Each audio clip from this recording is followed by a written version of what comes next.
In 2020, the JBL Quantum Cup brought you the best of the best in competitive gaming. Watch this year's top teams compete, play with the pros, win JBL products and cash payouts. JBL Quantum Cup. Watch, play, win.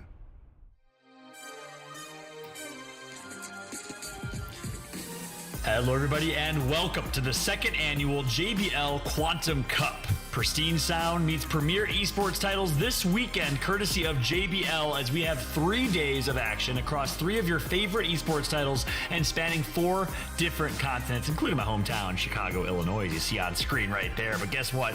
We are in for an absolute treat. Not only did we have the Fortnite European broadcast this morning, before that, we had the Fortnite APAC broadcast. Guess what? Now it's time for North America, where we will have an absolutely stacked lineup of players.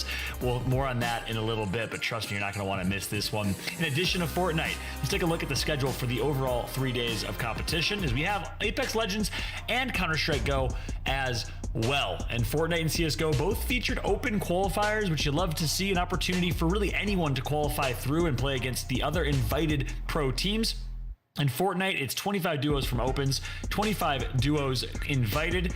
And of course, leads us to our 50 duo NA competition here. CSGO, somewhat similar. 2 teams qualified from opens, 2 teams were invited, and that competition is going down overnight in Asia, near North American time at least. And of course, last but not least, if you're a fan of Apex Legends, we got the Apex Legends Global Series North America Pro League Split 1 top teams competing. 20 of the best teams in North America on Saturday and Sunday. But today, it's all about Fortnite, baby. We got NA competition, and to join me to call the action, we got none other than Monster D-Face and Shio. Gentlemen, how are we doing? Start with you, Monster.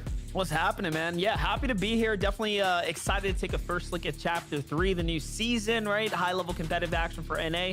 I mean, we've got a small glimpse of the roster here, Shio, so I know we're in for a treat. Yeah, that's what I'm super excited for. The roster for NA just seems absolutely stacked. I'm excited for all to get to the games. Yeah, the gameplay is going to be amazing, and yeah, we'll get to the list of players here in a moment. Before we do that, let's take a look at the format for Fortnite. We talked about it, kind of previewed it a little bit earlier. Obviously, there were open qualifiers November 7th, 27th, closed qualifiers on the 28th. That leads us to the playoffs here today, which will be a 25, or approximately half the teams invited, half the teams qualified, 6-game Fortnite competition. You know it, you love it. Very similar format and 6-game competition to what we're used to seeing. And how's that point system going to work? Well, also very similar to what you'd expect. Only 2 points per elimination here, so expect teams to play really heavy for placement and focus to late game. First place gets 30 points, 10th place gets 16 points. That's actually going to extend all the way to 24th place. Will be awarded 5 points per game, cumulative points over 6 games. Win and top 5 get a chance at that prize pool. Let's take a look at the prize pool so you can see what these players are competing for, what's at stake. A $35,000 competition, Monster. 15 grand for first. 15 grand for first. This is a duos competition as well, split between 2 players. It's not bad for a little, what I'd like to call holiday bonus here. Second place for 10K, third at 5,000, 3K, and then 2K. So this is a very top heavy, I'd say, with the pricing. Yeah, top 5, man. That's a tough climb too, considering, again, the caliber of player we're going to be looking at here. Hey, you gotta perform. You gotta place top 5 if you want any chance of winning any of this prize pool here. But guess what? It's not just the prize pool. We also have a NFT trophy courtesy of JBL, the JBL Quantum Cup trophy on screen. That thing is a beauty, animated as well. The winner will also walk home with that across every region, actually, in every game as well. Shio, not too bad. Yeah, animated totally just looks shiny. We just saw EU roll in as well, win there. So for NA, I feel like it's going to be a little bit harder overall, but should be a fun competition to watch. It's going to be really interesting to see who actually takes the lead first in that very first game. Yeah, I like my trophies shiny, whether they're digital or physical. Either way, I prefer them to be shiny. They're shy. I couldn't agree more. As we go ahead and take a look at the duos you mentioned, stacked lineup, right? Let's take a look. It's time at the roster and the lineup. Get ready, my friends, because it is stacked, Monster. Yeah, definitely. Looking up at the top here, Cut's a player that's been grinding for a while, but I'm really drawing my eyes towards like Arkham and Epic Whale from the NA West side, Edgy and Dukes, a top tier duo whom, by the way, I think I've decided they're going to duo with one another. So another one of those just surprise teams that are starting to band together after the big trio season. I mean, Shio, take me through this. Anyone else that stands out to you? Yeah, Falcon and Rex right there, just on the side of West again. SypherPK rolling in with Pink. Booga Skittles, how much more can they really win? The Acorn and Jack Classic. It's been a while since you just got to say those names and no more tags after that. Miro Senta, that doesn't even seem like it's fair that those guys can team up playing duos. Like any name on either side of this list, it just seems like absolute GOAT status. Saf, Kanata, Slacks, Illest. I mean, the list goes on, Monster. Yeah, definitely. And again, Acorn and Jack, Miro, kind of touched on them. Stretching Commandment here. So these are all what we like to call the elite duos of the season right now, of the scene in general. And then, of course, you have those extra kind of trickle-ins, right? Players like Spark G and Kobo that have been on the come-up. Aperta alongside Mammy here. Oliver, OG, and Asian Jeff, whom, by the way, represent for TNA, have genuinely surprised, I think, the entire scene. Oliver, OG, obviously taking the heavy content creator stance, but showing that, hey, with enough practice and hard work, he is up there on a competitive level now, grinding his way through. I think he won a reboot round, by the way, right? Like last season or something like that, which was the fairy tale comeback for him after having a heartbreak miss on one of the qualifying rounds. Here on page 2, though, Vert and Creo, that's another mixture as far as player that have came from the West, right? Playing on the East now with Vert alongside Creo here. So pretty big stuff, pretty big names. Yeah, see some Yuz rolling into it. I think on that first page I saw Wrote DW, which is a huge blast from the past. You got Justice and Paper rolling in as well. I mean, lots of synergy, lots of classic names. Possess, Riftmole, rounded out all the way on that left side. It'll be cool to see exactly who, once again, has the momentum, keeps the lead, because we saw it in EU and APAC as well. When you have consistency and wins just always in that top 5, that's kind of what separates you from everyone else in duos. In trios, you can afford to drop one game or two. In duos, you can't really. Need a perfect, consistent run the entire time. Yep, so you guys nailed it. We got the elite of the elite, that is for sure, in this competition. We also, you may have seen a little name there, a little fan favorite in SypherPK competing in this one. Actually joining us live on the desk for a pre-tournament interview is my man, Sypher himself. Good to see your face again, as always, my dude. And my first question for you, brother, is going to be, look, something always draws you back to Fortnite, and then something draws you into competitive again. What is it about this game and competing in Fortnite that you love so much? Well, today specifically, I just want to look good in my JBL headsets while I'm competing against some of the best players in the world. These guys have been grinding. There's no confusion here. These guys are elite gamers. My goal today is to cause some chaos. I picked up a player from the EU region, goes by the name of Pink. And he's a very strategical player. He's very smart and tactical, and he's going to try to lead us to the end game. I'm just going to follow instructions and try to look good while doing it. Yeah, Pink is the homie. He's dope. And so are you, Sypher. I want to know, man. All right, so you're here to cause chaos. Where are you landing? Who are you going to drop on? Like, what's the plan here? Are you going to stay dynamic or what? Yeah, I think we are contested. I am landing on the Guaranteed Llama. There is a Guaranteed Llama in Chapter 3. I've been landing there in my usual games. It's just a good way to start off with some mats and the spicy splashes. Your kind of center map almost as well. So that's where we're going. I think we are contested, but we, just gonna beat them on the drop and try to outgun them in the early game, and then play for the end game. Nice. Yeah, lots of cool changes we've been putting out content for Chapter 3 as well. Sypher, do you have a big favorite kind of new addition for Chapter 3 compared to Chapter 2 that you like a lot, that you're going to be experimenting with today? Are we playing with the Spider-Man mythics in these matches? We are indeed. Yeah, they're in. And I'm excited to see how that plays on a higher level. We've played in some arena matches and some public matches, but I think I'm really curious to see how pro gameplay looks with Spider-Man mythics. That's going to be fun. Love that question, man. Awesome. Well, hey, best of luck to you in the competition. Want to let you get locked in and focused up. Any final shout outs before we let you go? Yo, shout out to you guys. You guys are faces I see on a lot of the tournaments, and I respect all the work you guys do. Keep it up. What I will say before you go, though, we need some metal umbrella code drops. What's going on, baby? Hook the boys up. I'm in Texas. You're in Texas. What are you doing here? I got you. I'll hit you up in the DMs, all three of you. All right, much love. Good luck, brother. Much love, Sypher. Good to see you again, homie. Later, brother. Man, last time I saw that guy was in Tampa Bay, Florida, in person a couple months ago. Good to see him virtually as well. Big shout out to the dude, SypherPK. Such a good guy overall. Humble as well. Obviously successful in what he does. And yeah, I like his mentality coming into this one. So Shio, he seems pretty confident. Yeah, absolutely. It's just nice that he has that fun aspect rolling in. Man looks good 24/7, right? And now he's gonna play good too for this tournament, which has so many big names. So you have to assume another YT video will be dropped. Maybe, who knows, with Pink beside him and all the new additions in Chapter 3, if they adapt fast and they make these end games, they could maybe even make it the top 5. Love it. I also loved his JBL shout out, looking good. And of course, he's going to be hearing well this competition. But guess what? It's not just the players that can win this prize pool or Cypher rocking the JBL headset. You can as well. Guess what? We got a giveaway. Type !Gleam in the chat for your chance to enter and win quite the hookup from JBL. We'll be blasting that all stream long. So once again, !Gleam in the chat for your chance to win today, just for watching, just for hanging out. You might get taken care of courtesy of JBL, the most premier sound in esports, that's for sure. But we're getting ready for this competition. Game number 1 is around the corner, boys. But hey, I want to ask y'all, what can we expect from this one? Obviously, Shy, we saw some great things in EU, but for maybe people that are joining us for the first time in this NA broadcast and didn't have a chance to catch it, what can we expect? EU, I feel like, was a little bit more fun, a little bit more show matchy. People were experimenting with stuff and it was going wild and crazy. I feel like for NA, we're back to serious business. There's a lot of duels here and they like money. They like the prize pool. So I feel like it'll be a lot more surge tactics, a lot more fine FNCS type comp gameplay. Yeah, just to piggyback on that, though, I was gonna say, talking about like serious play, you have players like Macwood who occasionally, when they show up for these tournaments, don't mess around, right? If you're having fun, you're trolling, he doesn't care. He's gonna sweat, he's gonna double down, he'll ruin your fun experience, and that's kind of the tone of NA in the recent times. Yeah, it's about this big cash money, and we have a whole new map to kind of play off of. So, as we all know, these maps kind of lead into things like, you know, again, rivalries, right?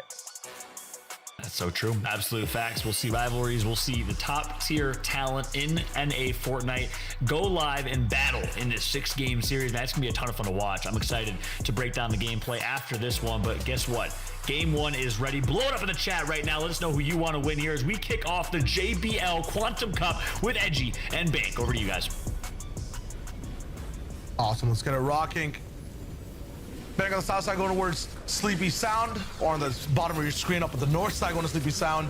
Edgy and towards the lumber yard. So already see a little bit of that north side being claimed by a few duels. And that's one of the most interesting things, Monster, is about seeing where all our classic players we love to watch end up in new spaces and journeys in Chapter 3, right? Every POI has basically changed. We have a few classics with new twists, but they're starting their journeys all over again.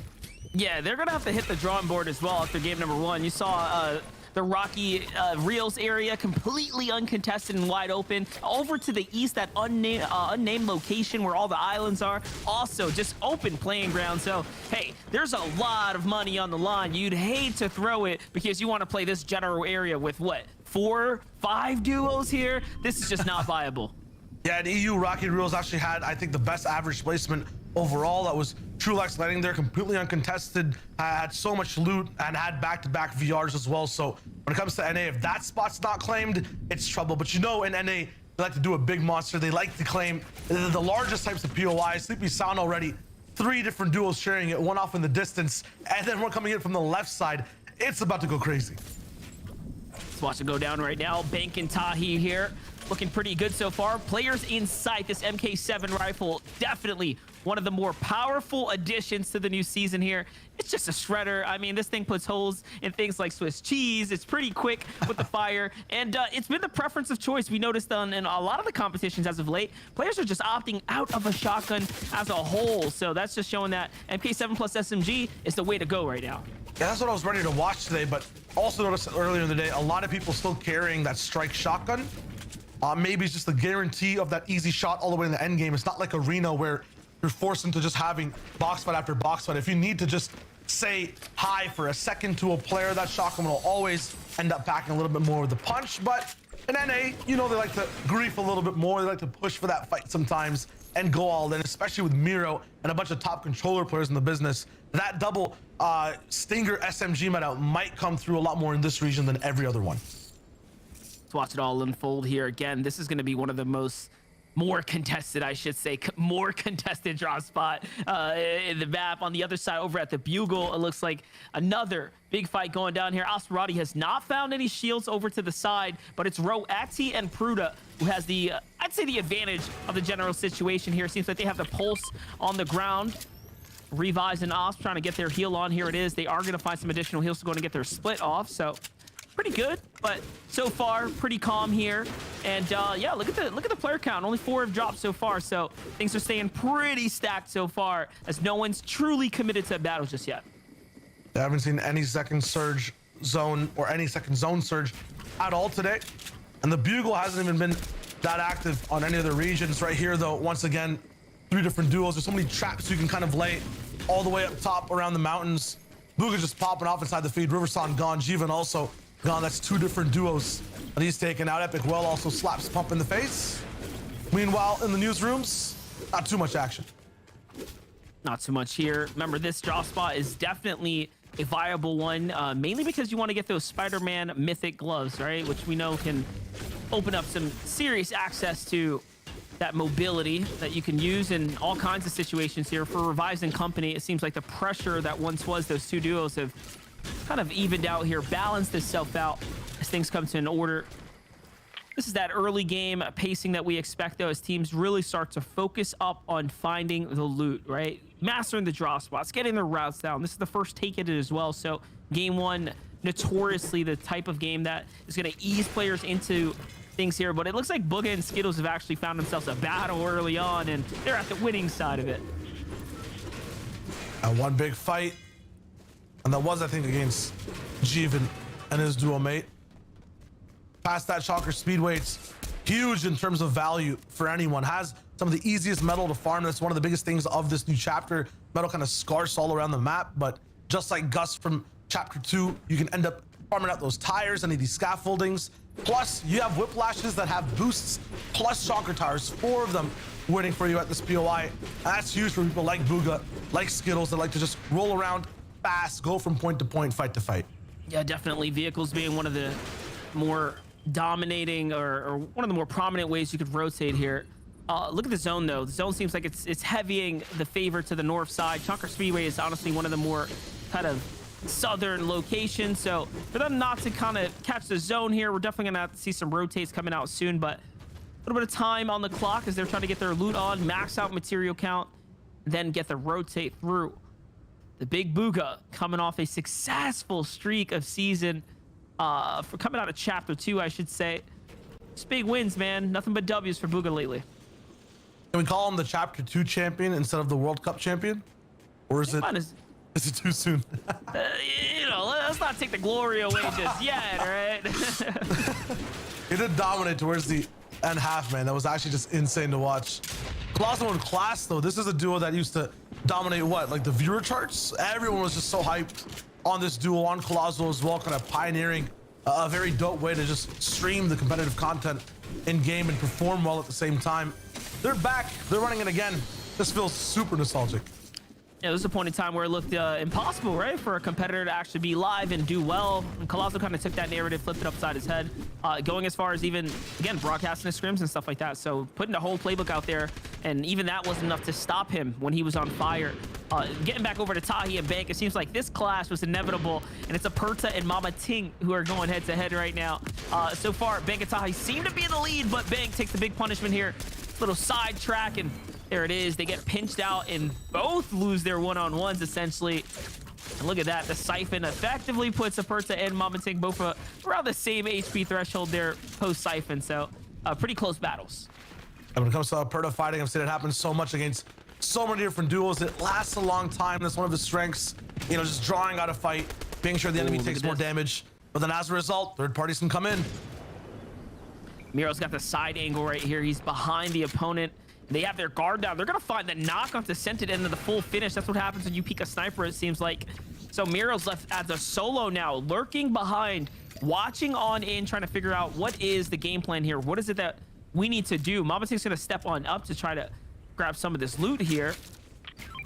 This is all very interesting the way it's kind of unfolded. It's Muzz and company on the other side of the wall there, but they're going to back out as well. So Aperta and crew are probably confused right now, right? Like, wait, is that the solo? Is that part of the duo? And it seems like the pieces of the puzzle are going to start to get connected here, and they're going to figure this all out here.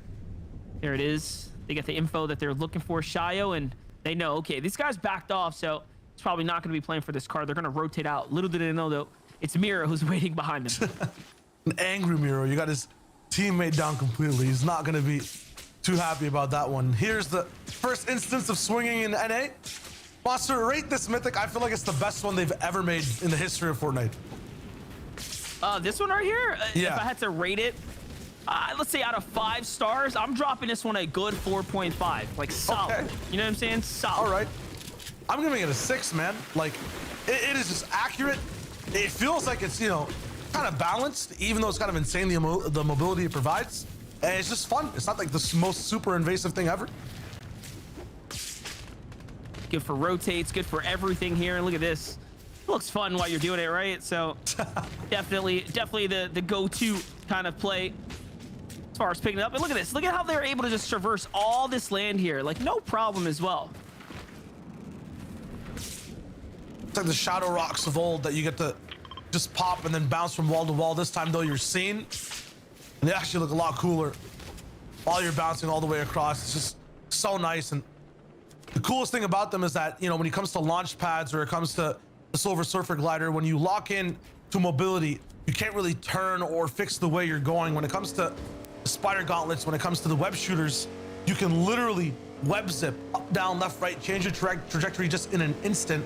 No other mobility mythic, you know, lets you do that. Even grapplers have a limited capacity on how fast you can change the direction you're going in. So there's a very high skill ceiling with those, and you can do some really cool aggressive moves with them, especially in endgame. Absolutely. Jumping on over to Zay and Tobex here, making their little move. They don't have the mythical spider gloves, but it's all good. Car will suffice for the situation and the time being. Here's a big POV. duo we want to watch right now is Duke and Edgy. All right, they definitely have a lot to offer the comp scene. I think this is going to be a squad that's going to do very, very well in the season to come. Duke's honestly surprised me more so than any other player, like in the existence of Fortnite. I feel like I have such a low type of start overall in terms of, you know, the placements that we're rocking in and the attitude towards the game, and then suddenly over the seasons just got better. Mentality got better. Everything about him, just this entire ambiance took over the entire scene, and then just started to win. And now he's rocking it with Edgy. I mean, I'm excited to see their dynamic. Yeah, definitely big dynamic here. Big duo in play. Mega and Dubs down low, kind of vibing out here. You can see on Revise and Oz side, they're just above the surge ever so slightly. There are going to be 5 players going to have the issue now that they're going to have to go ahead and take a battle. Hopefully Saf on the other side there alongside Kanata are not one of the few that need to actually take a fight right now, because that'd be pretty troublesome considering the options that are here. Not too many safe spots to fight in. Logjam, Lumberyard as well. You end up refarming a lot of wood primarily. There are brick walls available, as well as metal, but it's not the most efficient. You're basically just gonna be able to replace your wall entirely. Edgy and Duke kind of sharing the same layer with Dubs and Mega, which is just crazy to even think about, but it's happening. Dubs and Mega, though, you've seen their weakness. The most popular clip I think I've seen from Mega, the don't edit the wall moment, and it feels like it might be happening again. They're building a little bit and getting focused by third parties. Want to make sure you're keeping things tight and secure. Back over to Dubs and Mega, have now cranked their way up just a little bit here. You can see they needed to find some tags, hence them trying to break out of that low ground layer that they were on and commit up high just a little bit more. But man, oh man, it looks like it's been a tough game for them. No HP to really work with here. Low shields as well. This is a struggle of a game that's developing here for Mega and Dubs right now. And again, there's no one peeking out, so they can just basically hope and pray that something goes down. But you know how Fortnite is. That's usually not enough once things start really popping off. Yeah, I might want to just switch over to crying immediately and sitting in the bathtub. That might just be the move for them because this is so troublesome. Even Revise down below, they have such a sturdy base. There's nowhere they can really key. Scoped and Blake kind of moving on the bottom side. Cease and Yuz also inside zone. Some high profile duos lacking in terms of positioning overall. Just barely making it in, taking some zone damage. Blake and Scoped obviously here at the worst of it. On over to Blake and Scope, who are at 2 elims right now. Little 200 damage above. Players in a feed going down. Looks like Miro needed to hop onto Glaze. So that was Miro And Booga there. Oh no, Booga's actually playing with Skittles. So look at me. I'm all confused now as far as my duos go. It was very unscented who were playing with one another. But yeah, they took a fight onto Glace. It's going to be a win for them. Blake and Scope just on the outer edge now. Nothing to worry about as of right now, but the zone is going to be the real issue. Teams rotating out, and they're going for tags instead of trying to keep a low profile. I am curious how that's going to work out for them, but no, they have the heals. They just don't have the real heavy material count, if you will. It's gonna be tough, especially when you're kind of late rotating in to find any more materials. A lot of the time, especially in a lobby as stacked as this, people just keep farming whatever in front of them, kind of a scorched earth policy. There's nothing for late rotators to really scavenge at all. Clicks and Deshawn on the move right now. What can they scavenge here on their rotate as well? Because they're gonna need it. Yeah, look at this. Low material for metal. And heavy mats, pretty desperate to go on ahead and pick some up. So this is another team that's just showing signs of a struggle with the surge thresholds, and that's really what we expected right of game number one. We knew it was going to be a stacker, but I mean, we're watching it play out for some of the bigger names here on the NA East platform, and already being held out here, Shayo. Yeah, not even halfway into the zone just yet. They and Clicks utilizing that slide mechanic perfectly. You stay silent, you stay low, and you just push your entire way through downhill. It's looking good, but now the real obstacle starts. You can't really slide past these walls all the way around you. Day's trying to find an angle. Clicks knows exactly where the trap is being set. They try to actually get aggressive with it, surprise the people waiting inside, but now they really got to move. He's looking to get in the box here, trying to look for the wall take. This is definitely where players like Clicks and Day shine, though. You get them on the box-to-box, the one-on-ones, especially if they have a little bit of HP to work with. They should be okay, but no, instead they're going to distance themselves from these opponents here. Try to get inside the build, see what they can recycle and farm back out. The proper play for the situation. It's looking good for now, but once again, they haven't really made any ground in getting inside the zone. They're kind of stuck on this invisible line because there's so much pressure coming in from that zone line. As soon as Clicks opens this wall, everything's just going to break loose. Find their way in, though, unscathed so far. Make sure you're claiming the walls. It's looking good for now. Look at that stack on the east side of the map right now. All the players have somehow managed to get here. Short rotate for them, though. It's going to be pretty much a godsend, a lucky pull for them, but hold up. Clicks and crew trying to get in the box now. What can they do? Nothing. No tags for all that. They got one white tag overall. Could have been a chance. Zone pulls right beside this one's good. A big harpoon from Clicks. That's huge. Grabs Spider-Man, throws him in a box, and picks him apart. Let's get crazy down. Nice little find there as well. Legendary shotgun upgrade. On the tarp, though, behind them is Cease and Yellas, who have tanked a lot of Storm to get to where they are. HP looking desperately low now.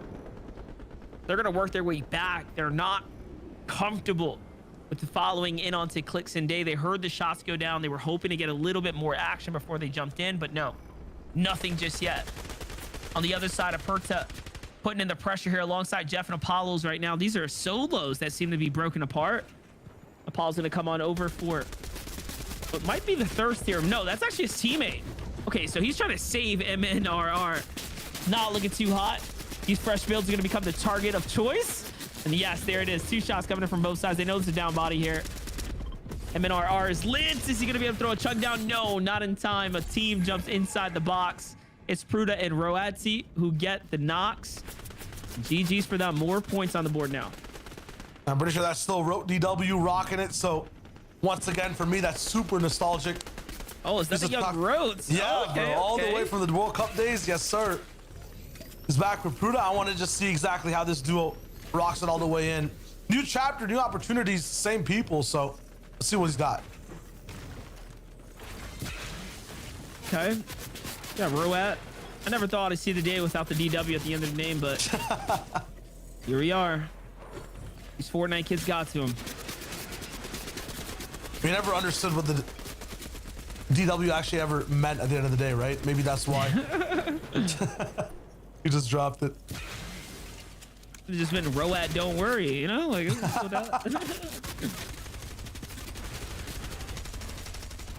And the sounds from this season, it's all just sprays rattling against builds. Cease is picking up a few in the feed. Camarino does not survive. Pruda, you need to edit. You need to go somewhere else. Change the layers out of hard mats. Completely just has wood.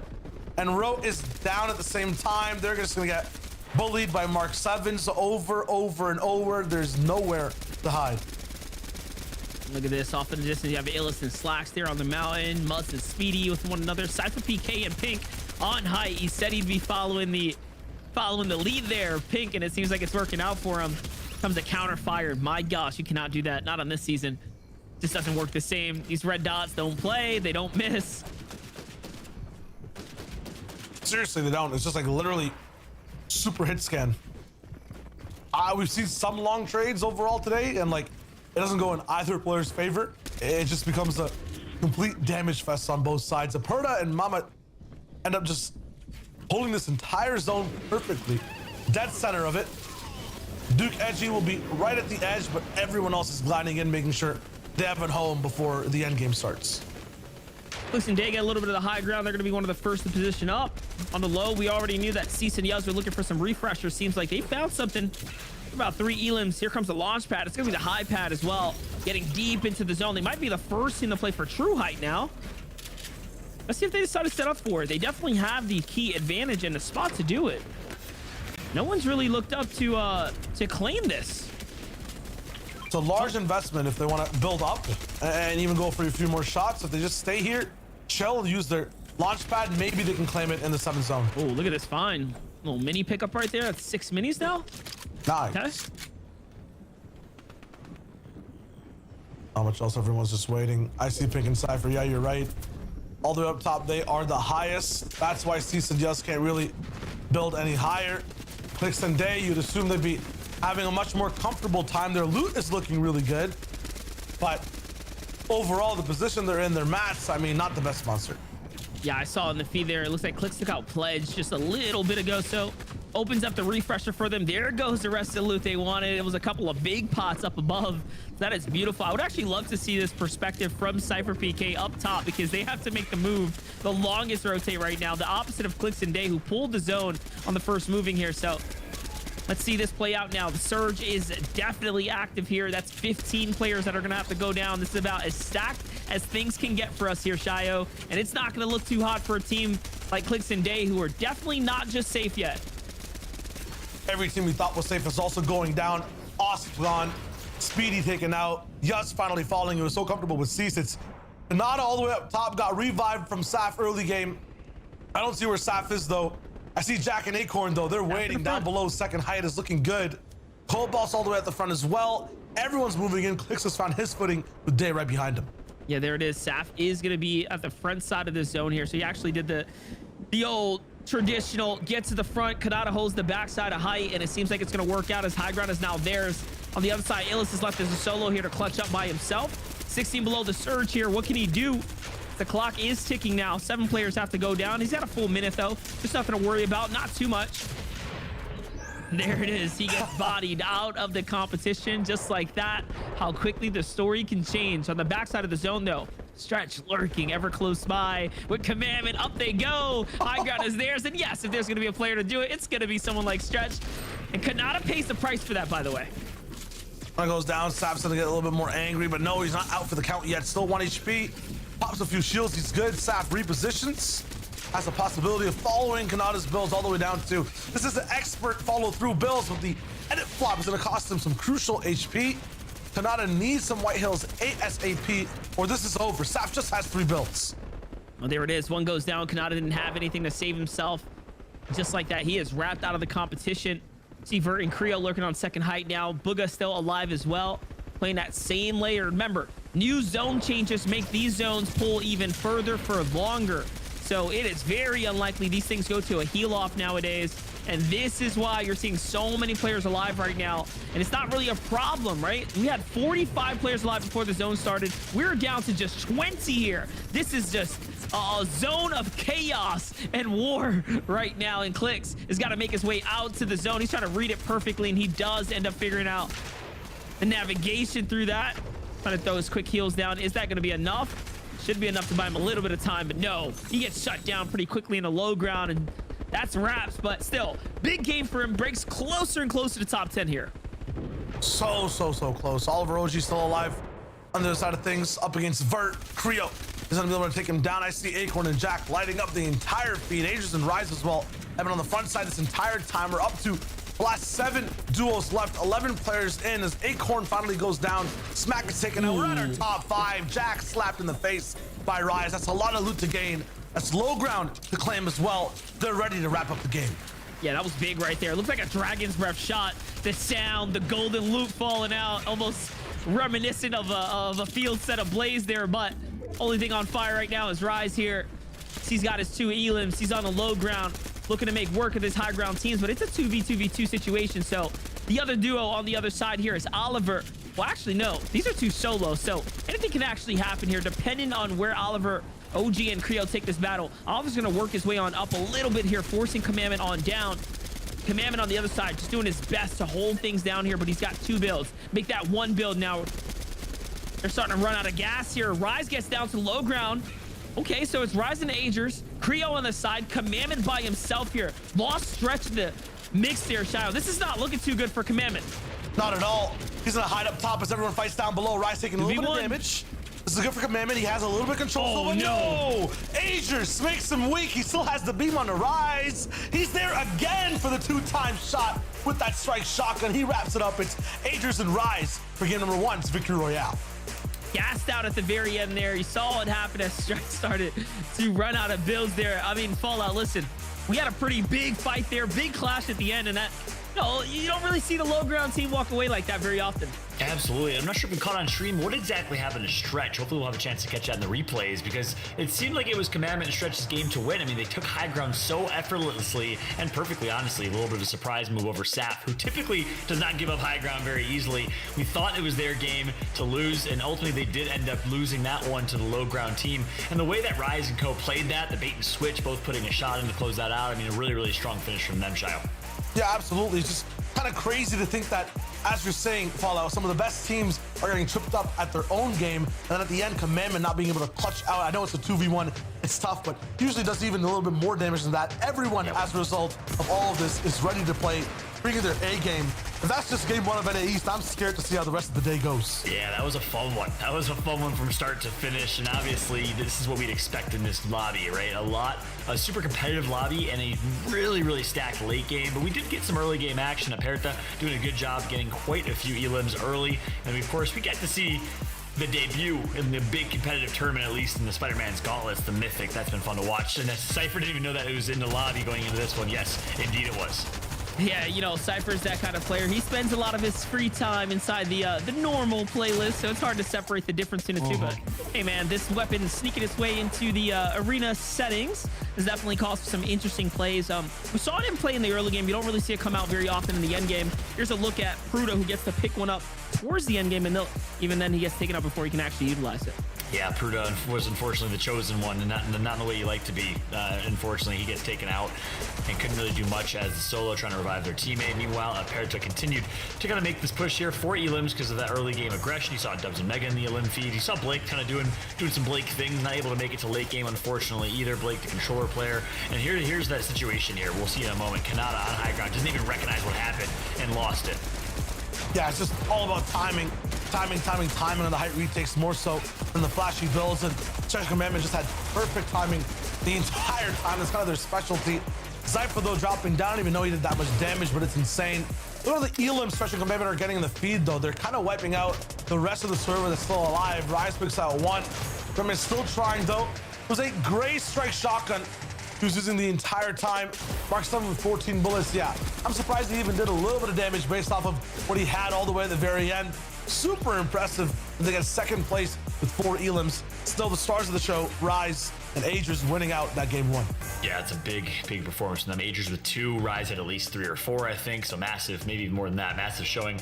But really, we saw right there, it was Agers, I think, that was able to hit Commandment with a brick, it seemed like. At least 120 damage. Got Commandment to about 15 HP. And at that point, not much Commandment could do, but he still put up a fight, tried to make it happen in the 1v2. Ultimately, Rise and Agers, who basically worked their way to ultimate low, took that low ground, got a couple elims out of that, were able to come out on top with the dub. And obviously, we'll see if we have updates on standings. We'll keep you all up to speed if we do. But nonetheless, a lot to kind of break down there. I mean, Monster, I want to ask you. You obviously have watched a lot of Agers in the past. You know, some Rise. What makes them so great as a duo? And talk to me a little bit about those two. Yeah, definitely one of the newer duos to go ahead and band together. Rise in particular has had his highlights this last year, being one of the better ones for him.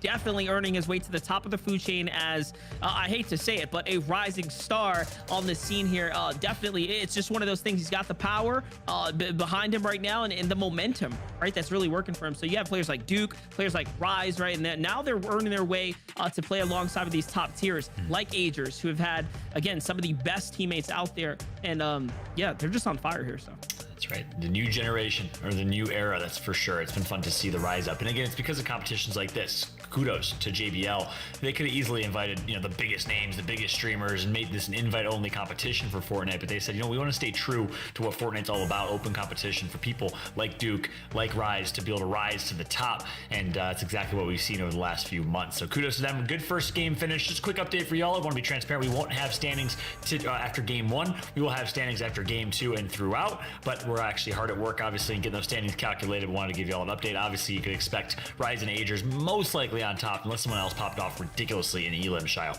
Yeah, I mean, from what we saw at the very end, maybe Commandment Stretch with that second place have enough Elims to kind of rise up and take that spot all the way up top. Sometimes that happens. The second place team has a little bit more punch Elim wise, but the Victory Royale usually means a lot, especially if they were also getting Elims towards the end of the game. Past that, maybe Saf and Kanata had a chance too, but it could go any which way for that first game.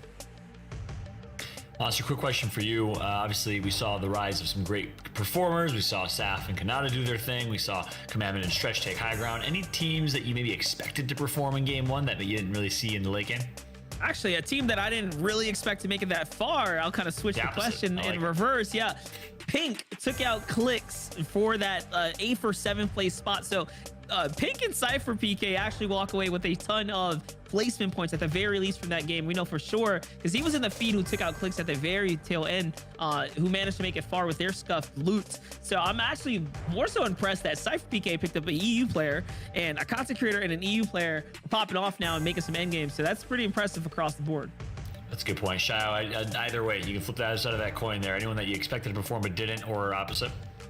For me, it was just the surprise of Kanata Saf losing that height in a very crucial moment where it felt like they had absolute control. Past that, seeing Booga also fall slightly earlier, the fact that they had such a solid early game, had their spot ready. Chonker Speedway was at the south side of the map, so I understand it's a hard rotation to make all the way up top. Even Miro and Scented especially going down all the way at Sleepy Sound. Yeah. That was very unexpected because that duo, that team is used to staying alive, used to being consistent. At a rough game 1 right there. And you know what though, that was like an awareness check, right? Especially for someone like Kanata who should know better. You're at the front side of zone. Saf and Kanata just completely let their guard down. Lucky for us, we had the drone wide there and I saw it come from a mile away. I called it. I said, oh, look who's in the backside of zone. That's Stretch. Yeah, you don't want him on second height, unpressured, uncontested, and just again, that far behind you to be able to gather that much information on where you are. It was definitely an awareness check for them and they paid the price. Yeah, you always say it, head to swivel. Obviously, check your back and make sure you're looking 180 degrees so no one's flanking, no one's behind you, especially that team at second height. And of course, if that team is Commandment and Stretch, as you said, that's there's likeliness that they're going to try and at least attempt to take high ground. So obviously, learning experience here in game 1. Expect more of that in game 2. Players, we just got word, are loading into lobby, so gameplay should be ready here in just a bit, and that means it's time for predictions, boys. Y'all, actually, we skipped that part, I think, at the top of the show. So I'm going to ask you all up tournament. You guys have a game to kind of say it and kind of put your thoughts together. Who do you think is going to take the tournament here? Obviously, a stacked one, tough to call, but if you had to call it, who you got, Monster? Oh, this is tough. I do feel like I'm in the hot seat right now. But I'm gonna go with this Stretch and Commandment here, and the good reason is because Commandment is what I like to call Mr. Highlight himself. You saw there at the very end, he has the clutching potential, and it's pretty clear that no matter what the game mode is, he can pilot his way to an end game, right? Similar to Scented and his ability to do so as well. But I like Commandment right now. I like where Stretch's head is right now. And that high ground retake was just executed so well. I'm going with them. Like that take. Shio, how about you? Where's your head at? I literally had the same exact take just based off of how they played that last end game right there. So when it comes to Stretch and Commandment, they have, it seems like the only duo in the scene with a game plan set and ready that's kind of a little bit more advanced than everyone else. that sneaky height retake. And they're a very consistent duo you can kind of rely on. The same thing that Monster's saying. They always have some sort of set plan for a situation. They always execute it above everyone else. And I feel like height is such a crucial thing inside duos. At the same time, Miro Scented will be the backup in case we don't want to double up. Had a rough game 1, but I want to see them clap back in game number 2. I like that call out. Miro Scented, Stretch, and Commandment. Obviously, we got Saf Kanata, we got Bizzle, we got Booga, not playing together, but competing overall in this tournament. And of course, we have the boys, Agers and Rise. I wouldn't say underdogs, obviously top players in their own right, but maybe not the team you would have predicted to win the entire thing. They're in first place most likely right now. We'll get you those updating standings as soon as we can. But I like those thoughts. I like those call outs overall. And we'll see who will perform in this one. A stacked lobby, absolutely here in this one. Monster, you're going to say something? Yeah, I just want to talk about, like, we got to change the game plan though, right? That north side has 4 teams landing there. Miro and Scented being one of the few that are in the mix. You have Tahi up top there as well, alongside Bully. Like, these are players that, especially players like Bully, who are Steamy Stacks veterans. They landed there a full year worth of contested drops, and they don't back out. So, you know, just judging by the elim feed, judging by what you know about these player tendencies, I mean, other players have to give way. So I'm not feeling too good about Miro and Scented in particular right now, because if this is their real drop coming into new season, a player like Bully, it's kind of proven if you don't give him the drop, you're also not going to do good, because he's going to fight you all the way through to the very end. So I'm more so like worried about the future, right? Like of what's to come. And I feel like this tournament's a small little glimpse or a taste of what could be. Yeah, that's a great point. We talked about that a lot in the European competition, right? It's the beginning of Chapter 3. Things are still stabilizing a little bit. And really, real estate was up for grabs. You could pick where you wanted to land after learning the map. And, you know, over time, people will start to realize where to contest, where not to contest. We're at that scramble phase right now. So that makes for some fun gameplay to watch. That's for sure. And I hope you guys are watching and enjoying, guys and girls are watching and enjoying at home. Just for watching, you have a chance to win by entering into the JBL sweepstakes. All you gotta do is press !Gleam in the chat for your chance to enter the sweepstakes and your chance to win some JBL gear. And let me tell you, I've been wearing this headset for a few weeks now. I'm not gonna lie, I'm a massive fan. JBL doing it right, but some of the best comfort mixed with some of the best audio quality. I think honestly one of the highest quality headsets I've had a chance to ever wear. So big shout out to JBL. You get a nice knob too, right? You can just like customize your sound, you know, loud on the comms, lower for the game sound. You know, you get the sweet spot however you want it. Definitely the go-to. Are you using a headset version right there with the little... I don't got a knob, I got a stick. Hey, we gotta get you the upgrade, my brother. I'm telling you. Get the knob. I adjust the knob volume with my back because I have it like draped over my shoulders, so you can get crazy with it. You know, it's dynamic. But yeah, Shai, if you're that good with knob back switching, I can't imagine you with the hula hoop. You know? I'm just picturing Shai with the hula hoop in my head right now. That's the premium content, man. That's the difference here. You know what I'm talking about? But yeah, you know, in terms of players, in terms of what we're watching in this tournament, this next game that's coming up, I feel like there's going to be some type of hula hoop action. I think the one thing NA needs is a little bit more content, right? That seems like a very serious game. Agree or not, Fallout? Yeah, 100% agree. And I want to make sure I understood and heard that correctly. You said content with an H? Sure, why not? I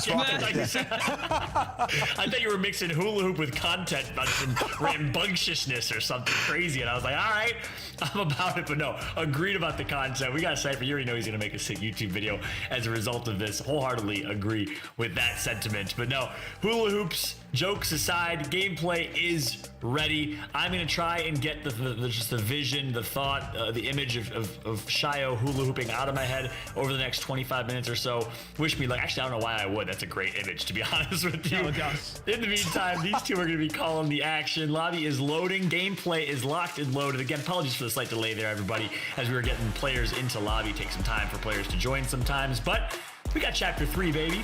We got one of the first major Fortnite tournaments and competitions live and ready with a stacked NA lobby. My name is Fallout. Honored to be joined alongside two of the best to ever do it in Fortnite casting, Shio and Monster. Take it away, boys. Absolutely. Playoff match number 2 rocking in. This is where you try to solidify consistency. If you won the last game, if you're Rising Agers, you want to win another one. If you just dropped in and went down, you might want to fight harder on this next drop. It's where things get a little bit more serious for all the players. Yeah, definitely. And lucky for us, you know, Fortnite has an emote for everything. So if it's hula hooping you want to see, we'll probably get a little bit of that as well here in the Fortnite world. We'll see if teams decide to start mixing it up. just a little bit here, like you said, take a little more lightly, right? Go for the fun little BM moments and whatnot. But that was a very intense game. You could feel it in the game atmosphere. We had surge after surge, and I feel like it's a little bit of a new end game for the players to get used to as far as the cadence goes, right? Like in the last season, or chapter, I should say, that 7th zone, if you're below the surge, you have to fight on that zone. I feel like players haven't quite figured out the fact that the long zone draw out means that you don't really have to get so desperate the way we saw teams get in that previous game. But take a look at this, Shio. It seems like my question was answered, and they decided to say, no, forget you, Monster. We're going to land north of Sleepy Sound, and we're going to fight for it too. So no one mixing up the job just here. Sleepy Sound might be renaming to, well, Rainbow Rentals soon once again, because it's literally just an entire collage of colors with all the duos that are here. You can just see the mini map. So many different arrows. A team just a late landing onto the south side as well. Clicks just like, wait a minute, there's another one coming through. Cypher going down though at the start of this phase. Mega Dubs also picking up a little bit of their own. On the backside, and Bank Tahi once again head to head with Mamtating and Aperta. Yeah, it's called Sleepy Sounds, but I'm gonna have to rename this one to like Siren Sounds or something, because it's gonna be real lit in here soon, and there's gonna be a lot of help needed. Looks like Aperta just gets bodied there on the play, so Bank and Tahi, that's a little bit of revenge here with the quick finish this time around instead. And I lied, I said the spot wasn't big enough for all of them, but it seems like they got their footing going here for Clicks and company. I mean, shotgun and pistol in hand is not bad at all by any means. A well-rounded loadout, and now the water side here too. So look at this, Clicks actually aggressing for the fight with no material in the water. Questionable to say the least here. Very questionable. I don't even think he can just swim back either. He's kind of stuck on this island. And he can't pad now. He's out of mats. He can edit that ramp and maybe make it through. He actually harpoons him in. Okay. I'm not sure if he meant to do that or got the loot. Oh no, but Day's going back. Oh, it's a scuff. Look at the angle. It's all wrong. Oh no, that's from an MK7 assault rifle as well. This is going to be tough overall. No shields for Clicks and Day. They hide out, go far away. That pontoon is one of the biggest reasons you can't split a lot, Monster. You were surprised because, you know, there's so many duos here. Each house has basically enough chests to get your start up. There's this, or at least 4 or 8 on this side. Plus that pontoon is a complete solo drop on its own. You saw so many teams in Season 3 fighting for it. So many players in Season 3 fighting for it. While that's all happening, DW is wrapping up the Daily Bugle news articles as well. I definitely remember that. Made for some of the best French rivalry that we saw on the last, was it last year? No, maybe like a year and a half or so ago now. My gosh, we've seen a lot of Fortnite. Take a look here. Back over to Day and Clicks to make their rotate on out. So it seems like, just again, chaos amongst the columns there. Things didn't really work out the way they kind of planned it. So here comes the disengage. They're just going to go in and get on with the get on. Forget it ever happened over there. Want to play off the land now. Limited as far as the resources go, but not too bad, right? Something to work with for sure. Yeah, one big thing about this map and the fact that it's duos is that no matter what happens, you can just kind of move in between POIs, pick up a lot of scavenger route type loot, and there's just so much available inside POIs as well, right? Before you were taking away so much loot because there's 3 players overall. Now you leave a sniper or 2 behind. Sometimes there's ammunition you're not picking up because you want to make sure you get out of your POI as soon as possible. Other times though, you lock down, you really go for the fights, and they last a long time. Pump versus Riverson. Pump does not want to go down. He was taken out fast. So was Jeevan last game. And no, Riverson finally wiped out. Bizzle and Pump get to see another day. Yeah, Pump and Bizzle. Bizzle being down now. It's going to go and get picked up here. So it looks like things are going to work out for them for the most part. Definitely not the way you want to see the early game go. But hey, if you get your 2 elims, you don't have to play off the reboot. It's definitely a net positive for them because they're going to get the points. And remember, the way we saw this map kind of divvied out and broken out on the wide shot there is not many players in this general area. So this is going to be I guess I would call it a unique tournament for them in the sense that they're not really going to have much other clashes on their rotates. They should have pretty easy, pretty calm rotates because the north side of the map is really what's congested here. When you got 4 to 5 duos in one spot, definitely. The thing about not being contested is that it's just that much more tempting to fight than to really lock in the 1v1, or I guess the 2v2 face-off right off of the spawn. And this game definitely A little bit more lighter, a lot more experimentation from all the players. 68 compared to the 81 we had at this moment the last time we were watching. See this play out here. Justice and Paper looking pretty solid right now. In between the crossroads here. Hold up on over to Smack and Eclipse. A lot of loot on the floor there. Strep gets stuck between two barrels here. And oh, I see. It's another duo up top. Makes sense. No Eclipse here in the mix. So this is pretty troublesome for Smack now. But he has the mythical Spider-Man hand. So, I mean, what can he do with this? Can he actually get out? Can he box his opponent up, buy himself some time is the real question. No, it doesn't look like he's out of mats completely now. And yep. Wow. That's wraps. We're watching a basketball game or a superhero movie because he's got the gauntlets on, but that was a complete stuff. He tried to shoot for that three, tried to hit that tree, and Slacks just said not today. Just yeah, just put out, honestly. Straight claps on the backboard, you know what I mean? Just Yeah, done. exactly. Just wraps. That's a LeBron Down. move. No foul either. Just and one. It's over. Actually here. done, and they both have gauntlets too, which is huge for them to move.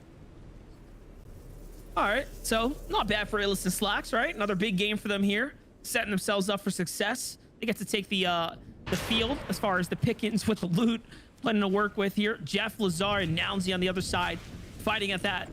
What's this? Is this the east side of the map now? It seems like we're on here. I'm not too sure. Actually, no, the zone was pulling more west, wasn't it?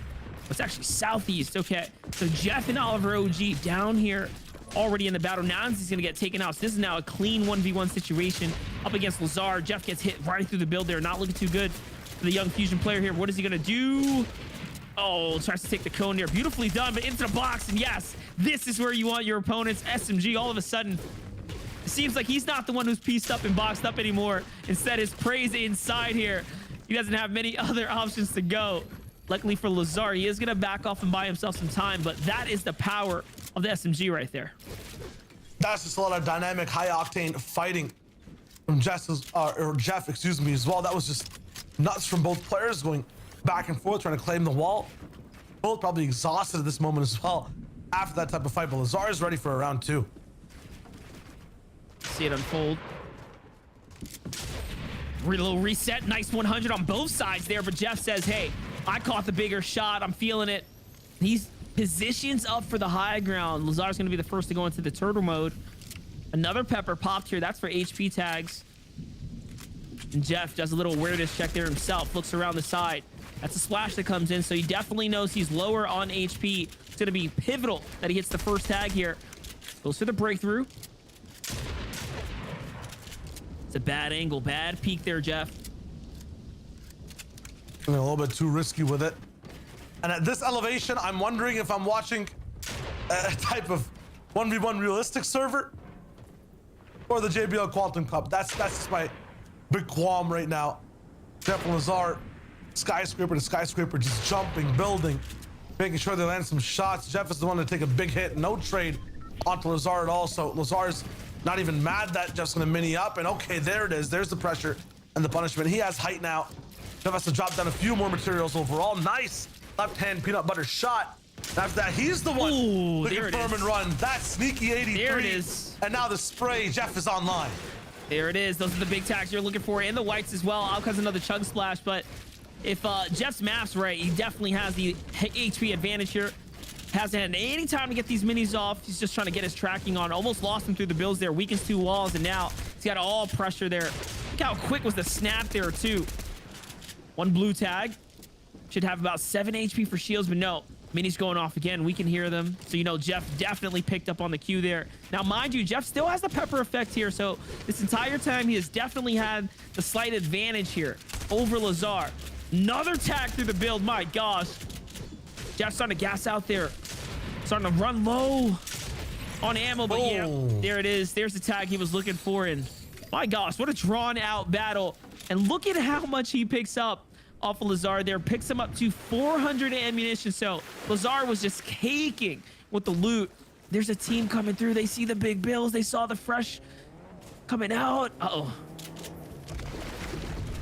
All he has to do is stay quiet. No. Jeff's found out. He's floored off as well. There's gonna be foggy window coming in with users. It's about to get wicked in the box, and that's done for Jeff. No chance whatsoever. He gets wrapped out.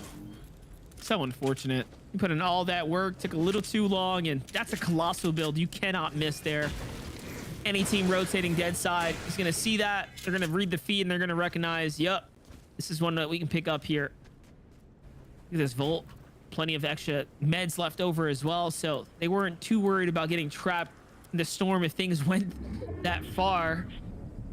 But here we are. That would be more car gameplay overall from Saf Nada. They just want to get to point B, C, D, all the way down to Z as fast as possible.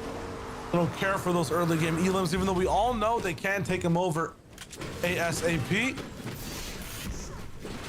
They'll keep rocking it. And this is awfully close to the spawn that everyone likes to be at 24/7. Chalker Speedway. Condo Canyon is where we're at right now, though. Muzz and Speedy pick up Young Jelly as well. Looks like everyone's finally wrapping up their super early to mid game fights.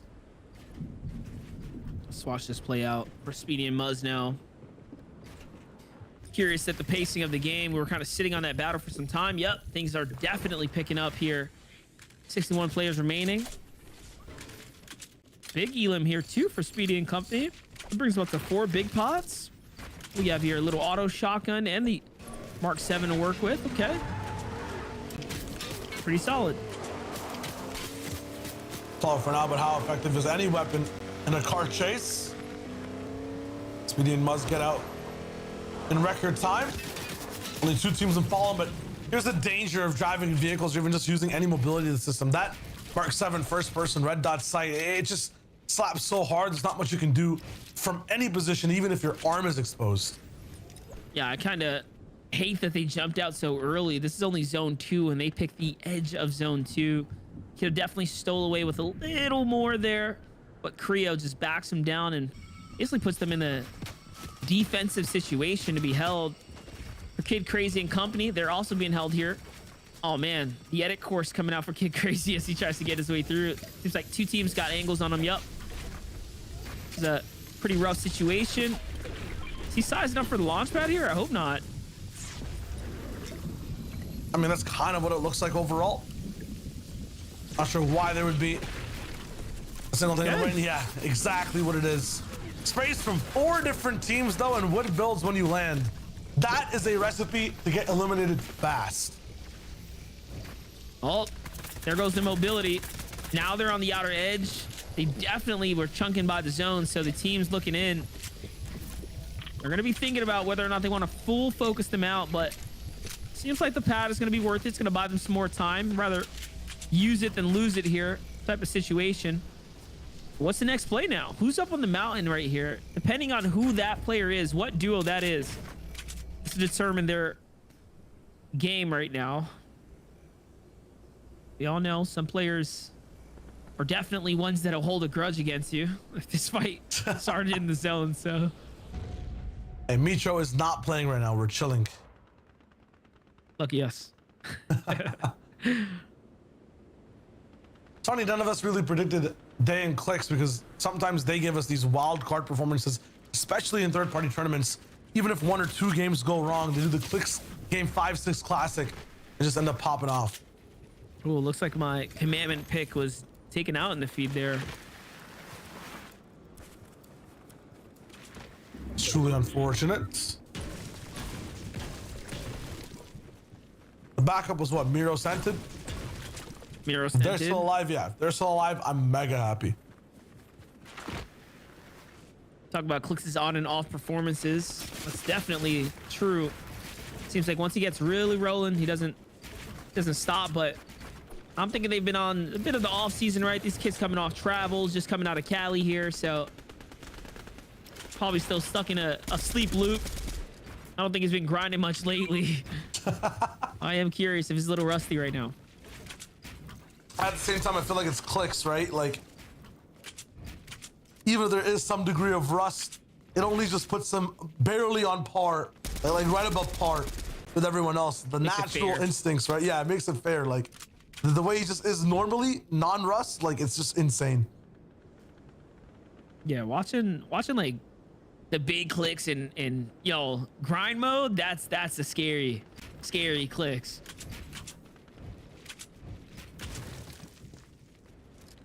Yeah, no, he's rusty. He missed that edit twice, though. You saw it, right? I'm telling you, dude. What is like the biggest rust effects though? Because I feel like your shot, at least medium range AR tags, don't go down with the rustiness. I feel like the builds and the edits do, but the shot somewhat stays the same. I would say most importantly, we're looking at a new map, right? New season. Like not really knowing the intricacies of the zones are gonna be troublesome. The thing about a lot of what like scrimming, practicing, playing every Cash Cup does is it puts you through endless simulations, right? You kind of learn from your deaths. You learn from, you know, what worked and what didn't. When you don't have those experiences, these are all like clean takes. These are like, you know, guesstimates, if you will, with very little actual training time in the environment, you know? So I think that's the real problem with not playing every day. That's facts. So you maintain improvement is how gonna have to be at a professional level. Azers is no stranger to that. Neither is Rise, honestly. Two of the best grinders we've seen overall inside the entire scene from day one all the way here to chapter 3. I'm not sure what that is, if it's a new champion teaser or what's going on there, but slightly scary, my friends. All right, little luck pull here for lucky pull for Clicks and Day. They get the zone. The single elim should be enough to hold them well above the water right now. On the north side, they definitely have a couple of players to go ahead and potentially focus out depending on how those teams decide to rotate there. You saw there's a marker on their map, so probably already thinking that, hey, this team right here, they have to make the move. This could be the one that we focus up next. But they're just going to keep a low profile for now and buy their time, because remember, the next zone is going to be that half in, half out. Here comes a surge warning. They're actually below the surge. Oh, never mind. So the below surge is 347. That's the lowest person on the surge. They're going to be 225 above. So sitting well and comfortable here as far as how much damage they've done this game. I'm wondering who the 337 is overall as well, because that duo, that player must be down so bad. It's such a tough kind of situation to get out of. Vert got the metal boxes up, have a little bit of an extended base as well. It might be them entirely, but the fact that it's slightly elevated means that they're definitely getting a few shots for Surge every now and then whenever they can.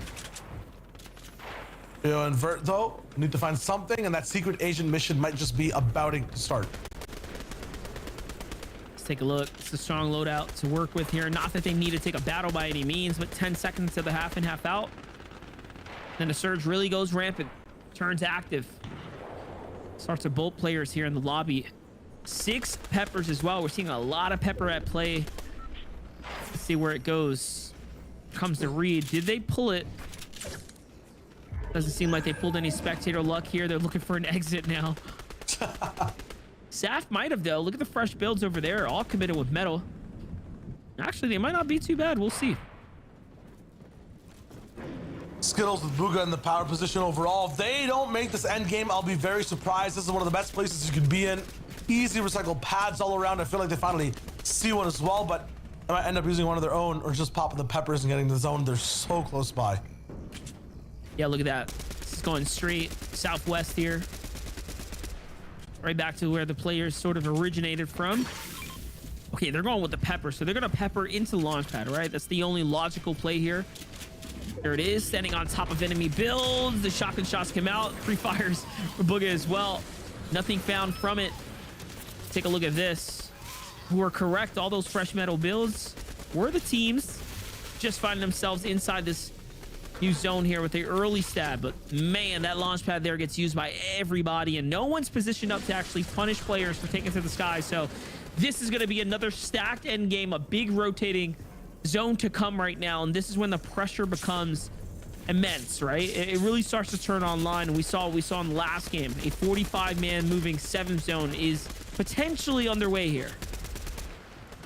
That's just gonna be too insane to think about. That's when Surge really ends up becoming a problem, as you mentioned, Monster, because of those new changes, making the 7th zone that much longer.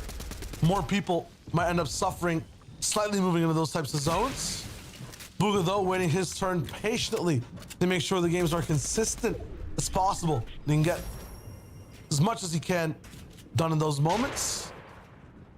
Does pry up a little bit and hear a few shots. No edits just yet. If he stays here for too long, might be troublesome. That the double beam can come in and really give his world a hurt. Look at the patterns though.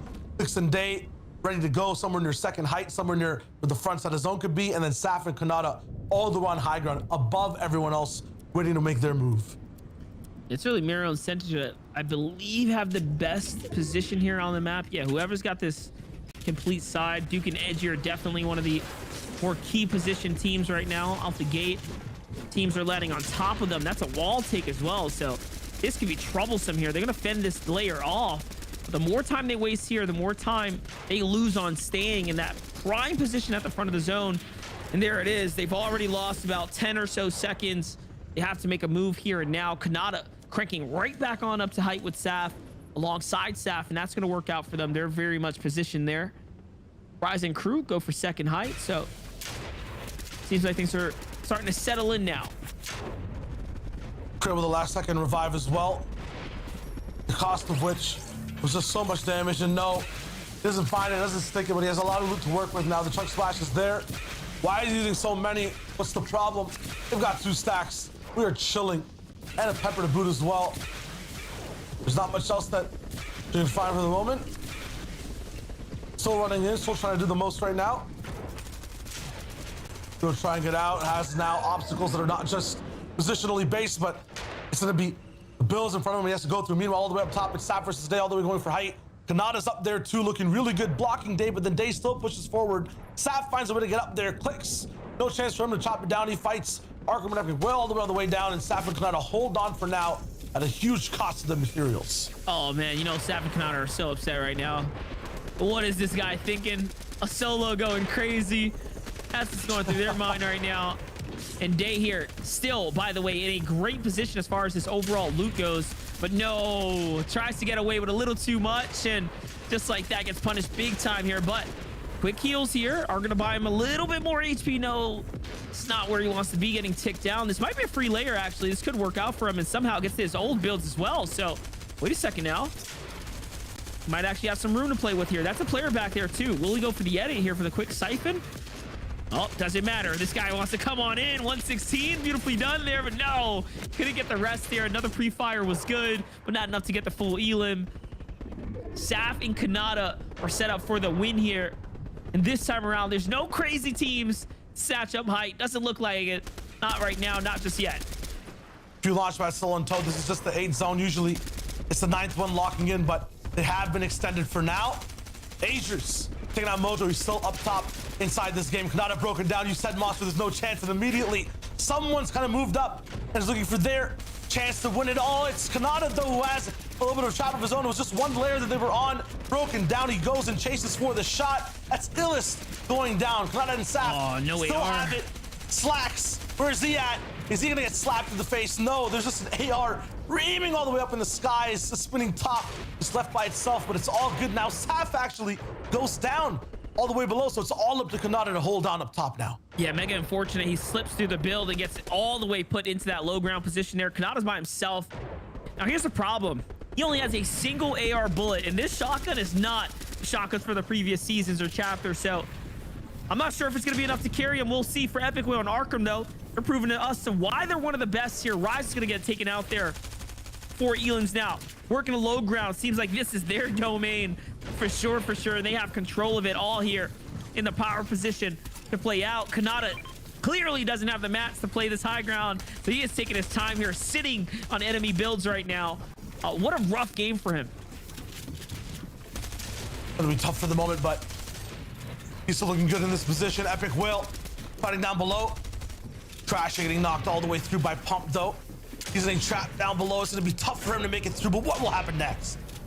There it is. Epic's going to jump in the box there. Seems like him and Arkham do what they need to do to go ahead and take out that player. It's now a 2v1v1 situation here. It's going to come down to whether or not Kanata can win this engagement here, but Arkham and Epic will waste no time to hop on into the chaos. Kanata's going to get punished there, and that's going to be wrapped there as Epic finds a nice side angle and shot to put down the animal.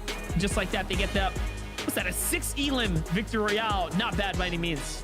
Absolutely insane, and the fact that it just went back and forth the entire time as well, the consistency was there the entire time. That's what we're talking about, and that's just a pop off towards the end.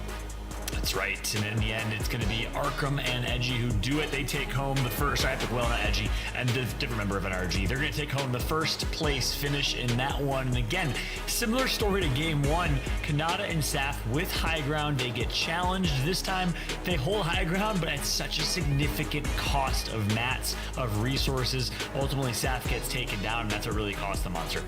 Yeah, definitely. And I mean, it was a good game for them up until the moment that Dave decided, you know what?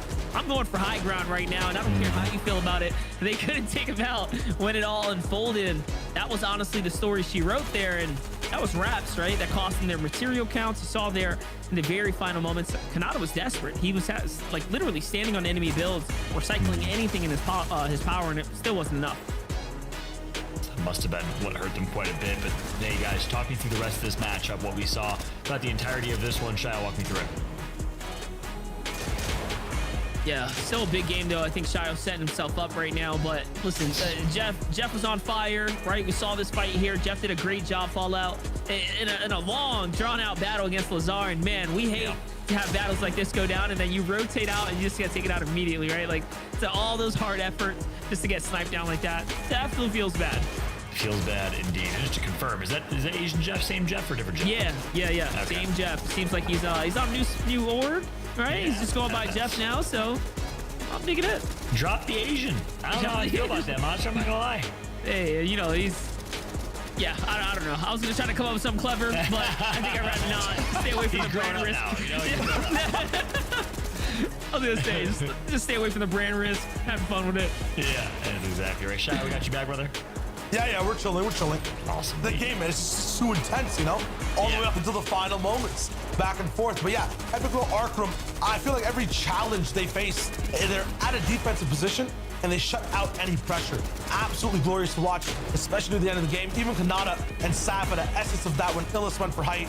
But once again, when height gets stretched out a little bit, right, it's not like they can just change layers a little and make one box. They have to really make sure they spend a lot of materials blocking the spam, still keeping up with the zone. And because of that, they rack down a little bit. Epic Will and Arkham, meanwhile, just end up in the catacombs down below, do whatever they can, block off towards the very end, get the double jump down, and that last shot too. It just played perfectly from them. That's right. And in the end, Kanata was able to sneak out a second place finish. So a solid showing from them. And as a result, let's take a look here. I was going to point out, Pump and Bizzle. Actually, Pump was able to survive until like top 4, I think, plus a 7 elim game. So that's actually a second place finish overall for them. Despite getting 4th, they get 7 elims, 36 points for Pump and the OG Bizzle. A little bit of old meets new here with this one. Kanata and Saf, they get 34 points. Tahi and Bank, though, doing it up with 32. And then, again, a consistency from Agers and Rise. A 6th place finish, 5th overall in the rankings with 28 points. But the story, Shio, was all about Arkham and Epic Whale.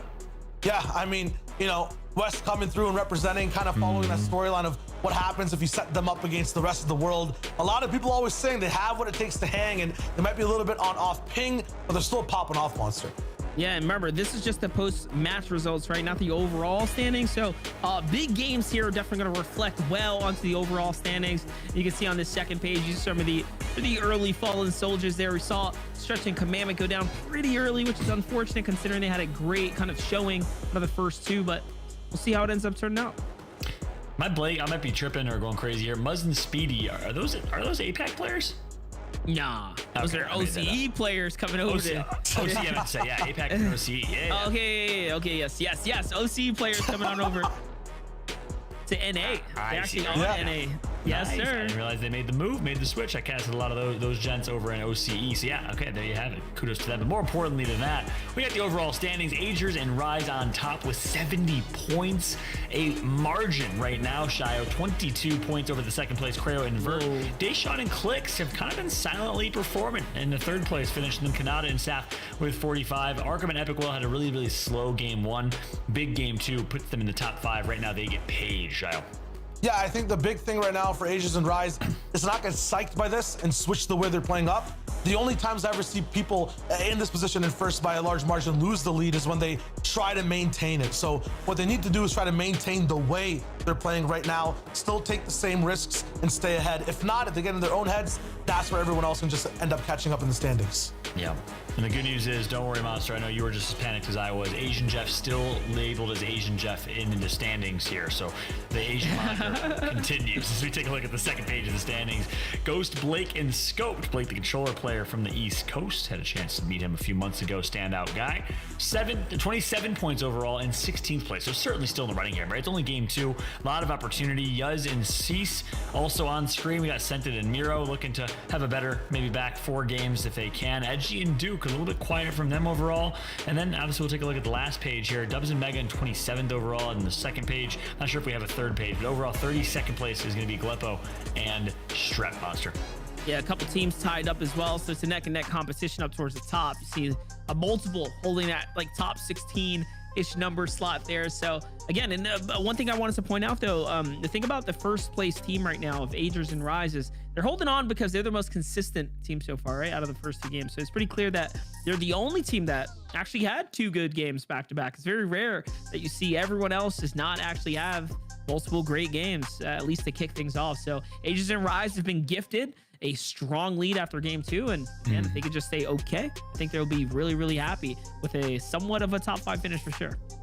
Yeah, that's a good point. And that's actually what we saw in the European broadcast as well. Snipe and Co were the ones that were able to stay consistent all 6 games. Didn't really get a ton of victory royales, didn't pop off in multiple games, but consistent top 7s, top 5s got them a first place finish. So we'll see if Agers and Co can do the same exact thing here in this one. We're going to take a very quick break though as we load players into game number 3. When we come back, match 3 of this stacked North American lobby after this.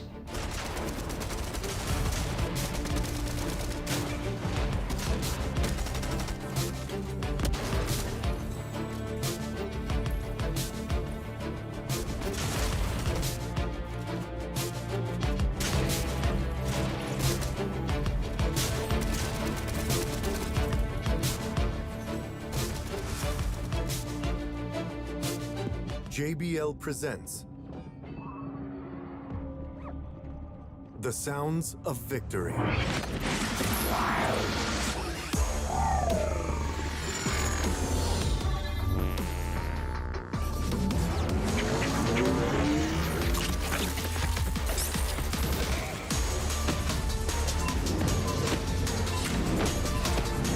JBL Quantum Gaming Headsets. Brooke, before you put those on, we have an idea.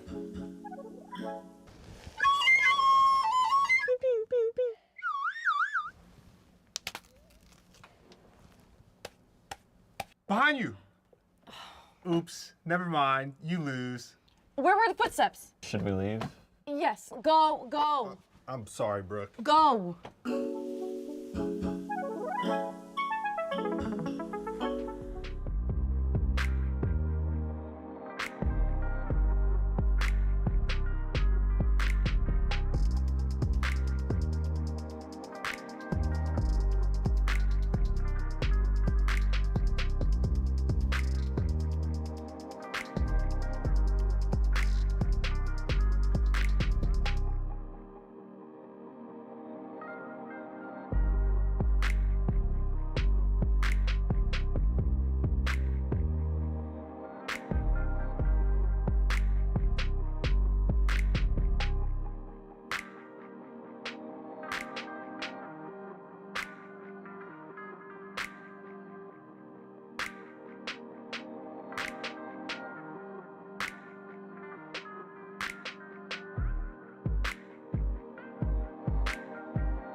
In 2020, the JBL Quantum Cup brought you the best of the best in competitive gaming. Watch this year's top teams compete, play with the pros, win JBL products and cash payouts. JBL Quantum Cup. Watch, play, win. We are certainly aware that 2020 brought the best of the JBL Quantum Cup, and we realized, hey, it might be hard to outdo ourselves from last year, but boy, oh boy, have we done that. What a day it's been. What a lobby this is in North American Fortnite. Not only that, obviously we also have our Apex Legends competition on Saturday and Sunday. 20 of the best teams in North America, and CSGO in Asia. 4 teams competing in that one. It's been a great weekend.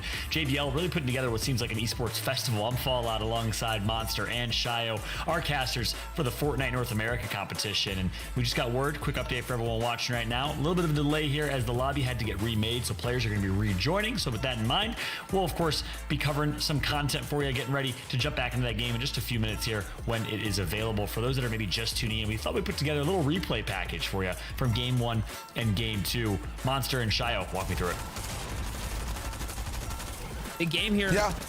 Hey, Shio, we had Clifton Day popping off and whatnot, you know? Definitely was a comeback game for them. Yeah, that first game wasn't looking too hot for them overall. A little bit of off-spawn issues, but then past that, it looked really well for them rolling in. Yes, in general as well, when it just comes to how things look for this team, I feel like consistency is what they want to be searching for more than anything else. I love, big results. I love pop-off games, but what I really want to watch is them doing it back-to-back on repeat more than anything else. Definitely going back-to-back is the way to go, especially with just these 6 prestigious games, right? And honestly, we're a chunk of the way through already, so big round so far for Rise and crew. Definitely are the standout team right now, though, as they're up at the top. Yeah, I mean, they're just popping in and popping off at the same time. They're a little bit invisible too towards the end of the game. I think that's the coolest part about Rise, about Agers, is that no one can really stop them at their game. That's one of the things we saw the EU winners do. They kind of played to their own lane entirely, didn't really want to invade onto anyone else. Jeff also just popping off against everyone he's fighting. Booga, these underwater fights that he's doing, he's just landing every possible shot in close range. It's nuts. And although Booga is winning fights alongside his duo mate, the issue is for them overall, they're not actually converting it into much past that, right? Like, they're not going for those big end game placements, Monster. Yes, sir. Yes, sir. Big egg and placements are what seem to be the most important, right? Our consistent teams are the ones that are up at the top. But all in all, again, this is still a long competition in front of us, right? Taking a look at the standings here, you can see that, yes, Agers and Rise do have the gap between the others, but it's not too much of a race as far as being outside of the race here, I should say, for the others here that are inside the top 10. Yeah, that's right. Only 2 games in, right? So a lot of opportunity for that to get shaken up. If Agers and Rise stay as consistent as they are, then yeah, different story. I mean, really, really impressive from them. Back-to-back first victory royale and then top 4. So back-to-back solid performances, great finishes, able to make it to late game. And also 10 eliminations, not anything to be balked at. The leading eliminations total and count in the lobby. Pump and Bizzle right behind them with 9, tied with Deshaun and Clicks, who've been fragging out as well. You see Booga here with Skittles. You see a couple other players, Astra Cobalt and Spark, Acorn and Jack. We know what they're capable of. A lot of names that you're familiar with. Eclipse and Smacked, as well as you guys are probably aware of a lot of these kind of household names that were invited. We also had, maybe if you don't recognize a name, we also had open qualifiers, which is how half of these teams were able to qualify for this tournament, which you love to see, right? Again, so many stories, we talk about it often, but so many players have just grinded their way through opens, made names for themselves because they have a chance to play against the best. And I will say, Shio Monster, when I always get asked the question, how do you become a pro player? What does it take to be a pro player? My one piece of advice is, to be the best, you got to play against the best and practice against the best. That's really what it comes down to. Pros have a huge advantage because they're scrimming constantly against other top pros. Well, in Fortnite, you're always playing against pro players, which is why I think you see so many players rise to the top like that, Monster. Yeah, definitely. You want to see players rise up to the top. And I mean, they all have it in them, right? They have what it takes to do just that. A team that I see on here, I remember after that first game, you said, who do I want to see do better? Or who I wish I saw do better? Actually, Charlie and Spegu, one of the few that have actually played with one another for such a long time. We're talking, these guys have been paired up and even beyond, like, we're talking like early squads days and whatnot, and then transitioning into all these new game modes. So seeing Charlie and Spegu paired up with one another, I do want to see what they can continue to do, because when it was trio season, they were up there. They were doing so well. Absolutely. And then, you know, past that, must be being inside the business as well. The fact that there's so many good teams still towards the bottom and have a chance to charge up and clap back, you know, very soon. We still have 4 more games to go. That's going to be fun to watch because we have a few main characters right now Fallout. The rest of them still being revealed game after game. That's true. Yep. Who's going to rise and step up here in games number 3 and 4? This is the point of the competition where it's still anyone's game. I mean, that top 5 can be completely shaken up. Obviously, after game 4, game 5, that's when that starts to be a little bit more cemented. Right now, it's a pile of mud that can get moved around. So I'm excited to see how things are going to change in the standings and overall. Of course, you talked about that team.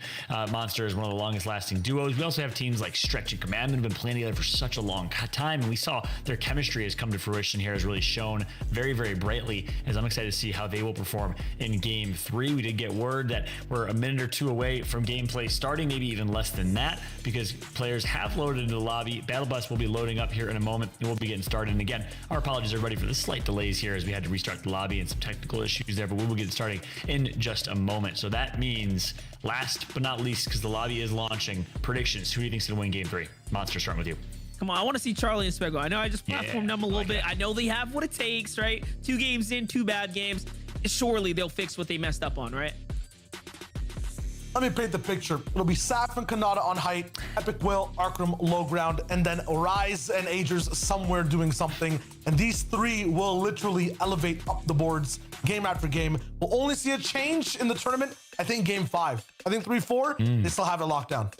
Hashtag Shio the Prophet right there, coming in, painting the vision for what is about to happen on screen. Ladies and gentlemen, gameplay is ready. Game number 3 here, almost halfway through this competition. Hope you're enjoying it so far. Again, I'm Fallout alongside Monster, D-Face, and Shio Wager, our casters for the tournament. And on that note, let's pass it over to them because match number 3 is ready.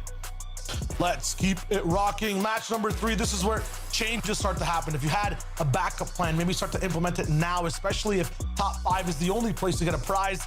That means more than 3/4 of the participants today are going to be walking away with nilch, nothing, nada. So they want to get all the way towards the top. Yeah, definitely. Here's a look at the bus. It's going to cut the southern portion down, and that means all these teams that have these uncontested salve drops are going to get first dibs to loot, get nice and comfortable, and these northern teams are gonna have much more of an issue. This is gonna really come down to who has the better drops now. This is where I guess you're tested as a battle royale player, right? Like, how good can you actually get to your drop?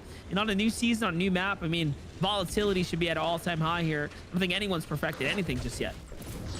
Not just that, there's always those tricks, the crazy angles. I think Steamy and Misty were a perfect example on people mastering their drops over seasons. And right now, yeah, it's all brand new POIs, brand new elevation. Lots of lower ground around the map in general as well. There's not too many mountains, so it does change the way you're dropping 100%. For sure. Looking at Paper and Justice. Their drop right now, taking a couple pop shots, some nearby enemies there. What other spots are contested here on the map? Looks like the Lumberyard has a little fight going down now. See teams obviously up at Sleepy Sounds. We already know that's definitely one of the more popular battle locations here on the NA server. Colossus gonna find Mega in the feed there. Okay, so quite a few back and forth unfolding here.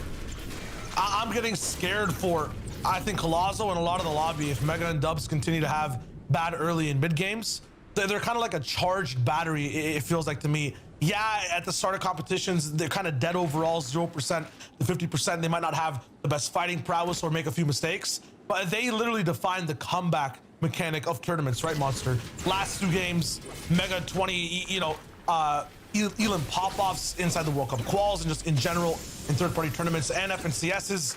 I feel like in the latter half, if they keep taking the beating, they'll come back strong. Yeah, we've definitely seen that in the past, right? These teams that have these comeback strides here. But for Mega and Dubs, I mean, teams like Mega and Dubs, yes, we root for them, we hope for them a lot, but for some reason lately in these final style pressure settings, they just have not been up to snuff, not up to par. So I am curious to see, now that we're back, you know, we're cutting down the game modes, we're cutting down the size right here, we're getting right back on to duos action. They should have all the benefits in the world here. For Booga and Skittles, it seems like they've scared off the opponents that they were winning the drop in the fight with before.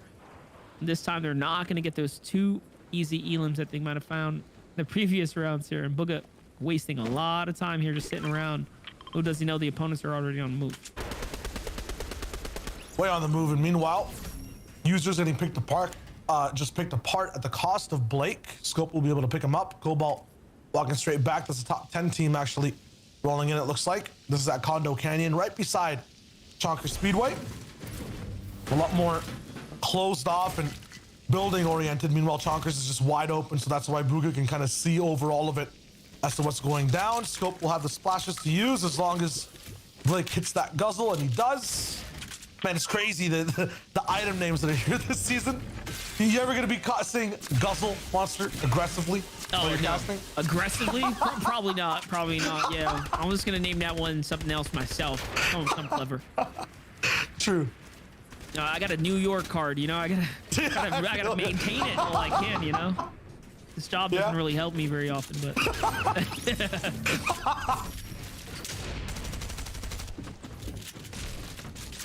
Nice scoped. Still doing the damage. Everyone's back online. And they wrapped that one out almost perfectly. Man, the whiplash is available down here. All have that boost mechanic as well.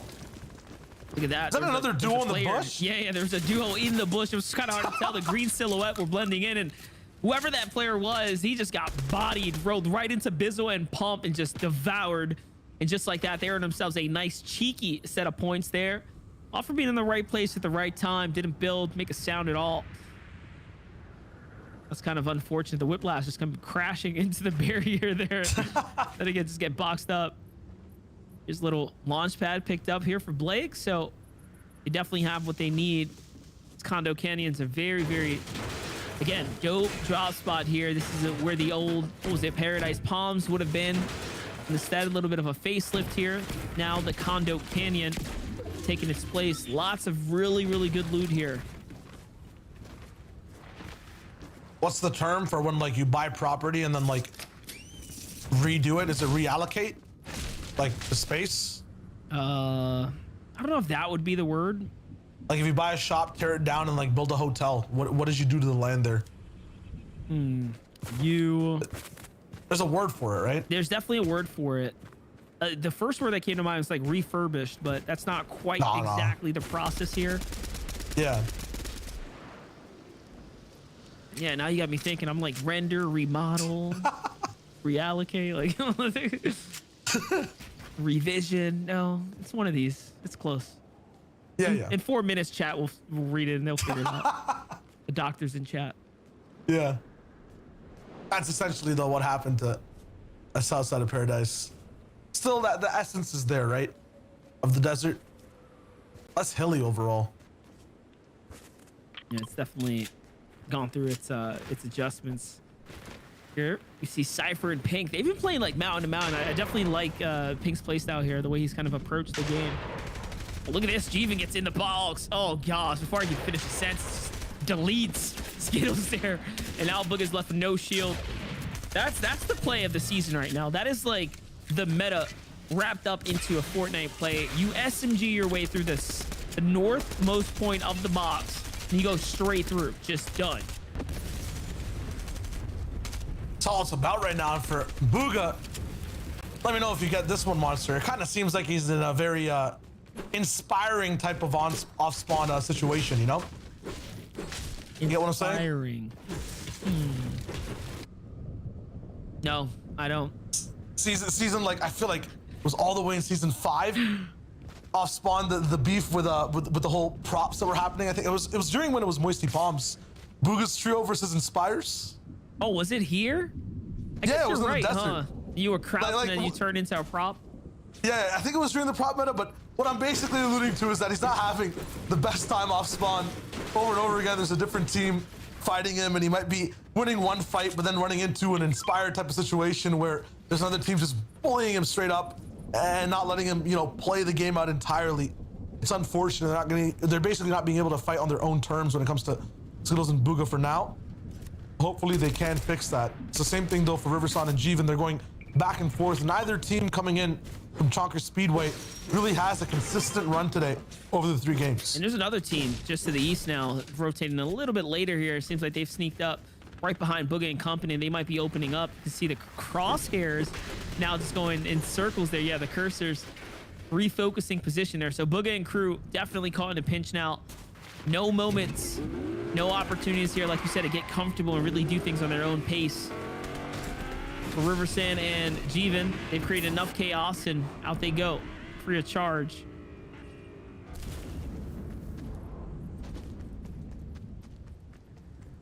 They want to keep rocking. They have space and time, especially with that whiplash, with the chonkers and the boost. They can really go around the map as much as they want. The one duo I'm really interested by so far is Clicks and Day, and then beside them as well, Acorn and Jack, both very different types of flavors moving through the game. Clicks and Day, it feels like Monster, they want to run through everyone. Acorn and Jack want to avoid that confrontation. Clicks and Day are definitely in a pretty key position right here, but once again, we see Clicks with a pretty makeshift loadout, right? Like where are these guys dropping? What are they playing off of? And why is it that it seems like they're doing more of a shambles drop? Which again, it makes sense for the nature of the tournament. You don't really know how things are going to play out, and there's a lot of cash in the line. So being able to take one of these would be real nice to, throw on the resume. But even then, we're not doing too hot, not doing too bad. Definitely not doing too hot.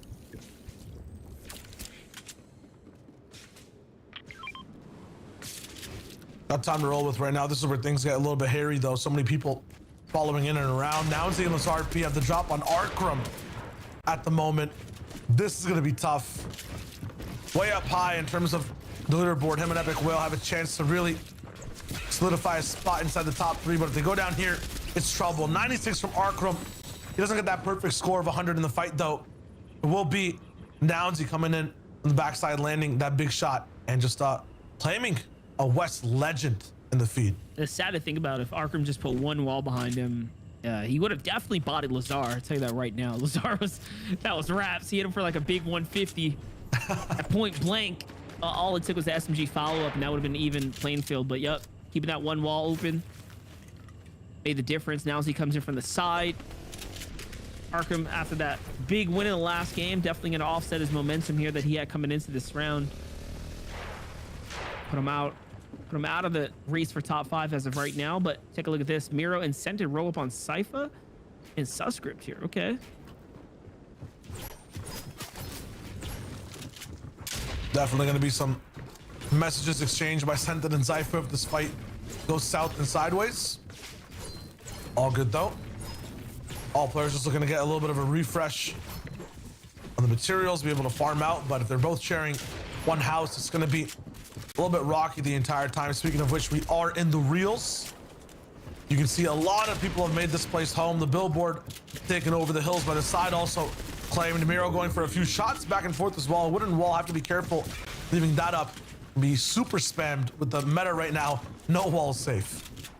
Yeah, Jack and Acorn just opting to sit there, go for those free tags, and now have these walls behind them, so they'll be a-okay from the pressure that could be. Miro gets inside the cone. Wait, what's going on here? Oh, for a second, I thought someone was getting to his walls, and he got boxed up. I was like, wait a second. That's just Scented on the other side.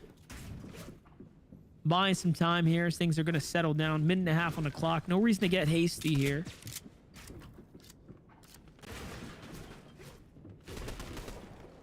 Might have just gone to the bathroom. Don't blame him. For sure. Where are you landing at these days, Monster? On the new map, I think the lumberyard's the play, man.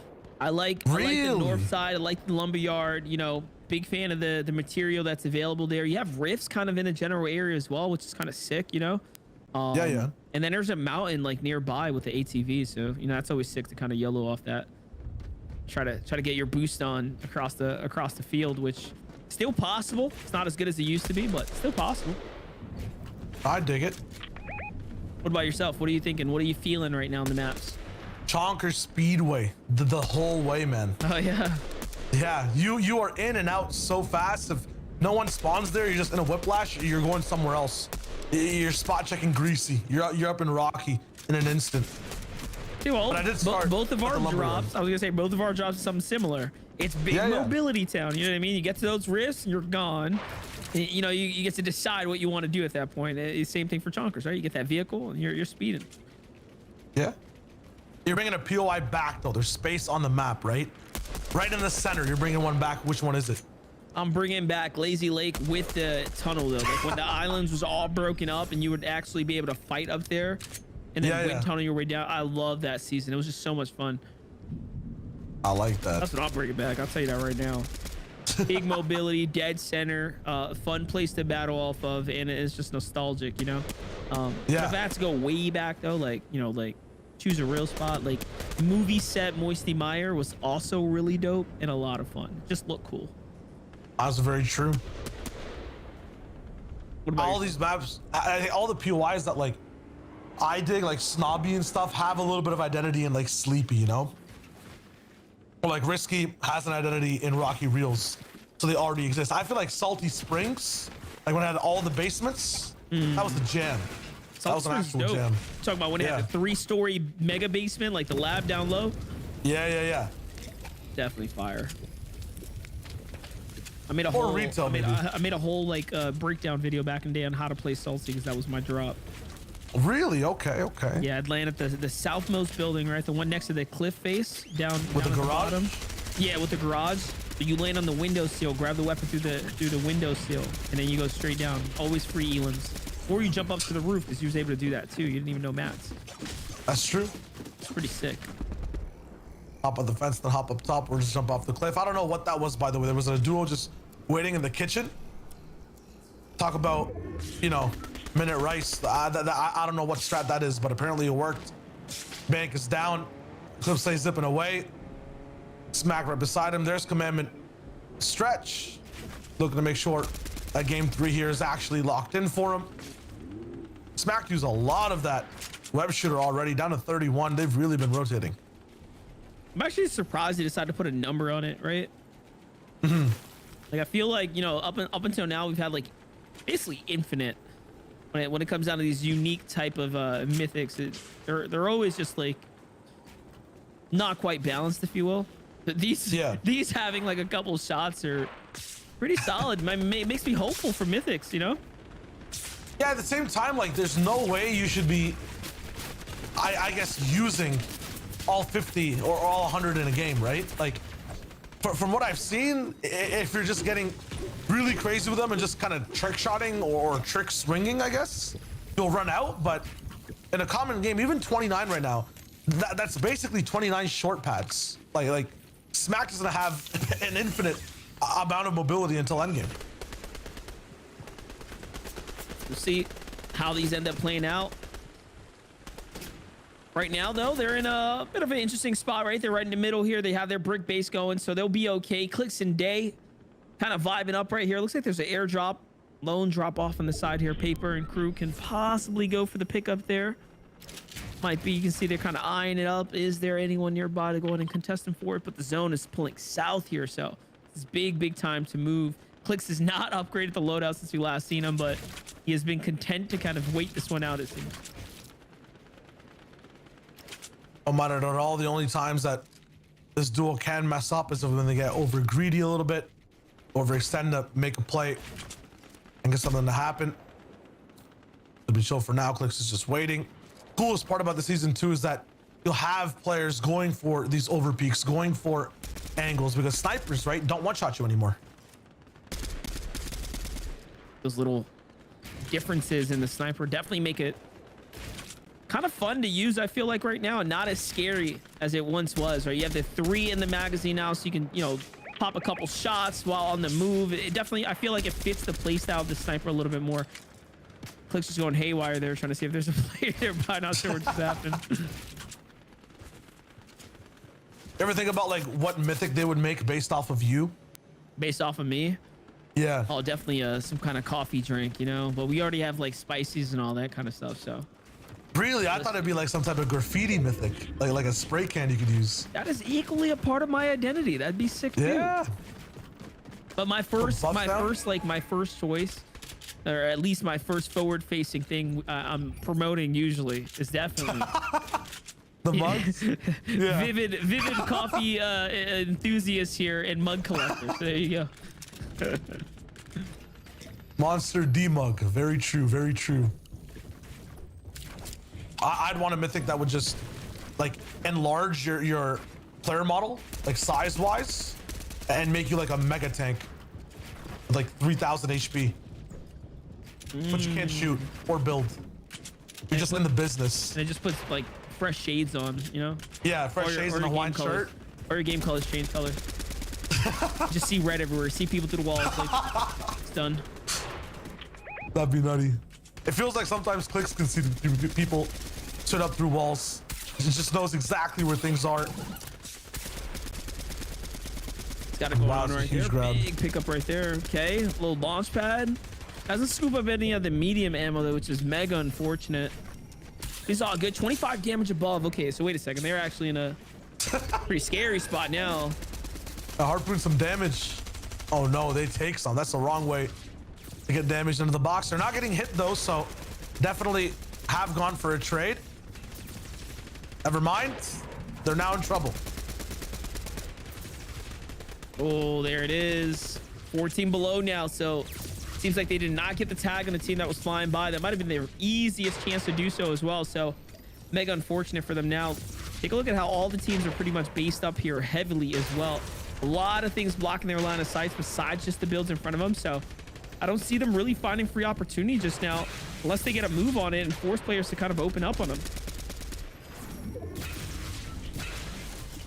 Personally, I would have let the shields completely crack, use the med mist, and then maybe Chug Splash, but the timing is not going to be there, so they actually made the right play, a shielding all the way up. It's going to be a huge cost, though. That mist won't be as effective later on. That's a risky way to walk by, but Clicks does not care. You saw the enemy edit come out, by the way. That was like not their edit. They definitely opened up that cone right there. Almost caught Dave for dinner moments ago. We called out, sent it in Miro, said, hey, need y'all to make an end game. Want to see the prowess, and I really want to see how these flavors work, because most of the time Senta does not rely on like the pop-off potential of his teammate. He just relies on the synergy and trust, right? When it was just him and Edgy, or you know, sometimes Commandment rolling in the wave. So when it comes to Scented Miro, it's a little bit more of a one-sided relationship on rotations and the big damage. I want to see exactly how that works. Miro, no, you have to think about though. Miro is a co-IGL, so maybe we we can give them some more credit here, because like Scented is clearly the leader of his team, and when it comes down to early to mid game, and then typically in the past Commandment would take over, but it seems like Miro's equally filling that role that Commandment would have once taken, because he definitely leads in end game, because before this he'd depend on Verse 2K to get them to end game, right? For mids and early, so quite possibly just an upgrade across the board, right? You get Scented now with Miro. That could be like a scary tree. I didn't really think about the synergies there, but as far as like what they typically pair well with, or who they paired well with in the past, this might be a good combo of a team right there. They're stuck inside the zone for now, but finally find a way to make it in. Now's right behind him too. See exactly how they roll. Meanwhile, Clicks Day very, very calm on this side, and that's kind of a big change as to what's happened before, but the panic will set in soon. Up in the sky as Surge is sticking by 36 below, and they cannot access their weapons right now to do any damage. They have to land first, figure out where the weak spots are for everyone that's moving, and then really beam through these boxes. See what's gonna happen here. This is just, again, just a back and forth right now. 6 damage above. You can just see the lobby slugging down right now. Shots. Everyone's just trying to maintain, hunker down. Things are ringing here, and here comes the long rotate out. A minute now. Minute to make this move here. It's going far. It's going the distance. 7 builds in the inventory day. Still no shock, and they don't care anymore. It's double fire meta time. This is the season here. Into the box they go. Yes, so they're looking for a refresher here, and they refuse to go down low. They're opting to fight on their layer first, and shot from behind. They loses focus, and that's it. That's wraps. Gets caught in the front. GG's up to Clicks by himself here, tanking inside the storm line now. Seems like he just made it out. When he ran into that wall, looked like he got a concussion. Paper just hitting him so hard in the head. Clicks head of the zone, cannot go in, dip and dive or do anything. He gets taken out too. It's Yuz at low ground, who's still alive with Cease, that takes them out all the way up top. Revised, Osp, they're alive. Looks like they smacked moving in. Bizzle also with pump is not going to be able to make the same big jump all the way in mid ground. Meanwhile, Commandment is also still alive. Looks like that's a solo situation towards the backside of the zone is where all the action is. Revived and Osp are focusing there for the moment as well. Justice down. Many duos just collapse now. Stretch is the one who goes all the way in to make a move. Commandment desperate to survive as well. We tune in with high ground, with the pressure, with the beams. Osp is insane with the Stinger SMG. Legendary variety. He's making the entire world hurt. Definitely big shots here. 5 elims already, and look at this legendary / mythic loadout. It's big, it's powerful here, and it looks like it's working out for them. Almost inside the top 10 here. Commandment just falls shy of the top 10. Unfortunate for him, but he's made it very far. Charlie makes an end game here too. Okay, we've seen a couple people show up now. Already another elim there for Revise. He picks one up too. Down bodies flying here. This is that power of the SMG though, Shio. Like, look at how quickly it breaks through these builds here. You do not stand the chance against the legendary SMG on height here at this close range where no one is looking up to even slow you down. Even if you do end up looking up, that's just an easier headshot chance for Osp as he's raining down. They do get broken out though. It's not that far away. A quick rebuild. They've barely even used any mats. It's all just been wood as they're moving. Osp now though, down to 260 at that 9th zone, finally locks in. 2 minutes of playtime now before finally that zone closes. This is gonna be a long drawn out one. I'm not sure if Height has the mats for it. Meanwhile down low, Miro's fighting. Sentence all the way on the front side. Miro now doubled up with Trashy. Miro goes down, Acorn clap, Lazar in the zone. He barely even makes it in. Sentence fully confirmed too. Lazar is sitting on 1 HP and finally gets denied by Osp. He knows everything, he's all seeing. And he's still moving in, blocking, reconnecting, getting all the mats. They definitely, after that pickup, have a big chance at winning this game. He's got the big third eye here, 360 vision going on, and 9 elims trying to make it 11 before they close out. They're big tags here. You know what? He doesn't want to let them heal up at all. Beautiful shotgun shot there. Controls the walls as well. He's trying to get the read here. He can hear the tags down low. That's a great wipe. But wait a second. Ost is risking it all here to get in the zone, and it is going to be enough, though. It works out. Revives is still up. And just like that, Trashy gets thrashed. And they find themselves in 11 elimination victory royale. Great way for them to come back up and stay in the running right now. I just love the fact that Revise is building everything out for Ops to just use and abuse. Zero stress from him. All he has to do is shoot. Had like 600 light bullets at the end of that game and went down all the way to about 100. So 500 shots shot Fallout and so many elims picked up.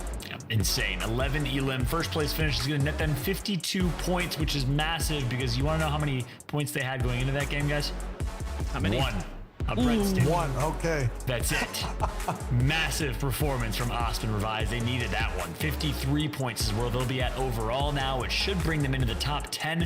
We, of course, will find out when we can, but a huge, huge showing for them. Trashy, while they get second place, they had 1 more point, I think, or maybe 2 more points. They had 3 going into that one. So a game that will certainly shake things up, and my favorite type of game, because that means coming into the second half of this competition, guys, we have an opportunity for maybe 9, 10, 15 teams to place top 5 still, maybe even more than that. So it's going to be a crazy finish and a crazily competitive lobby monster as we take a look at the replays from game 3. Yeah, the other thing, it just proves the resilience, right, of our pro players that we're looking at here, even coming from the bottom to strike big, come on up, pick up a victory royale, and not really just give up after 2 bad games. I mean, that shows much more than anything else now. So, you know, if anything, keep your eyes out on them, right? This could be the momentum shift. This could be the change in pace that we could have hoped for them to have. We've seen other teams do this in the past. I mean, most notoriously, you think of anyone like Aqua and Nyrox, right? Their comebacks in the late half, like big wins are possible, and anything can happen in these tournament settings. Definitely. I mean, there's a chance for all players around. The thing is, though, the more they get activated, the harder it is to track who's where, who's doing what. Yuz in this game was picking apart every solo. We saw Miro trying his best all the way towards the end game, and Osp finally showed up towards the end. I mean, where was this man in games 1 and 2? What was he up to? Because right now, Follow, they're looking like the best in the entire server. Yeah, and I believe Osp is a controller player, so obviously Stinger on the controller player, that's exactly what you want to see. Plus high ground, you're going to melt every build below you, and you're right, they went absolutely crazy in this game, popping off 11 elims. You did see FaZe Scented alive alongside Miro in the late game here. They ended up getting, I believe, third or fourth place, but in the end, Osp in the 2v2 against Trashy, and they're able to take that one and take the first place finish in game number 3. So we'll of course get the results ready for you in game 3 as soon as we do have them. But yeah, a 52 point game, I think I said. I think it's safe to say they'll be in first place in that lobby overall. I'm not sure how many limbs Trashy and them got if they were able to pop off, and anyone else in your eyes kind of pop off in that one in terms of the limbs there, Monster. Yeah, I mean, Shadow kind of alluded to Yuz going crazy there. He definitely had his moment in the feed. You saw all of a sudden Yuz was just picking him up left and right. Now, the interesting thing about Yuz in particular is he is known for solo play. He is someone who's got a very strong solo history, and just recently he actually played in the competition for Team MSF and won the solo tournament and then got himself his first professional contract. So, yeah, Yuz has got it, and ever since, more and more professional players are giving him a chance. So kind of cool to see the vet of Cease pairing up with him and seeing where things go, because even someone like Cease, he had a lot of success in the last season, and he was pairing up with more and more of those newer players, right, over at Coral Castle. So what you got for me, Shadow? Now, I was basically talking to Cease about why he wants to play with Yuz, and he believes in the power and the potential that this man has in terms of the way he brings a fresh new side to aggression, just on the field. So Cease is taking him under his wing, seeing exactly what he can do the next year with duos with Yuz, and I'm excited to see that combination. Not to mention his gamer tag is Yuz. I mean, that's pretty much as lit as it gets, to be honest with you. Big shot to Yuz, keeping it simple with that one. And yeah, that's you see that Cease, Bizzle, a lot of these players playing with kind of the new school talent and players. You know, I would say they're the older players in Fortnite, which is crazy to say because I think Cease and Bizzle are both like 23 years old overall. But nonetheless, good to see this new talent come through and rising. A lot of the veterans picking them up. Again, something that's pretty unique to Fortnite. You see it in some other esports titles, but you don't see this. It's cyclical, the nature of players rising to the top. And again, kudos to Yuz for being one of those players who's really proven themselves. So yeah, pop-off game from Yuz and Cease. We'll see how many elims they got. We'll see how many total points that they have when we get the standings, hopefully available here in just a moment. We just wrapped up game number 3. If you're just tuning in, welcome to the JBL Quantum Cup. And maybe if this is your first time watching, this is the second year in a row JBL has put together this cup. It's honestly a festival of sorts, as it feels like, because we have 3 games, 3 different competitions across 4 different regions. That's right. We got continents, actually. Australia, we have Asia, we have North America, we have Europe, all competing all weekend long, not just in Fortnite, but also in Apex Legends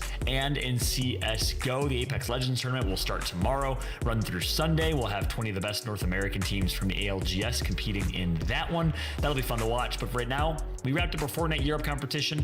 We wrapped up our Fortnite APAC competition. It's North America. And I think of the 3 tournaments so far in Fortnite, guys, this one's the most stacked. Shia, would you agree? Yeah, this in terms of attitude, in terms of what's happening in the end game of these fights. No one's even emoting or going for any BM types of plays. They are all serious. They're even in the drops, right? In EU, we saw it a little bit, and APAC, people were kind of griefing their drops. They're going for a forced fight. We see disengaged. We see people just completely spider swinging away. Like, I've never seen this type of seriousness from NA this early in a season, but they're out to play.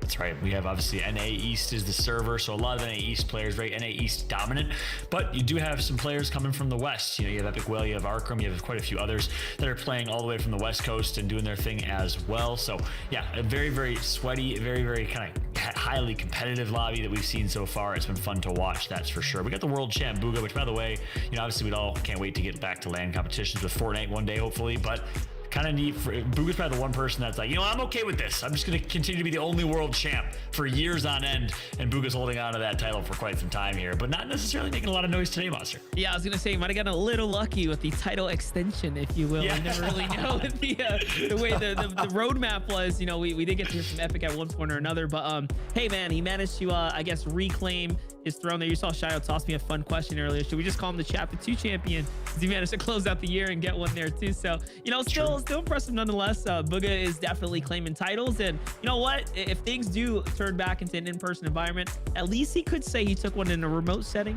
and of course in person as well. That's true. That is true. He gets to make that claim. One of the few people to be able to do that. Obviously, we had quite a few LAN competitions. We have some LAN champions. We have some LAN and online champions. Booga being one of them. We also have a player that is 1 in OCE. and has come over to North America and won. That's Muzz, who's competing in this competition today. So big shout out to Muzz playing alongside Speedy in today's competition. Looter was their third. The three of them as a trio made the move over to North America. Muzz ends up playing with the champ himself in Booga and making some big noise throughout. So excited to see if Muzz and Speedy can really make some noise and bounce back here in game 4, because I don't think they have been on top of the leaderboards just yet. As I say that, 11th place in this one, 22 points overall, so that's big. This is the post-match results from game 3. So I mentioned 52 points for Osp and Revised, but Glace and Trashy able to pick up 36. Pretty big differential between 1 and 2. But then we got Class and Colazo, the controller player, with 30 points, tied with Scented and Miro. Lazarp and Nounzi with 28. Pump and Bizzle, another consistent showing from them. I think that might put Pump and Bizzle in the top 5 because they've been consistently doing well here, Shio. Yeah, I think the biggest switch up for this region compared to all the others is the swings we have in total points at the end of games. 52 to 36, you pointed out, Fallout. That's not the same as many other regions, with maybe a 5 or 10 point difference. It makes it so that there's always a new contender inside the top 5, inside the top 3. And that means all the way till game 6, we don't really know who's going to be in the money, in the cash price threshold, all the way till that very final shot in game 6, the 9 zone. Yep, so we take a look at page 2 here at the bottom of the leaderboards in that one. Unfortunately, we talked about Booga a lot. Booga and Skittles not the best showing in game 3. They're last place in that one. But we also got Aperta and Mami, who have done a good job picking up a few eliminations and making some noise. Dubs and Mega been a little quiet so far as well. And then, yeah, Edgy Duke, Kanata's Saf, a lot of the Titans of Fortnite with unfortunate game 3. I'm not sure if we caught all of that necessarily on stream, but a lot of folks maybe getting caught in some early fights, getting third party. We don't know exactly what happened there, but let's take a look at the overall standings. And as expected, it's Agers and Rise on top and first. And yeah, due to the consistency of Pump and Bizzle, that's what Bizzle's middle name is, Mr. Consistent. 66 points, second place for them. Glace and Trashy and Osp and Revised, because of their performance previously, were able to take the third and fourth place and actually stand corrected. They must have had more than just 1 point. I think my standings page was incorrect on my end. Maybe I didn't hit refresh, but just a few points that they had. But those games were really, really big for them to break into the top 5. Paper and Justice are going to round out that top 5 as we take a look at the second page here. Monster, walk me through it. Yeah, and also what's most interesting about that first page is our number 1 team only picked up 7 points in that last game. So they've kind of given away the lead that they set up, and now have really opened up the playing floor for, I'd say, all the way down to about top 20 now, right? Anyone within the 40-point range is really inside the battle here. And that's what you were kind of alluding to. Like, we can have a 15-man essentially race now for prizing takes, and we're only halfway through the competition. So that last game was a very, very interesting one, the way it developed, because top-tier teams did not perform. You saw the elim feed there coming from the post-match results. Saf and Kanata out, Epic, Whale, and Crew out, right? All these players that did not pick up points that were playing very well are not there anymore. Yep. Well said, Monster, and thank you for kind of laying down the lay of the land. Shio, anything else that you want to point out from those standings, or did Monster cover it? Monster pretty much covered all of it. I'm just really looking at, us flying up the rankings as well. You talked about Bizzle's consistency. Any of these pop-off points coming in, the big 30-point, 20-point differentials at the end of the game, that's going to be what to look out for, I think, especially in game number 4. We saw it in EU after the 4th game. We kind of had a feel for who gets to stay inside that top 10. So this is the one where people really have to lock it in. That's right. Game 4 must perform as we get ready for our second half of the competition. And guess what? We did get word that the lobby is loading and launched. Battle Bus about to fly across our brand new map here in Chapter 3. If you're just tuning in, welcome to the JBL Quantum Cup Fortnite Playoffs. This is North America. This is match number 4 of 6 total matches, and an opportunity to take home that $35,000 prize pool, or a chunk of it, plus the digital NFT trophy that we saw earlier as well. I'm Fallout alongside Monster, D-Face, and Shio, ready to call the action for match number 4. Let's hit it up. Let's go. This is where all the changes have to solidify. This is where you really want your best performance of the day. This is the back half of competition. You can reset momentum, you can reset mental, but it all starts off the drop. Got to start off the drop here. Another south pull for the zone, or for the bus on the initial flyby here. Dubs and Mega up at the top. The vets themselves, the legends here. We've only caught a brief glimpse onto what kind of, play style and drop style they're going for. It seems like Lumber or Shifty is kind of their place to go here, as they're coming in hot for those locations right now. But again, no one really mixed up the job. Seems like everyone's pretty content with taking their early game battles, this being like more of a testing ground, if you will, for some, and kind of is what it is at this point. Yeah, everyone's kind of spread out. Maybe they're looking for their chance to lock in a game. I think North side is the only one that has a crazy contestation. Even Camp Cuddle, that was so contested in previous regions, is just chilling right now with one team. It's going to be Shifty, Logjam, Sleepy, and the Bugle. They're heavily contested, and that's not changing this game. Not at all. Jack and Acorn right now, touching base over here. Just getting their loot on, trying to get comfortable right now. Jack and Acorn, what can they do leading into New Year is going to be the real question. Seems like that fight up north is definitely taking place there. As Bank is going to be the first one to get knocked. Kind of seen that a few rounds now.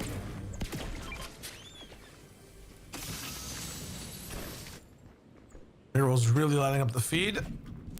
Looking good, taking out a full duo. Jack in the gas station will be fine too.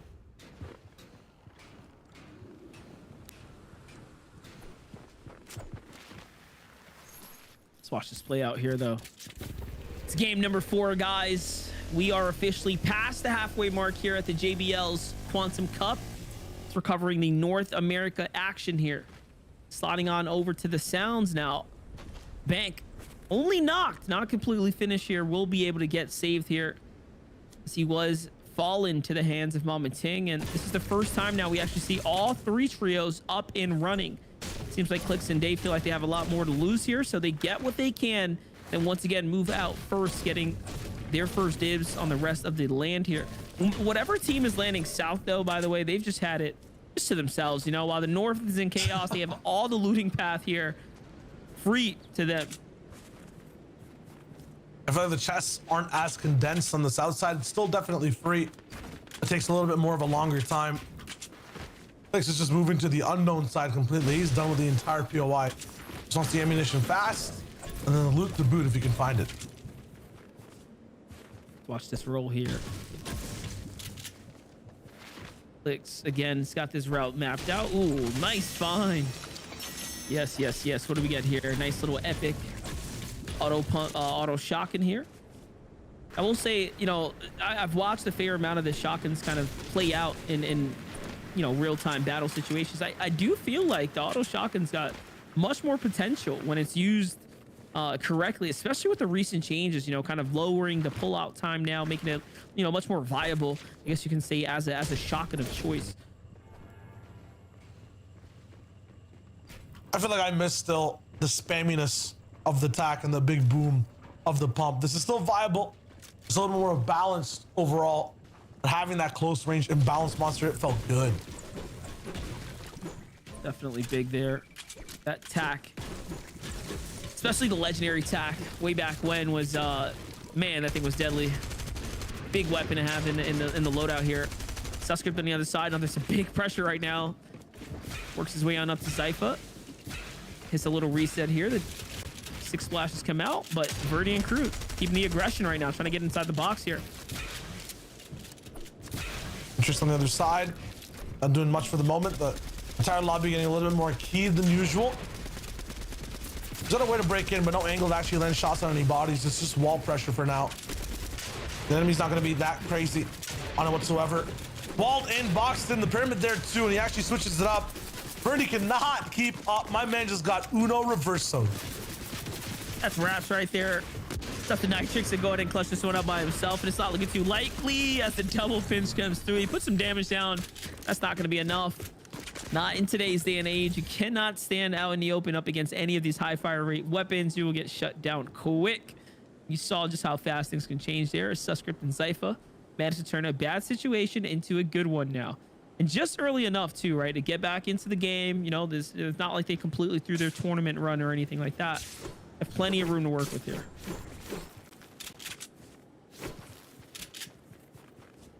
Thing is, though, even off spawn, I've seen them get a few eliminations before, maybe 1-2 stragglers. As soon as they come up against a mid-game team, they cower, right? I think it was up against Savage possibly last time, where you just let them live. This time, though, it is tough. Seeing that her model just able to pick up other things that are so much bigger than her is hilarious, by the way.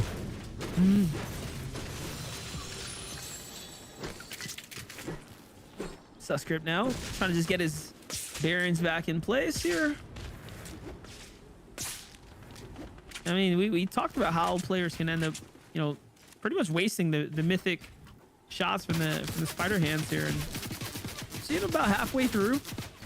A lot of time between now and end game, so I'm not sure how that all happened, but maybe it's just a part of the looting pass nowadays, right? You get to cover much more ground and cut players off, but I feel like that introduces more room for error, right? Crossing past an opponent, getting choked out. Yeah, I feel like over there, I definitely don't have a defense for the way my man Subscript is using those gauntlets. It seems wasteful. Cool thing is, even though they have a number, Monster, that number is shared, I think, on your account for all Spidey gauntlets to pick up. So it's not like, you know, you can use 100 in a game, pick up another, and then use 100 more. No matter what happens, you have a set limit based on the game you're in as to how many you have left, which I find really cool. Those set limits definitely, again, are very interesting the way things kind of roll out here. But back with Osp, okay? Osp, who was in what was near dead last, has that big pop-off round, 11 eliminations, putting him up straight to the top. The difference between him and the other teams at this point is the fact that they didn't have that consistency via placement, because not a lot of teams have actually picked up that many eliminations, right? I think a majority of them are just coming from winners overall, towards the end of games. So it's really cool to see exactly how that switch up happens. Dubs and Mega now also looking a little bit more organized overall. Not in boxes beside any other team. At a bridge by themselves, kind of in their own element now. I was going to say, in the distance, Kanata, I saw his HP just get ripped apart by Pink and SypherPK. So it's Kanata and Sav versus SypherPK and Pink just off in the distance. Those are those shotgun shots you heard off to the west here. I'm staring at the feed right now as I want to see what's going to happen. Okay, someone launch padded out. Who you want to bet it was? I feel like that's Kanata leaving, scared. Ooh, okay, we'll Cypher find shot's out. too strong. Nope. It actually ended up being SypherPK and Pink who ran. Kanata and Saf are still there at the gas station. In come Dubs and Mega. Wait a second. They're getting aggressive. They want to roll up on the fight. The entire tournament, they've been playing on other people's contracts and words. Now it's time to take things onto their own terms and be aggressive first. But are they confirmed with it? Yes, I see shotgun shots being dealt down too. 6 chuck splashes from Pink.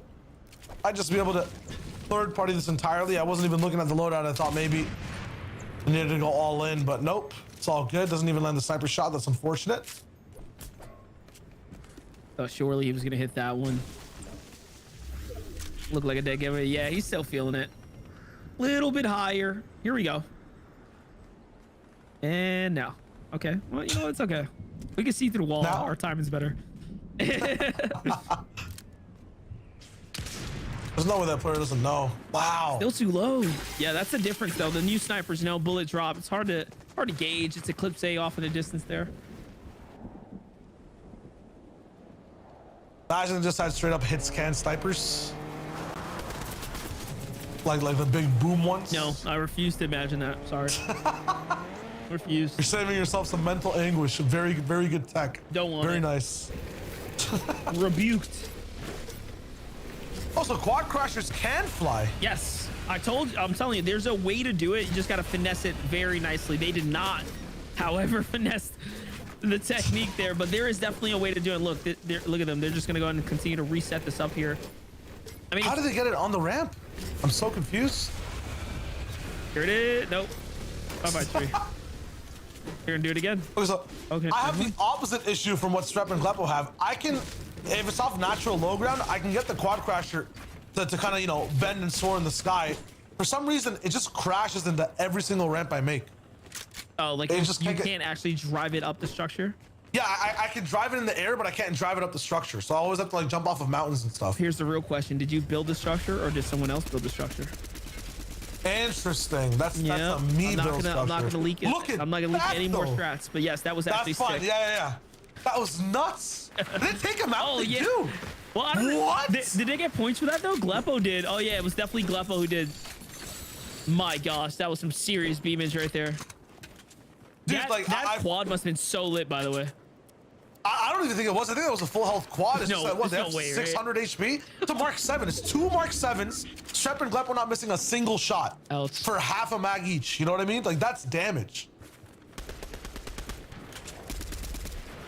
That's an easy 1,000 rack, 33 a shot. Like, there's no way.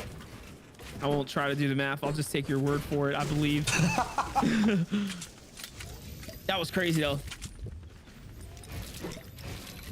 How much more tech do you know about the season? Leak one more tech. Okay. You can run over cones, crouch, slide your way through as a ramp phase technique. Oh. Yes. Extremely viable, extremely consistent. Interesting. But okay. Coaching services at nah. Oh, man's got the research done. Where's Glepo going, by the way? You just got to refresh. Guess they must have left something that they can stack. Spark and Cobalt vibing. I think this is the game where we finally see Ages and Rise step up again and further their lead. I think to win the tournament, all they have to do is place top 5 in this game, and it's done. Little top 5. That's wraps. Yeah, they get a top 5. What? They're already like 20-ish points ahead still. There's no chance. What can anyone else do? They're not that far ahead. They're actually, I think, only 13 points ahead now. So, like I said, that last game was not a good game for them. They only picked up 9 points. Yeah. It was still a 13-point like lead that in EU in game 6. That's all the team needed. Have we actually checked in with Ages and Rise? I don't think so. We just saw them middle of the map, looking good in a base. It's just you know, they're not psyching themselves out. They're not trying to go for the win. They're doing whatever they're doing game to game, and that's how you stay consistent. So I'm liking that from them. Take a look here. Pink and SypherPK. We saw they were in a rough situation before, but seemingly have, I guess, balanced out a bit here. Oh, look, some nice little finds. Okay, that's going to cap them off, and some extra minis for SypherPK here. So this is perfect. There goes the splash. That's going to give them HP and movement boost. The zone ticking for 2. It's definitely going to start to add up here. They're sliding their way around. As soon as they get close to these builds, though, they are going to get spotted out. It's at least the footsteps, and you know these guys are going to get the read here that they're going to be lit up. Yeah, beautifully done there to go in and elevate themselves up. They kind of had to do that there. This is just Pink, man. He's smart. You could tell. 100%. What item did this just spot, Monster? That was a do I have a clever one for this one? I do not. It was a drink, you know? It was the health drink. That was a drink? Yeah. The health drink. 100%. They guzzled it down. Yeah. The young guzzler, dude. Actually insane. An Ayo moment indeed. Camp Cuddle, though. I find it wild that no one's really contesting this side of the map as much in early game. Made myself laugh. I was gonna say just guzzling drinks at Camp Cuddle, you know? That's how it's going down right now. He's gonna find some more up here. He's gonna take those with him. Hey, we take those. A lot of things are just working out for them right now, honestly. Yeah. It's kind of like, you know, stabilizing their way back into this game right now. It's crazy they're doing it on EU ping as well. Script also racking their way in, but it just looks like they're struggling, always at the mercy of other teams at third-party tower bases. Zypher's gonna put his deodorant on, make sure he's smelling nice as he moves in. I respect it. They have a pad, but they don't want to use it now. Investing in wood here is genius. You can get a lot of it back in greasy. There's so many fences and bushes. Breaks a few, it's all good, but look, barely any of it is even farmed out. It's just the houses. It doesn't cease, have a higher point, usually on the low ground. And Clicks and Day, who are usually mid somewhere in a building, are going to be the ones all the way at that ultimate low. Yeah, no elims either. So we kind of saw them struggling with the Surge 2 games ago, and it forced them into somewhat of a peculiar situation to force a fight out. Another game where they don't have elims, but this time around, one of the better loadouts we've seen Clicks with, and they were making it work before, mind you. So I don't have a doubt that they'll be able to do something major here. And it seems like they've already gone through a couple of battles. You can tell just the fact that he doesn't have break, doesn't have metal, right? So they've kind of been through the ringer here. Still has a lot of, I'd say, heals here to work with. These 3 big pots are definitely nothing to overlook at. Could have been picked up from the Tomato Man himself potentially here. I need a lot more than the Tomato Man, though, somewhat of a divine entity to help them out here. This is kind of where they've been struggling a lot. Every time they're rolling in edge zone, they get edge zones as well that pull right towards them and help their game out entirely, make them save on mats. It feels like Clix and Day kind of overindulge in the mats they put down, and they use a lot on rotation, especially inside this zone. Clix already one box costing him about 100 mats there of brick as he gets spammed out. They need to move almost of a max pull type of situation. They have to go far away and don't even have a pad to use for it at all. No pads. That's rough. For sure, for sure. Saf and Kanata on the other side. Look at this. Even Look at the Saf. loadout. I was gonna say even Saf opting to no shock in here. Legendary Mark 7s and an SMG here, going for the 3-2-1 in the wall break. Oh no! Whoa! They were ready. The plotters have been plotted against. It seems like they were just about to decide to come down too. That was, I was gonna say that was Lazar, but no. Don't know who that was. Siege. That's how fast it happened. The game itself blinked. Saf was confused. Kanata's like trying to build and put his stairs up. He has no idea what's going on. Two people in a box and they're spraying. It's over.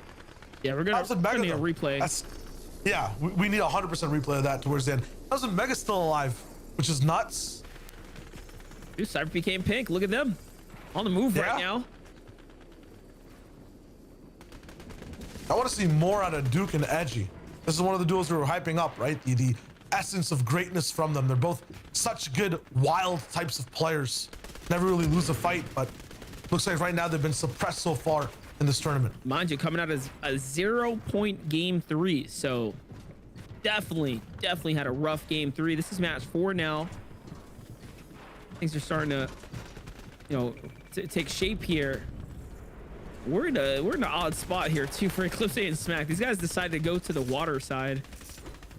You know, more often than not, the zone's not going to pull this way. So I am curious to see what they know, what kind of hunch they have here, because this is quite the spot. Good job, your caster cursing it so they do get the zone. I like that. As we go back to the minimap, we will see, hopefully, in the next few seconds, where people have to go. Arkham Epic not moving just yet. No one's really jumping out, so I honestly can't even tell where mans have to go. Clix is moving. Where's he going? It's just towards that bottom right side of land, and yeah, that means anyone who's at the water, predicting the water, they are in a complete vortex now, a whirlpool of sorts. That is a max pull from the ocean. Oh, this is so risky. I was just gonna say, how many shots does Clix take before he realizes this might be a bad idea? He does all that to try to pick up some loot, only to then have to use all the loot. This is just one of those plays now. Yeah, now you need the big pot. Oh gosh, there it is. Okay, he gets it. Now in a worse situation than what he started, but it's okay. Mission complete. What is going on though? These are some sloppy edits, some weird builds, and a very peculiar position to try to control. Super ultimate Logan. There's a person beside that left box as well. It's basically hiding inside their base. Oh, that's a bounty. Knocked body? Hello? Yeah, there goes the thirst here. Now he's gonna try to look for the wall here so he can grab all this loot. There it is. That's actually Rice. Whoa, so that means Azers is the player on the other side of the wall here. He thought he had his teammate safe enough to box up. Instead of going for the heal and controlling the walls, it's gonna be the thing that backfire now. Look at that. Snatches up some loot. What an angle from Clix there to find a 54 tag. And off he goes to the races here. Great job by Clix. Where is Azers? Actually, is he still up? Might not be. Oh yes, he is. He's at the front side. Yeah, he's gone. He's gotten onto that spot. Did not want to be next to the aggressive Clix and Day there. Big change up in this game as well. Arkham Epic Will usually wants to not really greed for height, stay ahead of the zone, and that's crazy to think because they are height kings on NA West. The reason Sav Kanata inside the game, always claiming it first. This time they're knocked before the end game starts. That means Arkham and Epic might have a chance to hold on to this the entire time. They go for a big rift that's going to be huge, but Arkham's going to take a lot of damage going for it. Down to 22 white HP. Epic Will closer to 10. This is with Mark 7's in the business, with Miro alive. I mean, hey, Good luck, guys. You have 15 seconds of pure anxiety. That felt like a crazy, crazy play to make. But you know what? Arkham's one of the best when it comes down to like leading and decision making. You know, paired up with the Epic Whale is equally as good. I don't want to go against them. You know, that's just how I feel about it. I mean, it's a good feeling because they go right in. What a catch from Arkham as well. The builds to get Epic Whale inside. Who are the ones who are going to be trying to contest and play for height with? I see Osp all the way up there already. Eclipse right beside him. Riverson towards the backside. This is going to be tough to see. I mean, if Osp gets another game all the way up top, it's going to be huge, but I think he's just playing as a solo. I don't see his duo mate. Meanwhile, first place Agers, he's literally trying to keep the dream alive solo. He wants to stay asleep the entire time. A few rat-a-tats of that Stinger SMG, but he doesn't find a confirmation on any elimination there just yet. Running low on materials, running low on that surge. He has to make a play right now. Someone actually goes down just in the nick of time here, and whoa, this guy doesn't turn around, and all of a sudden, Agers 5 to 2-for-1 special here on the layer, and the mats are his as well. And look at that, the HP that he didn't know he needed, but he now has, is beautifully picked up there. And look, he gets the peppers as well. This is great. It's gonna lead him all the way through the game. He's got the mats as well to go ahead and make some more placement out of this. And he's just playing out of his mind, man. If there's a player that's going to deserve this 15K, you're watching it play out right here. He is fighting for it. He needs a pit stop, though. All he has is his Mark 7 rifle. After this, it's over for any type of ammunition he has overall. He needs to take a reload. There it is. Double SMG reloaded now. Mark 7 also reloaded, so the firepower's online. Popping that flopper, though. One of those SMGs is only going to be at half ammunition count, so he has to be very careful and not bite off more than he can chew. Getting spammed all the way by height as well. He drops down. Agers is playing phenomenally right now, dodging every single person in front of him. The movement, impeccable. A duo in front of his box. 170 mats left. He moves again, and no one punishes him. Completely open low ground, and now he's really fighting against a duo. There's some pain, but once again, a lair switch. No and he way. was back into the zone with a launch pad all the way up front by himself, and he's still alive. He still has the double SMG, but no, someone's in the box. It's Day who finally shuts down the dream there before he can break into top 10. Those are going to be misplacement points there, but what a performance Agers puts on for us here at the desk. On the other side, though, Bank finally makes an end game. He's in a zone right now, going toe-to-toe with Smacked here. Clicks and Day. 5 elims already getting started here, and now we're breaking inside the top 10, inside the top 5. This is where you really start to bring it home. Nice job for Clicks here. Great angles on the Creo, and this match 4. Just take a look how it's playing out now. We will have new players up at the top 10 here. Finally, big performances are being made here. And I'm seeing, again, fresh faces in the end game. Players like Bank, players like Nounsy, right? Showing up here at the end. Also getting a big pick. Look at Clicks, though. He doesn't care about his position. Sky high, he still finds a way to do that damage. And Day has made it all the way up towards the top. He has no builds, just a dream and a beam. That's another, but it's all up to him now. They're actually down to fall damage. Duke is going to be the one taken out. 1v2v2 situation. Clicks, can you make this happen? Can he get the save here? He's going to drop the body. What's the play here? What's the idea right now? Is he trying to keep him in? Is he trying to get the thirst? We'll find out here shortly. Give him a second. Clicks has got to come down, and here's the fight going down. Beautifully tagged here. It's a one-on-one situation. He does not win or lose these. Excuse. There it is. Clicks comes ahead with the 9 elimination victory royale right there. He's an enigmatic player, man. We don't even know what he's going to do next. If he is winning or losing the position, he's confusing us with the x-rays on. Just imagine the players fall out. They have no idea where Clicks is coming from. Dave's just watching as he's knocked, and the man's just a phenom, bro. That was insane. Yeah, Clicks doing Clicks things is the best way to summarize that one. 5 elim, first place finish, so that's going to be at least 40 points for them, plus on any elims that Day got as well. I think at least a few, so a really big game from them, as you'd expect from Clicks. I'm excited to see the standings, or the results at least, sorry, from game number 4, but we definitely know Clicks and Dave most likely on top here as we take a look at the replays, Monster. Yeah, big games there. Respect to Clicks winning in such a crazy fashion, pulling through at the very end by himself. But luckily, like we said, it was just solos that were left, right? He had the momentum, he came down, and he just didn't let go of the foot on the neck there. That was well played. Absolutely, past that as well. I think Sypher still keeping the dream alive and staying alive for a majority of the portion of these games. Edgy finally waking up as well. Shep and Gleppo, I feel like this is kind of the most flashy play. There's some of the most insane damage I've ever seen. Look at this. Yeah, that play right there. Absolutely. What? From full HP, it's a double fall damage. I mean, that is just ridiculous. And not only that, like this full shield ripped down too, right? So like he got down to white tags. Like, that was just ridiculous. One magazine, you called it.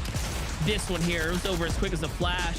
Literally gets flashbanged by a couple pump shotguns to the face right there. It's over.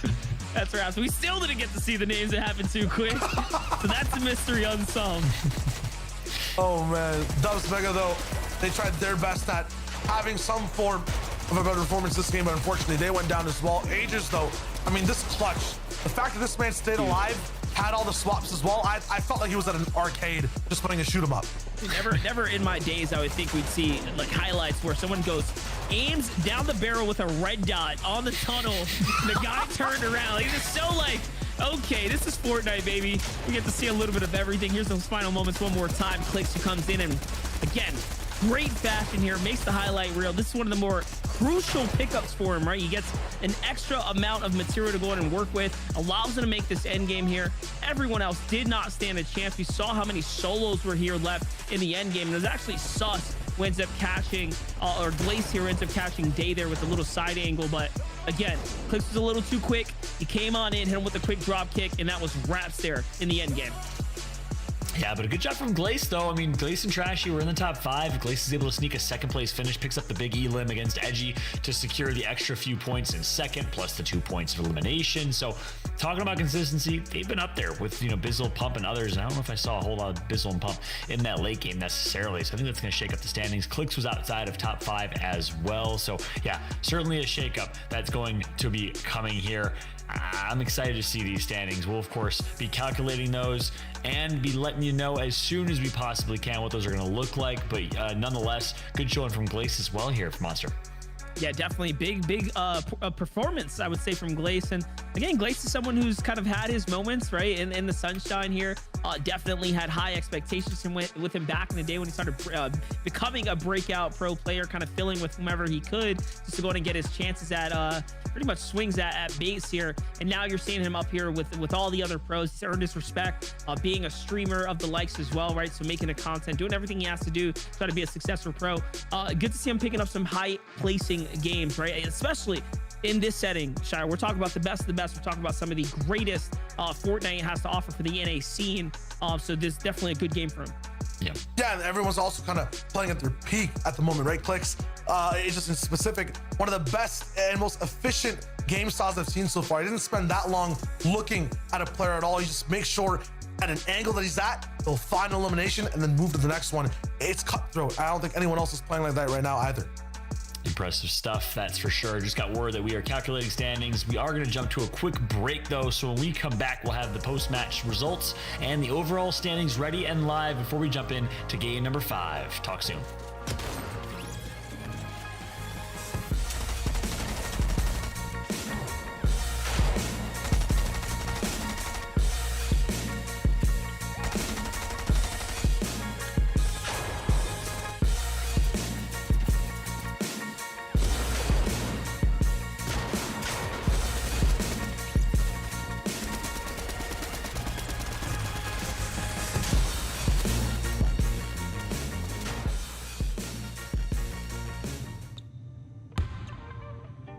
There is always a new challenge, and the hard work never stops.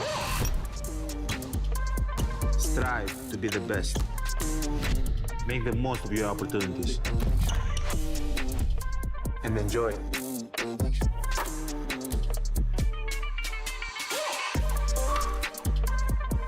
Introducing the JBL Freak Edition wireless headphones, designed by Giannis.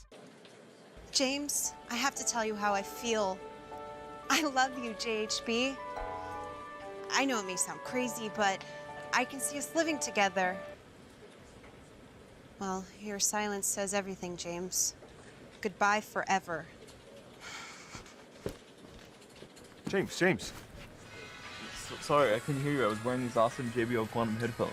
Look, it's me as a cat. The nose and the whiskers. Isn't that cute?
In 2020, the JBL Quantum Cup brought you the best of the best in competitive gaming. Watch this year's top teams compete, play with the pros, win JBL products and cash payouts. JBL Quantum Cup. Watch, play, win.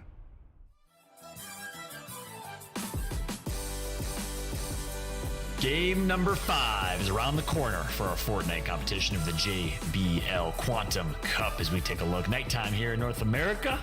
And guess what? We got our post-match results ready. 48 points for Deshaun and Clicks. Pop-off type of game for them. Gleason Trashy with another 36 bomb, though. That's going to be pretty nice for them in the overall standings. And then you got a couple teams that necessarily haven't been making a ton of noise. Obviously, Aspen Revives with a back-to-back solid game. Edgy Duke, Creo Vert, so a good job overall from them. Agers and Rise, keep an eye on that. 21 points as we flip over to the overall standings. I think, actually, start page number 2. I take that back. Page 2 first. Stubbs and Mega, another disappointing finish for them, unfortunately. Booga and Skittles, same thing. So can't get a lot going. Kanadas and Saf as well. And now we will flip to the overall standings. As I said, keep an eye on Agers and Co, because they are now in second place, but tied for first. I don't know what the tiebreaker is going to be ultimately. Tied for first with 100. Glace and Trashy with 99 right behind them. Aspen Revised and then Creo Vert. Wow, look at these standings, Monster. Comes down to Elims. Elims just are on edge for Day and Clicks by 2, by the way. So that is how close the competition is. And then Glace and Trashy, 99 points. We got a 90-pointer up there as well. We are looking at a tournament here, Shio. I mean, game 5 and 6 are going to be interesting now.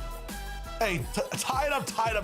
It's like 3-time there all the way at the top. It's going to be fun to see exactly the difference maker game 5 compared to a catch-up one or you know, the usual qualities we see with the game 5. This one's going to be very intense because all 3 of those teams make almost every single end game. Yeah, well, you say it's going to be intense. Guess what? I got some good news for y'all. We got game 5 ready. Let's jump right into the action. 2 games left.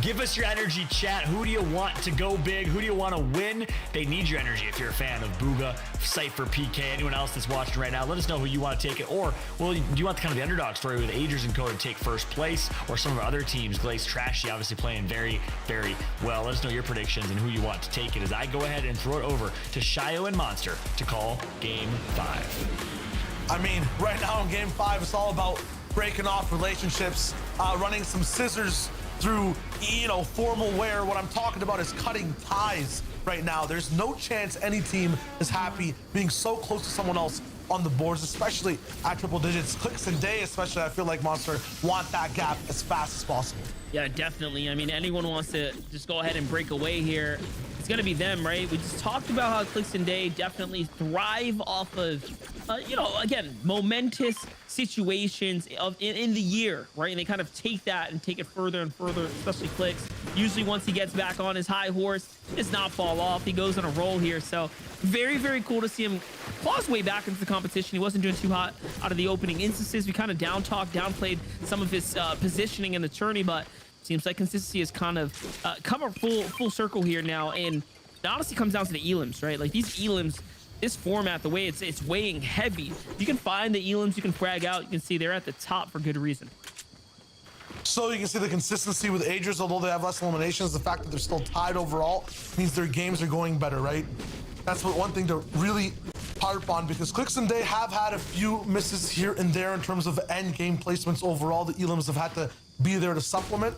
If they can't find them, that's going to be troublesome, but you saw the way Clicks is operating inside these end game layers. It's absolutely crazy. It's nuts, and he finds any possible way to get some pressure, get eliminations, and then keep moving. And crazy thing, it comes off of the back of that last big win, right? Like being able to clutch up in those final moments, go ahead and take that one home for him and Day. You know, that's a difference maker now, as we do come down to one of the first early tiebreakers we've actually seen ever in a tournament setting, right? Really come down to the elims up at the top like that. It doesn't happen very often, which is, again, what is virtually a 3-way tie right now. Like, we can put up Glace in there as well. And remember, they just got that second place, so that was literally a fight for first. Seriously was, yeah. Whoever got that last elim would have been the one rolling in. That was Mega, active right now as well. That's really fun to see, because they can make these final 2 games also very interesting. In terms of a tournament format, 5 and 6, those games specifically, 9 and 10, the last 2, they're always their specialty, so they should be in their element right now. That was unfortunate. We talked about like seeing some little BM and dances and stuff. Mega definitely pulled out the guitar.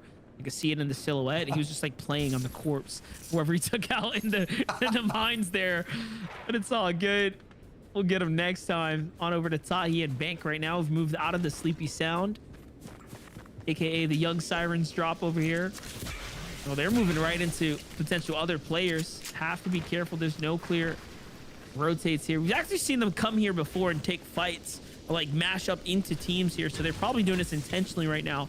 Try to see if they can find these other trios that are battling on the outer edge. More loot. Could be a possibility, but remember games 1 and 2, that's where they kind of suffered looking for those early game fights. So might be better for them to just back out, maybe take the damage at that full fight. Meanwhile, 30 Casker up against the young boys, looking for their shot and maybe redemption inside this leaderboard. It's a big wide pinch from both sides. If Jelly and Ink just push one of these guys, they'll be at a huge advantage, but they make that pinch super close now. Kind of tightening them all into just one box. Shots to the door. Ink is trying his best to keep it wrapped up, but he falls into the fray in between both ways. That is just tough. And Jelly's left on his own.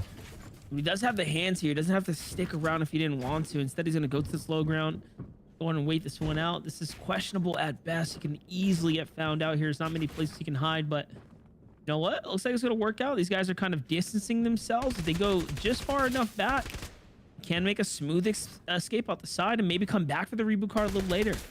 Let's see what Jelly decides to do here.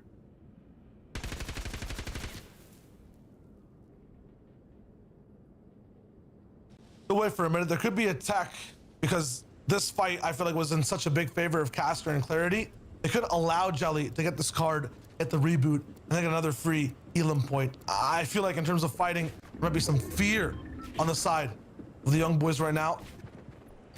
Jelly's just waiting things out. Meanwhile, Acorn and Jack, we expected them to really clap back instead of duo type format, right, Monster? But today has been looking the hottest for one of the hottest duos on the planet.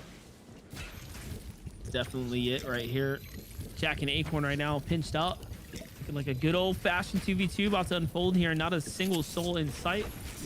Go ahead and third party in the distance here. Here comes a re-engage, a reset for both sides here. Once again, we're seeing teams opt out of shotgun play.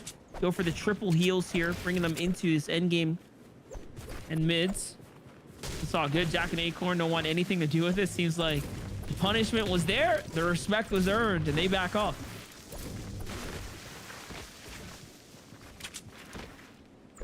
We're looking fine for now. Have some of the best items available loadout wise as well. Wonder if there's any. It's actually so weird because I've actually seen it. I'm answering my own question before I ask it, so let me backtrack and do this again. It's wild that on NA you don't see any Ranger assault rifles. When we were casting EU Monster, everyone was rocking some type of striker shotgun Ranger assault rifle combination. Like Vidil and O'Reilly, box fighters are doing that. Meanwhile on NA, everyone's embracing that Stinger meta. That's just wild to think of. It's very different. I even saw Benji Fishy earlier today. He dropped a green Mark 7 for a legendary Ranger rifle, which again, it's a big difference there as far as rarity goes, but it's still a style difference, right? Like at the end of the day, yeah, that Ranger is not gonna do what a Mark 7 can do in any rarity color, right? Like regardless of what, but he's still watching like players like that, especially on EU, opt into it. Definitely the different play styles, definitely a different understanding, I guess, of where the game is in terms of the fighting style. So I am very curious to see what regions are truly ahead and are breaking away, right? Like genuinely. It'd be cool to have an international type competition, you know? It'd be great, you know, especially just maybe answer that for us. What? Jack making this MK7 look like a Ranger assault rifle. That's insane. And the fact that you can do that, right, with just good trigger discipline, I don't understand why anyone would ever pick up the Ranger once again. But hey, man, it's pros. They know stuff that we don't. Yep, for sure. Like I said, though, and that's why I phrased it the way I said it, right? Like the understanding, like their understanding of the game is just definitely different. They see things we don't sometimes, especially on EU, where for them, I mean, that is the fighting region, right? Like most notoriously coined, at least once that kind of pioneered the aggressive style at the gate early on. Still opting for those shotguns though. Yep, very, very cool. Strap trying to find the card or find the van. That's the question. You'll see an X on Gleppo's name. Usually that's not there once they do have the card, but I could be mistaken. Looks like he's got it. It's beelining straight to the van now. Yep, it looks good. Oh, this is tough. There's barely any cover for this van. It's gonna work out though. You have a new sound of the reboot van there. New animation as well.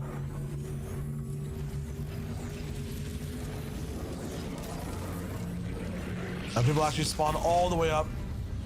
And the sky for these ones are a lot louder though as a result. I'm liking though. You can go straight back to where your old loot was. You're not subject to, you know, completely getting broken down off rip, off spawn. There's a little bit more dynamicness to reboot van spawns now, which is nuts. And we've noticed, I feel like more players that have been picked up have had like actual loot, right? Like genuine loadouts, obviously paired with a gray pistol, because usually they're like picking up what they can. But hold up, that's a nice find for someone that's been rebooted. Little present there, and a legendary shotgun falls out. Well played, very nice. Listen, if that was the case, reboot me every game. I'm down. I'll take one for the team. Epic World's taking 12 actually. Look at the chuck splashes. That's a big double up. Ooh, little explosion there. Okay, that's gonna set the ground ablaze as well. It's crazy to think that, like you said before, this SMG has faced the adjustments to lower the damage it can do to builds at distance, and still, even from this far, it's shredding through that brick while it's not freshly built. Like it just can do so much pressure. And that Mark 7, think about last season, right? Or last chapter. You have a blue AR or something, even a legendary AR.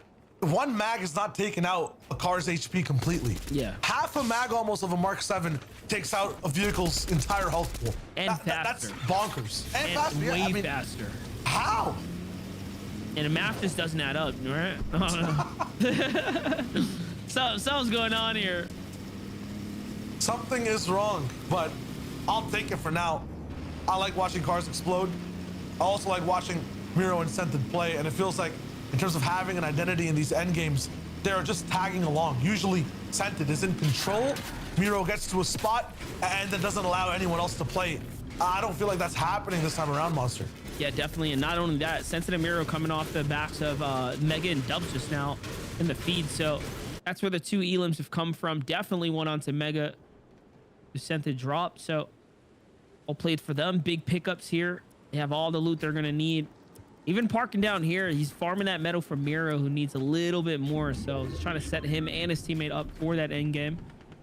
It's the differences in going all the way with it. We're already at match 5, guys. After this is game 6, and we're out of here. So this is getting closer and closer now. We have a 3-way, just about a 3-way tie up at the top, and that was a big opener there for Cease. Lots of damage for Surge. I wonder how much Surge is coming from just Mark 7 rifles alone, not even the Stingers. And it's wild, you just hear a Stinger type of action all the way across the map. I wish there was like a shield miss happening as well. It's so cool you can hear your teammates with that miss too. It's so dynamic. Definitely prefer it over the Guzzle. Yeah, for sure. And that's kind of cool to think about too, right? Like you said, there was like a shield miss style. I think it definitely fit into the game. And we already know the benefits of having stuff like Chug Splash to support your teammate in different, odd scenarios and whatnot. What if they made all the heals like that? Like you just dump it out on something. Just pour a mini out for the boys. Yeah. Pour one out for the homies. Yeah. Mini out for the homies, dude. That'd actually be so cool. Looks is just waiting. This is an ominous angle. I was thinking, like, what is he looking at? Because there's like, this is definitely dead side west. Like, what's going on here? He's just wiping he's using that Clicks towel, patent pending, Just making sure the sweat's off the palms. No, Click said the other day, this is pretty funny. He was like, man, I'm scared of that monster guy. I was just thinking to myself, like, why would he ever say that? Then I think back to World Cup when I first met Clicks. It was him, Skeptic, and man, who was that? It was another little scrawny kid at the time. Slappy? Yeah, you were behind me actually when this happened. I had my GoPro and I was like, give me a handshake. And I think ever since, I swear, I intimidated them. These young, poor little boys at World Cup, terrified. Now I'm over here just like sociable as ever.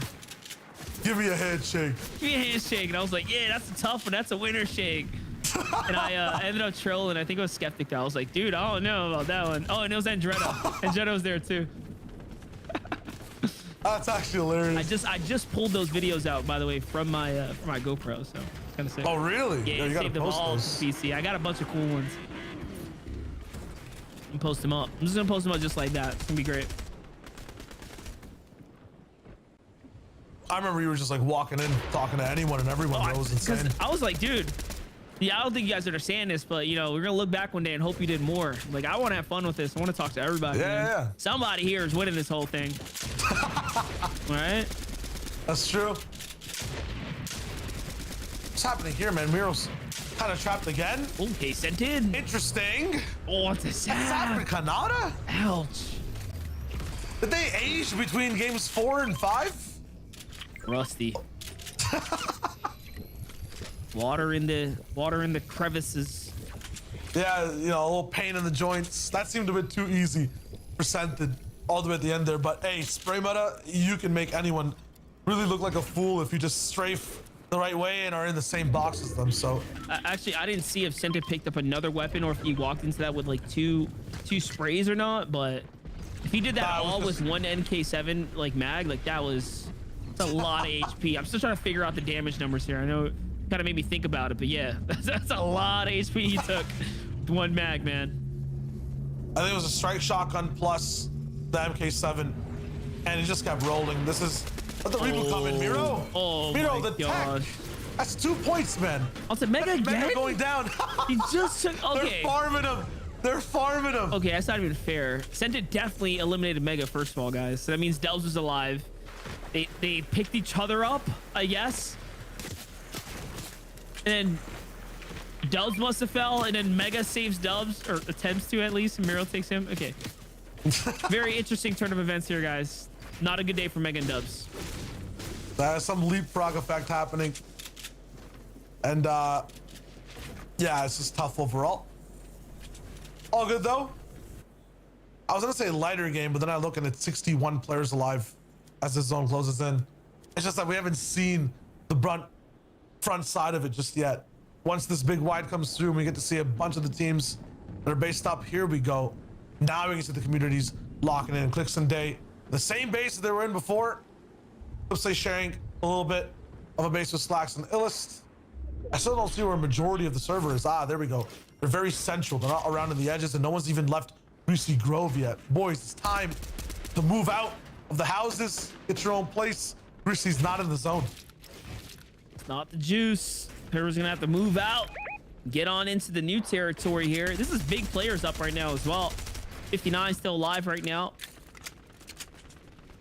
Center zone being marked out, trying to figure out distance. Who's this though? This is Jeff and Oliver OG right now, positioned up. Solid loadout for Jeff. He's working with it right now. Here comes Flares.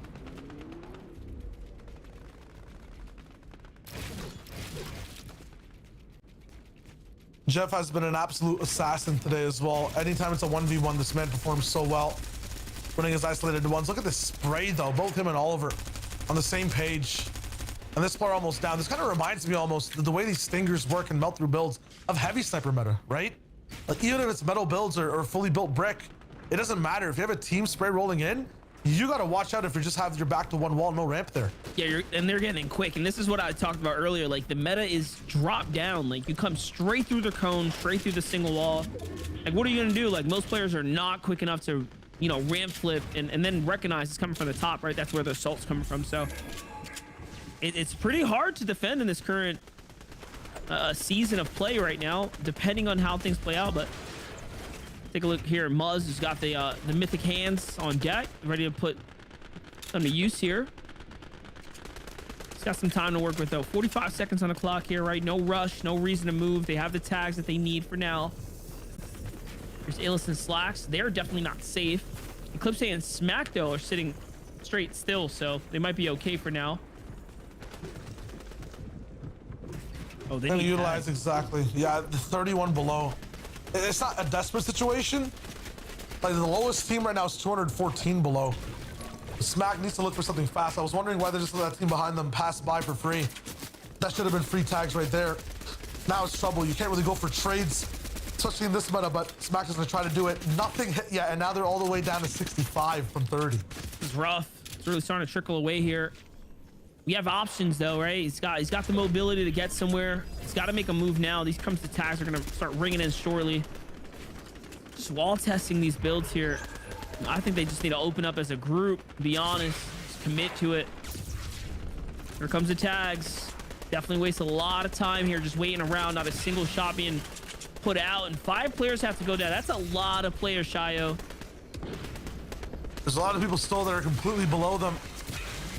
At the same time, this is tough. As you going down to clicks, energy on energy action, we've seen some people out heal the zone, but Smack and Eclipse say they're all alone. There's no one else really around them. This is just tough. They're webbing across right now. They're out. Smack gets popped in the air here as he lands on Arkram. Finds a tag, by the way, but that's not enough. Oh my God, 16. Surge is coming in fast. It's like catching up. 22 needs to pop pretty fast. No, it's all good. 175 above. They've done what they needed to do. Another team went down. It's all looking good, but at the cost of all their shield, majority of mats, a horrible position, and Eclipse's life. Yeah, but he's still up. He's kicking, dude. That's Arkham. Chug splashing up above. No distance being made here either, so definitely got to be very, very careful here. There it is. Zone's going to reveal itself. The real question is, I was going to say, what's the move here? How are you going to get to the new zone? First place is the loot. Pick some fresh set of hands. Okay. It's got something to work with here. Scoped and Blake are the ones on height right now. Up he goes. Okay. Finds himself a nice little layer on the second. Builds himself up, and he is big chilling right now. Can he steal away more and more placement points here? Aegis and Rise. Okay, Rise gets knocked here. This is actually a big, big development, but he does get saved. This might be the difference maker. This could be the, honestly, the $15,000 save right here. Keep him in the game right now. I'm gonna have paid more than $15,000 for this loadout monster. That's just 18 chug splashes amongst both of them. It might be up to 24, even more. I haven't seen Rise's inventory, but Aegis already had 6. Rise used at least 3 and has more left over still. They have so many materials and a god loadout with the harpoon. This is what they need to break that tie, but remember, they have no elims. Clicks already has 2 or 3 starting off this end game. Yeah, and they're setting up the launch pad as well, so they're definitely looted up, kitted out. Take a look here. Looks like Miro and Sentinel are still alive. Miro falls into a weird layer here, trying to keep up with Sentinel, no! unfortunately. Aegis down. Him and Rise go from the all the way backside, and they get beamed in the air. They were both at 200 HP. Aegis might have a chance for that pickup, but it's Sentinel and Miro on their box. Thirsted. Unfortunate, and that's first place POV now hanging in the hands of Rise at the bottom of your screen. Now, mind you, down bodies can drop fluid. Doesn't look like he was able to, though, as Rise only has a single splash left right now. I guess the question has been answered. He's going to go back into the zone here. Goes for the launch pad out the side. 30 HP wasted, but that's okay.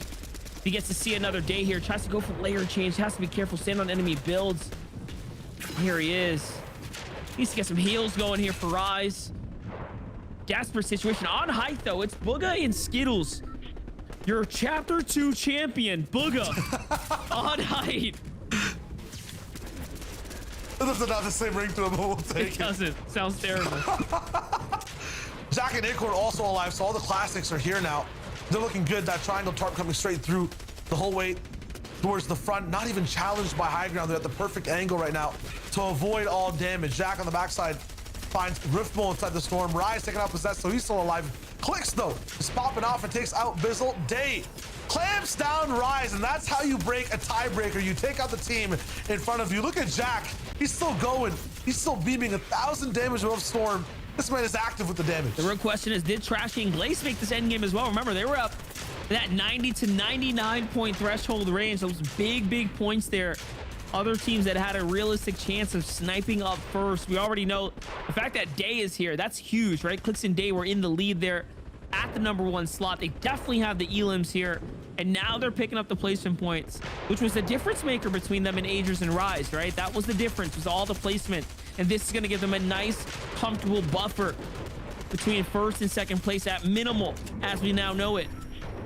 For Booga and Skittles, Skittles finds one straight out the sky there with the SMG. He's going to jump on down, secure this loot here. It's going to work out for him.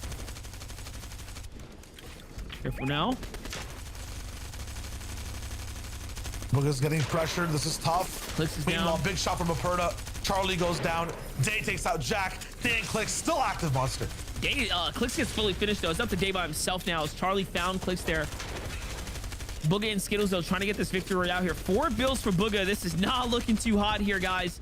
30 seconds on this moving zone, so they are surely going to run out of time as far as the match go, unless Skittles has a little bit more in the tank that we don't know about. Booga puts his last 4 down on the line here. That's wraps here. Acorn sitting inside the storm right now.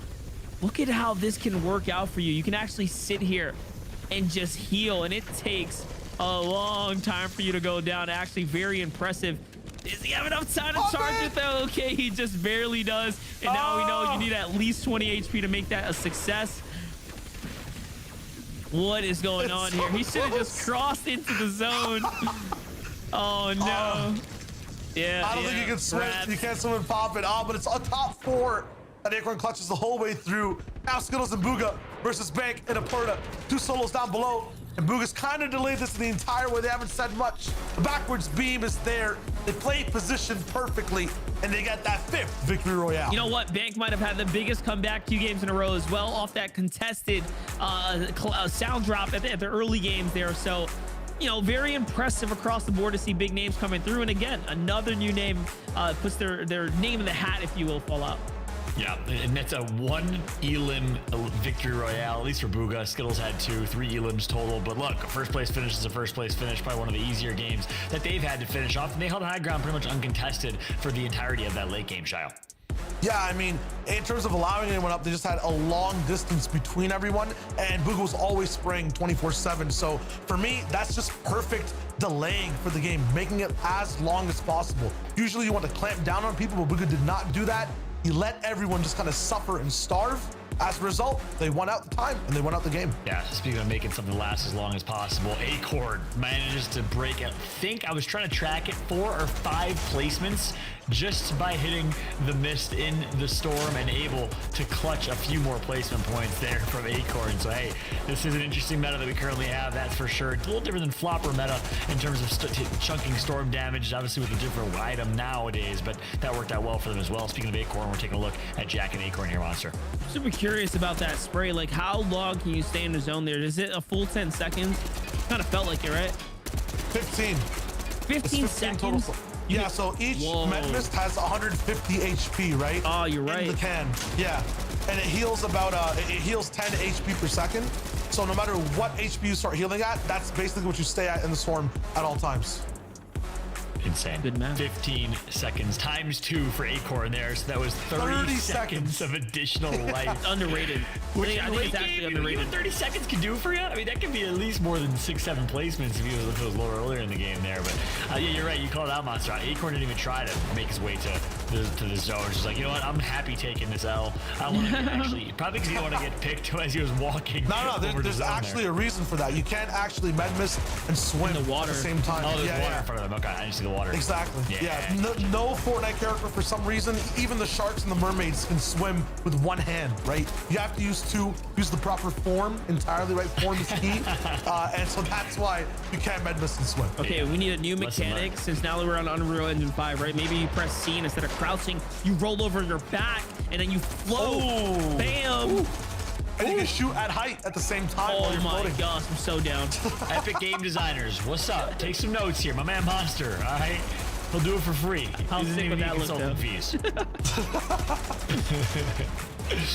As we take a look here, Bank was one of the solos last alive, took out Aperta in the end, and then was just like, yeah, and then no chance of winning this 1v2. Quick finish, easy finish. Booga sprays with the purple stinger and connects. 42 points a pop, though. Wasn't even Booga and Co on top because they only got 3 elims. 42 points apiece for Aperta and Mami, and Tahi plus Bank. They will be your top two in that match. Booga and Skittles in third with 36. Acorn and Jack, 34 points, solid. Deshaun and Clicks with a fifth place 28-point game that will put them in a solid first place. Shio. Yeah, this is what I want you guys to do. Look at where Day and Clicks are at fifth, and just go all the way right to the second column where Ages and Rise are side by side. You can see the difference of that tie breaking in the fifth game. That is a huge point differential. That is literally a game's worth that Ages and Rise are now behind. It's going to be tough to catch up, Monster. Coming into the last game as well. So yeah, you're right. But you know what? I'm more interested in Tahi and Bank, who are now 42 more points up from where they left off in the last game. And they were already, again, way down the totem pole. And then he had two great games, exceptional games, big point games back to back here, basically putting them in the fight for a top 5 prizing spot as well, coming out of, again, that drop spot that has 4 teams in the general area. So impressive to see what teams like that can do under the circumstances that they're put in. Take a look at the standings here, though. Take me through this. Bank is up at the top alongside Talia. I knew those two games were going to be huge, and it's showing now. Yeah, it's a 21-point lead that we saw earlier from Deshaun and Clicks over Ages and Rise. But Tahi and Bank able to sneak into second place here. Creo and Vert in fourth, tied at 106. And of course, that actually might be flipped. It should be Osp and Revive because they do have the Victory Royale tiebreaker in fourth overall. Fifth place will be Creo and Vert. Glace and Trashy right behind them with 101. But then look, in the 80s, all the way down to 13th place. I mean, honestly, any of those teams all the way down to 13, 14 can place top 5 here, Shio. I think all the way down to 16th, honestly. If anyone ends up missing out the end game and then the 16th place teams do end up popping off, it's huge. At the same time, I think the biggest surprise on this page for me is Creo and Vert. We haven't really seen much from them at all, at least on broadcast, right, in terms of how they're here, what they're doing. Look at this as well. Their Elam count, it just doesn't belong. 13 around people who have almost near 20 or higher. They're just playing games very consistently, perfectly, I would guess, all the way up to top 10. So if they sneak out a win here, they might get even higher to first or second place. They're right beside Rise, right beside Bank. Craziness. Meanwhile, 69 points, nice from Yuz and C's. 68 points for Eclipse and Smacked. 64 for Booga and Skittles. They finally get some life breathed into them as they get first place, but not the limbs that they needed. And they really did need a pop-off game there in game 5 if they wanted to potentially break into top 5. But still, A for effort. Arkham and Epic Whale, also disappointing showing for them. Obviously, they're both coming from the West Coast, though, playing cross-continent in terms of servers. Asian Jeff after that. So yeah, a lot of names you're familiar with. Kanata, Saf. You see Cypher and Pink doing what they can. Cypher playing with this European duo in Pink, and also playing cross-server and doing everything that he possibly can here, Monster. Anything else to add to? No, all I was going to say is luckily all you need is a good tournament game win in order to make a pop-off banger YouTube video. So, you know, Epic and Arkham pick one up. Boogie and Skittles are on the board now. You know, they have something to walk away with from here. Coming into this last game, it's going to be a tough stretch for them to pull the top 5. But hey, getting a win in a tournament setting like this, especially on the new chapter, getting a feel for it is definitely big. It's great for a confidence boost as well. So, and again, we're talking about gearing up for what will be a new competitive format into the new year, right? Where wins are going to matter. Point blank, you're going to need 2 if you want to walk out end the tournament early. But I will get into the future format to come, just more so about, you know, what we're watching here. Wins are dope to see unfold, and, you know, I'm happy Booga pick one up. Yeah, I like you bringing that up and previewing what's to come, obviously, with FNCS in the future of competitive Fortnite. But for now, like you said, JBL Quantum Cup has been fun to watch. 5 games in. One team, I can't remember if I saw them. Were they in the first page? Commandment and Stretch. Were they in the first page in the top 20? Did y'all see? I think they have to be. I think they were high up enough to where, you know, they've played a little bit more consistently. They have to be somewhere in that top 16. If not, they have a chance to come back here, and it has to be the chance. It's the last game fallout, right? So there's no more after this. Yeah, it is, especially the way they started in game 1. We obviously all had high expectations for them, and slowed down a little bit, but we'll see and get a quick update in terms of where TSM, Commandment, and Liquid Stretch are in the overall standings and grand scheme of things. And that leads us into pre-match analysis for our last match of the night, match number 6. I want to talk about Monster. Obviously, I got Shiloh's thoughts earlier, but in terms of current meta, what are you enjoying so far? How are you enjoying the action? I mean, it's good. Like I said before, you know, I didn't expect a day where I see a team come in, pull out the red dot, and be in a tunnel and just barrel someone down, like in that kind of settings. It looks really cool. It's a refreshing take, the sliding mechanics, watching that all play out here. And again, it's new chapter vibes here, right, on the new map and stuff. So I couldn't have asked or better, refreshing take to Fortnite competitive. And most importantly, we got a new game mode, duos, which is second to my favorite of solos. So I'm down for that. Solo duos action all year long. 2022 is the hopes. Let's get it. I'm right there with you. Big fan of duos. Shio, the Prophet, the one and only. What can we expect in Game 6? Any predictions? Shots will be fired. Bills will be built. It's going to get kind of crazy. Towards the end, I feel like it'll be a 2v2 or a 2v1 happening. Whoever is the solo player will win the game. Ooh. In terms of who wins the entire competition, it rhymes with licks and hey. I feel like I'm reaching into the void. Maybe that. You just took the C off of clicks. That's not. I mean, it's not rhyming. It's just removing a letter. Licks, actually. Clicks. Oh, licks with the CKS. Yeah. Clarify. Oh my God.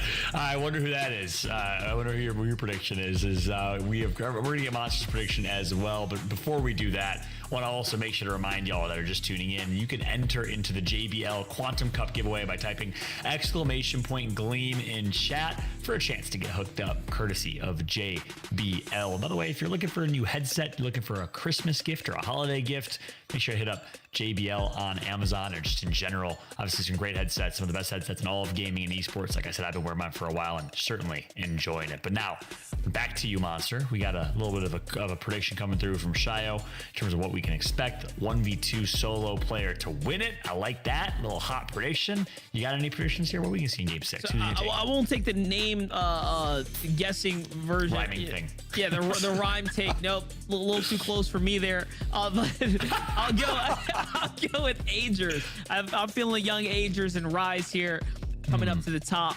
I'm feeling a little Agers and Rise here. I think their stocks are low, man. Their stocks are low. They're game behind. It's crashed, bro. It's done. So.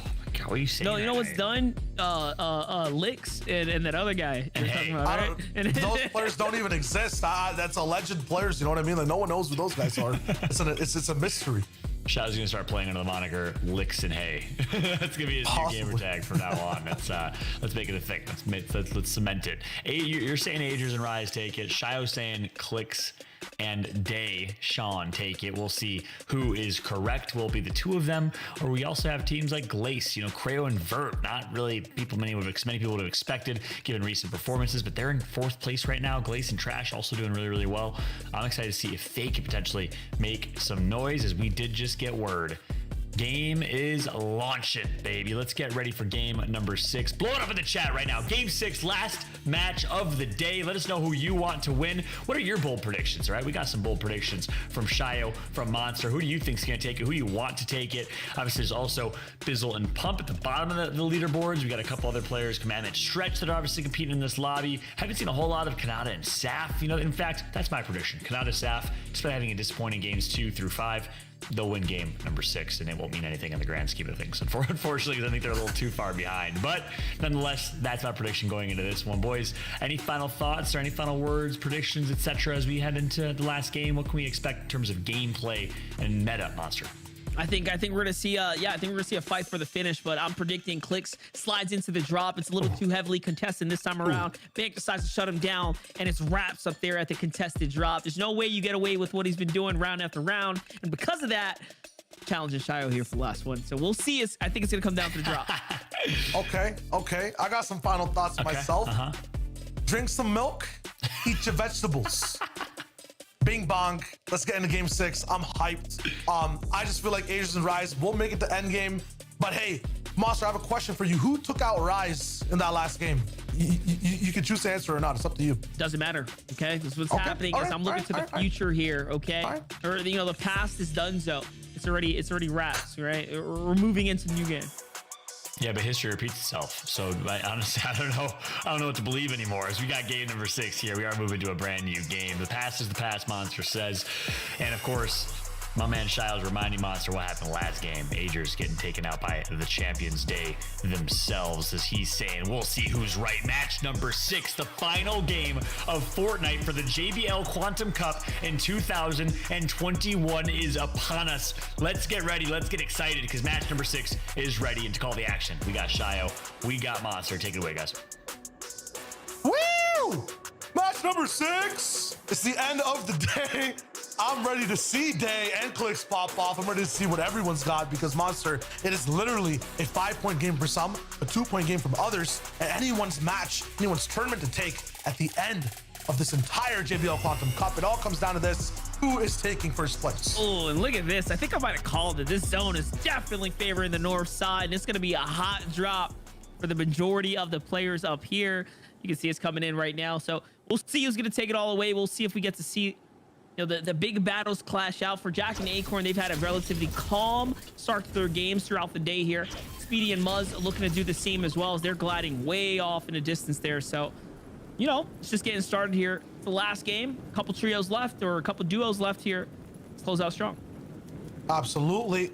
Jack and Acorn definitely been leveling up as the days gone around. We saw them jumping in game 1 and 2, losing fights, not in end games, not working together. The most recent one, Monster Jack, was just absolutely beaming kids running on his lair. Seemed like they had magnets in his weapon and his bullets. It was insane. And now in game 6, it finally all comes down on the line. He has to perform here.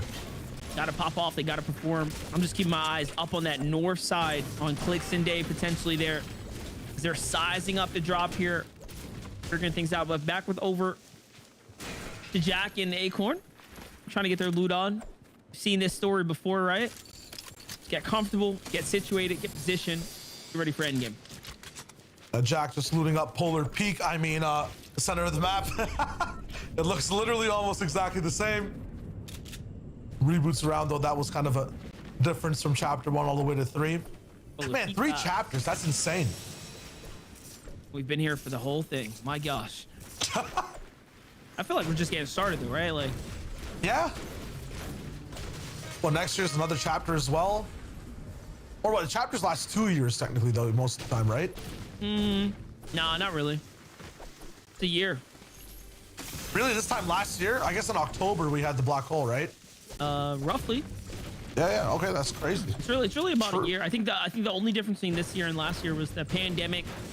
You know, again, shifted the timeline a little bit, right? Kind of threw off how many quote unquote seasons we might have had, so kind of broke up the cadence a little bit, if you will. We'll see. Ink and Jelly, one of the last place teams rolling in from the previous game. It was Clarity and Casker that took them out. What can they do this time? Not much, because they did so much damage, but they just let Clarity and Casker heal. I don't know what the young boys' strategy is right now, but what I want to see from the next tournament, if they are watching, is more aggression. Take risks. A lot of the times, you have teams that play very well, have good shots, good aim, but don't take enough risks when they have the advantage, and as a result, just fizzle out. Yeah, look at this little launch pad. Pre-placed them as well. Ooh, down range, big damage. All whites right here. They have a little HP advantage. They know it, but Clarity just does not have a good close quarter weapon. But you know what? They decided to commit to this. Okay. Gonna come all the way on in. Big shots coming out here. No pickup there. Who's this? Who just rolled up? Arkham and Epic Whale just roll up hot. Hot from the side right now. Yeah, it's over. It's over for all these guys. Arkham Epic Whale here to literally finish this up. What is this thing? They come through like, yo, who's making noise on my block? There's no chance. Hold up, Epic Whale? Okay, no, he gets the full finish. And they're all done. Yeah, look at Casker. Here's perspective. He's gone. Trying his best now. You're telling me they don't have different types of fruits on the bottom side of the island when we flipped? Where's the dragon fruit? Still in beta, okay? All right, true. How about that? Well, definitely not an alpha or a perna right now. This man is gone. Wait, but are we though? Like, actually? That was jokes. Nah, I don't think so. Okay. No, a game it's never gone to Charlie. Why do we stop at beta? What about Charlie? Too alpha, man. True. Booger Muncher is down. Good job, Jack. Okay, Cypher and Pink in a fight up against Saf, Kanata, Eclipse. And they have the 2v1 advantage. There's a spray. Kanata's low. He's got nowhere to go. There's no way. A nice slide, though. Don't let him out of here. Don't let him out of here. There you go. shut it down. Arkham in pink.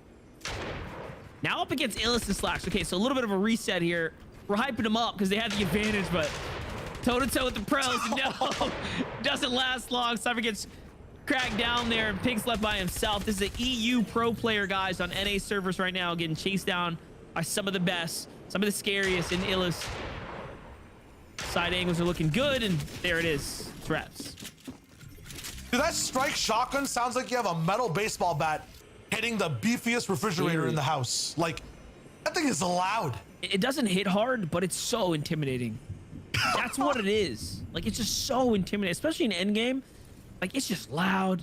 It sounds like, you know, someone just put a straight gaping hole right through you, but like, you know, it doesn't even do anything. It hits you for like 20. It's all good. Yeah.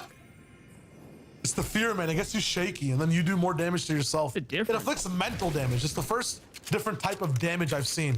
That's something, that's my hot prediction, Monster, right? For Chapter 4, and this is a year out. Clip it right now. They're going to introduce elemental damage. You heard it here first. Oh my gosh. The return of the preseason Zaptron, which accidentally made it to the game for like 24 hours or something like that, then was removed and never brought back. So somehow that was like Donald Mustard's long game, right? He dropped it from the future. The Foundation brought it and they took it out. It's just, this is all a part of the ploy, okay? We're gonna find out it was all intentional the entire time. Leakers move forward in their chairs once we start talking about future possibilities. We've been clipped. I hope you know that. They just have a radar for these things. I don't know how they know everything at all times. The Batman scanner active 24/7 for words like future and chapter and mustard. Mustard.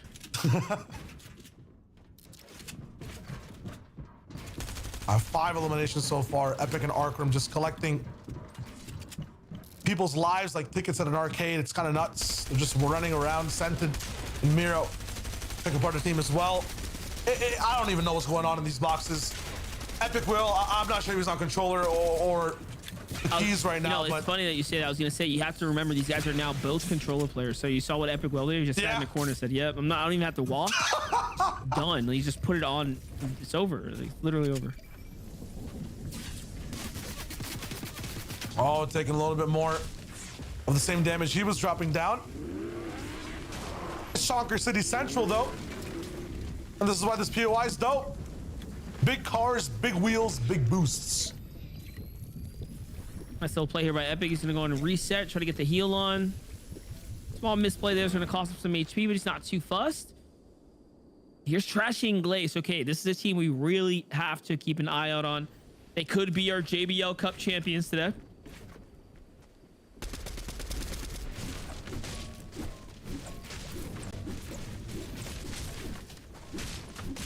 Definitely a possibility. Wait, have we actually seen Agers and Rise yet? Or Clicks in Day? No. And I do see the number 36 duos in total. So I'm not sure exactly what's breaking down, but we'll flip between the duos and see exactly who's where. Be too easy, you know? If we knew everything. Gotta have the suspense. Keep it suspenseful for the boys as we start approaching endgame right now. Is there any integrity in this last game? Did they make it in? Dun dun dun. Did they make it in? Cue intense music. We just gotta wait and see. We haven't seen this type of zone here just yet towards this end game. It's gonna have a big lake in the middle. I think one of the biggest bodies of water available towards the center of the island. Obviously, on the right side, there's this huge coastal spot with many islands. I've never seen a zone go there once, so I don't even think that it exists. But towards the middle is where every single zone seems to be going across all regions today. Once again, that's Epic, Arkham Rift, Possessed. Yeah, they're not stopping. I'm still trying to look for any of those top names. I don't see a Monster. Where are they? They're there. They're just waiting to strike in the end game. They're not even in the feed. Oh my god. Oh my god. Hello. Goodbye. Arkham in a 1v2 situation right now. What can he do? Against the 8 big elims. Riftmole, nothing, man. You ever seen Riftmole start to foam at the mouth as soon as he starts fighting someone, man? He goes rabid inside sure these about that? boxes. Okay. That's Sure- possessed. Hold up. sure Hold up. Wait a That's second possessed. now. That's not Riftmole. Wait for the big Riftmole. He's coming. I don't think it matters at this point. Okay, Ark. Whoa. Whoa now, buddy. Oh, whoa. Spider-Man challenge, Impossible Edition. What is this? Oh, he gets landed on by the other Spider-Man. Oh, no. Oh, he's here. Riftmole's back. You can hear him. Oh my Oh, he got God. pieced up. Yeah, no. Look at him. Look at him. You're disgusting, Rift. The big Rift. Unstoppable. That's what I'm talking about. Reboot who? NA West where? Real region? Wow. I'm joking. That was a joke. I was gonna say a little too far, Shao. Okay. That was a. You cut it For out anyone now. listening. We're in this together, okay? That one. Slow down now. No. I gotta be careful. It's game 6 vibes, you know? We get carried away. Game 6 vibes. We're coming into it. It's hot. Started the day violating Mega, and then I violated an entire hemisphere of the Earth. Yeah, you don't want to do that. Have you seen what happens when you go at a region like Brazil or something? Okay. Listen, Brazil, Don't you never unleash, touch, man. Don't unleash the West dogs. All right, you don't want that. That's true. That's true. Kind of almost did, by the way. Last FNCS, I tweeted at, so happy FNCS is over.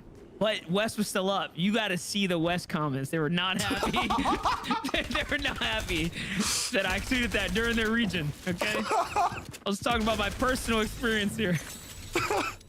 People rotating endgame, stopping to reply to your tweet. Ever since Faxy's been in my DMs, whenever there's a tournament, we pieced up every time. It's my boy. That's what I'm talking about.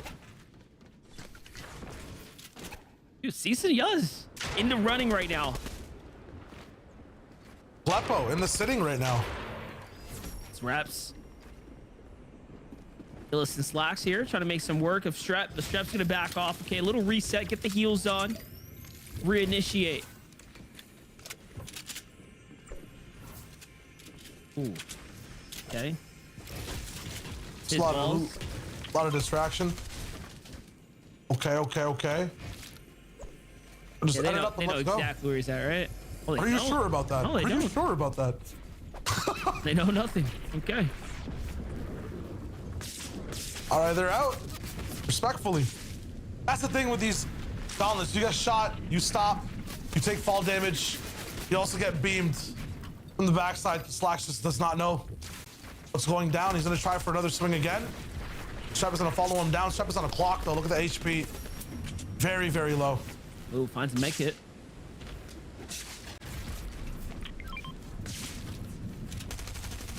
Yo, Strep's got one too. Okay, all right. They find a shotgun shot there. That could have been really bad, honestly, for Slacks and Ills there.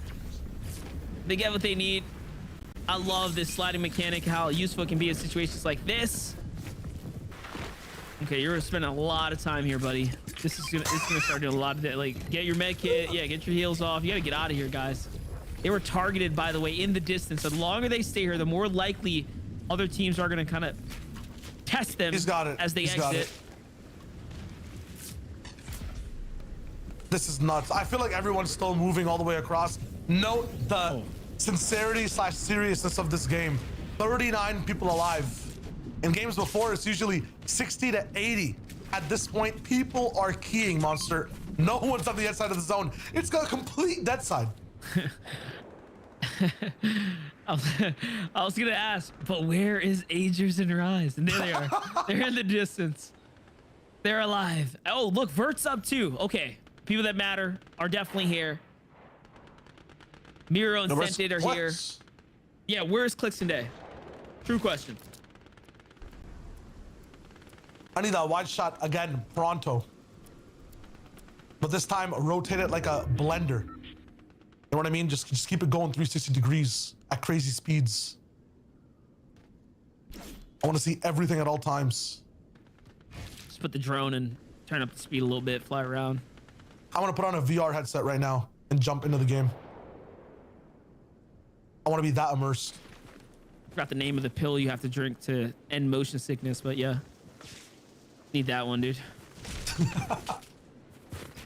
Or you can just close your eyes. But then what's the point of wearing the headset? You're right. Never mind. Rhymes with F, ends in V. True say. But at the same time, never say it. Not allowed to. Jack and Acorn find a fight here. 2 elims, okay. Pretty good, pretty good. I'm liking Edgy it. and Duke there. I'm literally glued to the front of my monitor.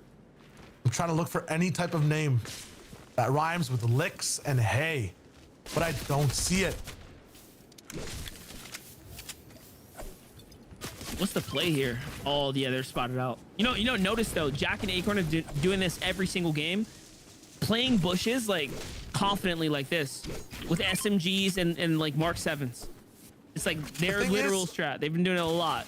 It works when the lobby's kind of stacked and people can run into you. Yeah. What they need to do, yeah, they marked it. They need to run to that house ASAP, even now, just so they can refarm something. They've got nothing for mats at all. 200 wood for the moment.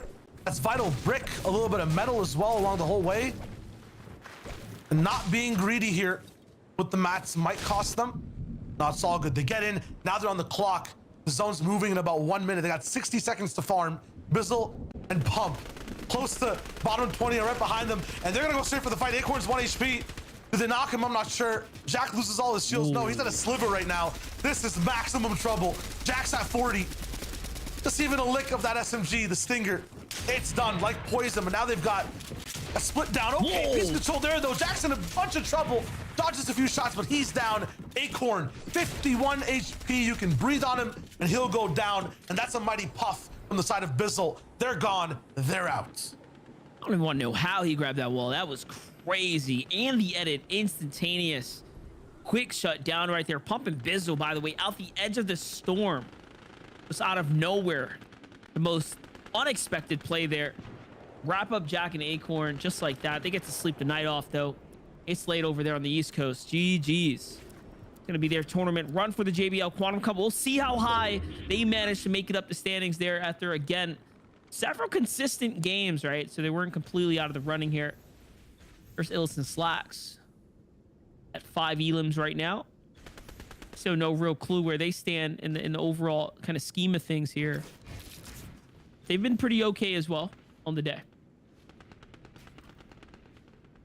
Definitely had their moments, especially in challenging height. I believe against Kanata and Saf, they got denied. Slacks, wake up! Please! Oh, hey, come yeah, back. tournament. Whoa, what's up? What's up? We rotating yet? Yeah? Okay, let's go. Come, I'm good. I'm back. My man's checking his DMs and getting spammed.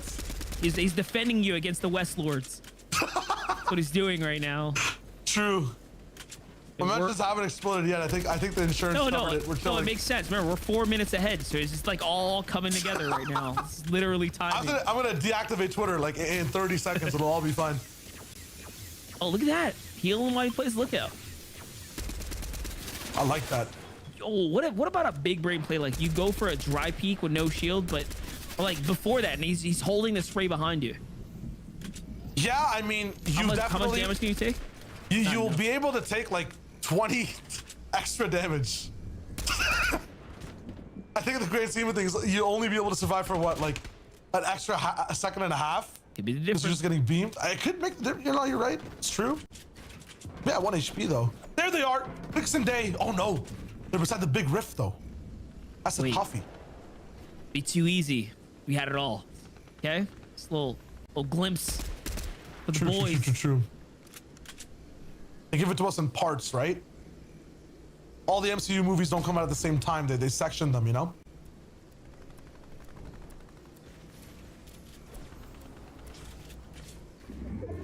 Launchpad comes out. Okay, they get to recycle that.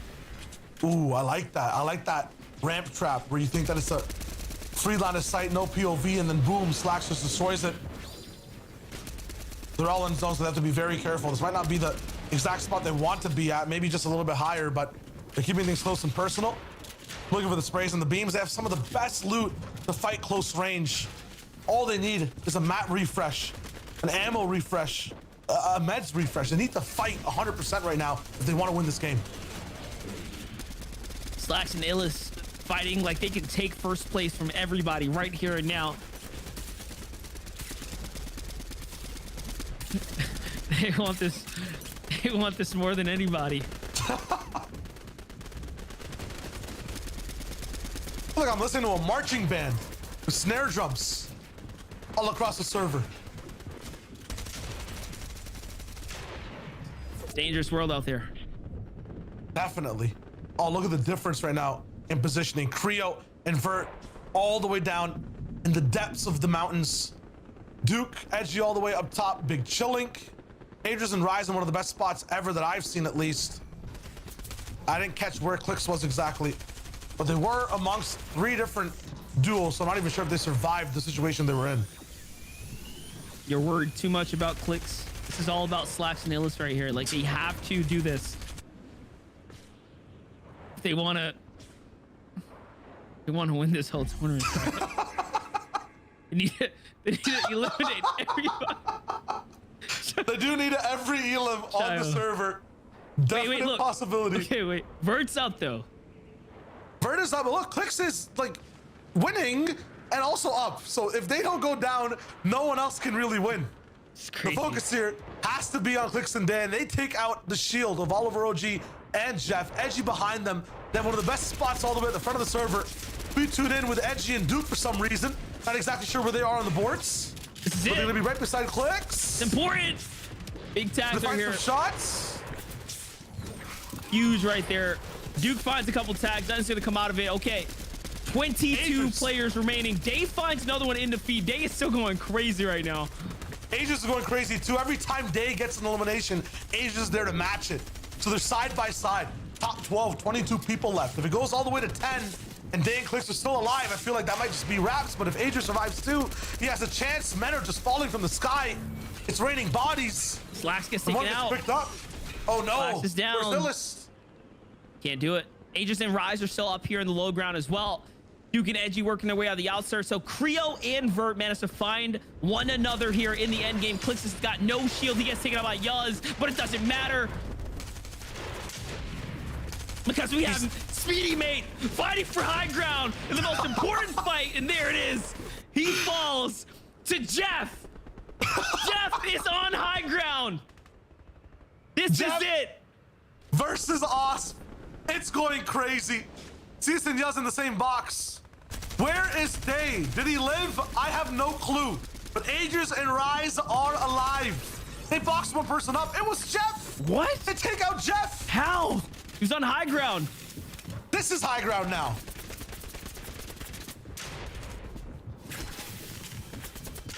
Okay, so actually though, Aegis and Ryze have a lot of runway here to do something big, and they find Charlie. Hold up.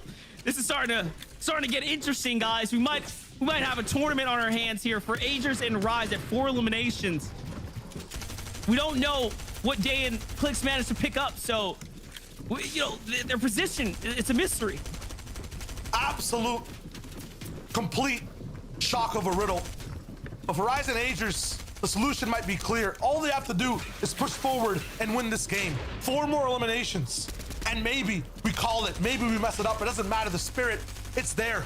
Aegis and Ryze, 4 eliminations, all on Aegis right now. Steam coming out of his ears, another big hot pump in terms of speed, a big beam. That team has to have no mats available. They didn't even replace that wall. Aegis knows this. He moves over to the right. Duke's still popping off, pump right beside them too. They have so many duels to go right through. Ryze and Aegis are at the very front side of the zone. You see Vert kind of pop in there with Creo right behind. Whoever wins this fight might end up winning it all too. Duke and Edgy now start to collapse in. Aegis, Ryze have to move and maybe win their ones. Edgy slap, Duke denied. That's what I'm talking about. Aegis and Ryze are on fire. Puts them on the board for a big 6 here. Hold up. Aegis and Ryze, my pick to actually possibly do this whole thing. And he's not stopping. That's down on Vert. All right. Actual important elimination captured on live air here. This is incredible here. Aegis at now 7 eliminations. The story, the plot, it thickens. Ryze is by himself now, up against Aegis here on the backside, running, playing the low. Aegis and Ryze working one another, gets to rotate through the side here. This is crazy. They're deep inside the zone. 6 suck splashes. Aegis staying alive. What a rotation. They block everyone off. Big sprays. Oh my God, Aegis. Okay. 6 eliminations. Whoa. They're taking out everyone. Os is all the way up top. It's a 2v2. Hype versus low. It's team versus team. They've got the splashes though. They're full HP. Shield's looking good too. all on Ager. 600 mass, he splits a few. I'm smelling a retake coming. It's about to go down. It's all coming together here. The story, as it just melts into one another here. We're getting ourselves a real standoff here. Osp versus Revise on high ground. I think they're out of mass too, by the way. Notice they stopped inching their way forwards here. Osp jumps down. He commits into the box. No way. He gets eaten alive there. Age is just something else right now with this SMG in hand. It's fully loaded as well. He dumps back into the storm. Rise is playing the front side. Revise backs up. Does he have enough to actually out-heal this? That was way too early. We're on a new season. You cannot do that anymore. Revise jumps back in. He realizes, no, it was a mistake. And it was well played for Rise and Agers, who might have actually just won the tournament, by the way. The JBL Quantum Cup potential winners. And they're insane, magnificent even, huge, large could describe what they just did. That was just nuts. They had to take out so many people to make the gap up and win the game, and Clicks and Day had to go down early and fall out. That all might have happened. Insanity. I mean, they had to take the game into their own hands, and they do with a perfect game 6, popping off with high elims. Now the question is, they had a 27-point deficit. Did they break the 27+ point mold in addition to whatever they were able to get, maybe in Clicks and Day in their own points in their own right? Because I think Clicks and Day got at least top 10, maybe top 12 monster. We saw Day alive at the end there. Yeah, definitely. They were in the end game all the way through, and what had happened was you saw the feed there. Day found some, and Clicks fell first. It was crazy. But I do know Vert and Creo were up too. Yeah. So, and remember, it was like a 3-way tie coming into the last game. It's actually insane. Yeah, Vert and Creo were also alive. We saw Pump alive, obviously, further down in the standings, so probably not going to mean a whole lot, but Pump and Bizzle were able to make it to somewhat of a late game as well. Crazy finish here. We saw Cypher and Pink, of course, the duo. Pink playing from EU. Early fight against Saf and Kanata, which I said Saf and Kanata would win that game. Boy, oh boy, was I wrong about that bold prediction. I was thinking maybe I'd pull something outlandish, and it did not necessarily come into fruition here. But overall, it was a massive performance from Agers and co. Huge last game right there, as Agers and Rise are able to pop off. We'll catch that in the late game here as we take a look at Arkham Child. Yeah, I mean, Arkham, he can't really spell Arkham without, Ark. And the man was on one. Absolute demonic uprise. It was a lot of fun to watch. Shout out to the West scene. I love the entire West scene. You know how it goes. Maximum respects over to them. At the same time, Jack and Acorn, they're rolling in. Kind of getting bodied, though. It's kind of insane. Bizzle and Pump putting them straight into the Kalata. That's Arabic word for blender, actually. Crazy. So absolutely insane. Past that as well, Slacks Illis, I mean, Monster, they could have won the whole thing, man. I mean, listen. They got every elim in the server. That was incredible. Like we had that last game handed to us on a platter. We had a 3-way near tie at the very end. And then Duke and Edgy take high ground. Like, that's insane. It's crazy. Yeah. Yeah, they took high ground, but decided to give up high ground in that, with, as you saw right there with the Spidey Gauntlets. And then it was Speedy and Muzz with high ground for the time being. So many high ground changes. Ultimately, we saw Duke and Edgy do a good job picking up a few elims in the rotations here. And this is when it became the Agers and Rise show, picking up elim after elim on the low ground. It started with Jeff Monster. Yeah, just insane. And honestly, this is where things got really interesting, because now we had Creo and Vert in the end game. Yeah, Cease and Yuz, who had a realistic chance for first place. And just again, the phenomenal run. All jokes aside, like Rise and Agers might have actually done it. Like, they popped off and they close out with a big dubski. You don't really see finishes like this. And then again, just putting these SMGs to work. Yeah, I mean, anytime you found yourself in a box with Agers and Rise, there was not enough room for more than 2 people in that box, and Rise and Agers weren't leaving that box either. So by default, you had to look at it. 46 points. You go all the way down to Clicks and Day, 21. That's a difference of 25, if I'm not mistaken. So does it seem like enough? Who knows, though? Could be some genie magic in the business. You know what I mean? Maybe something wasn't tallied right. I still want to wait for that final result, but just look at who popped off in that game. Cease and Yuz are up there. Creo and Vert also putting in the effort. Jeff with some crazy high ground antics. That was a fun one.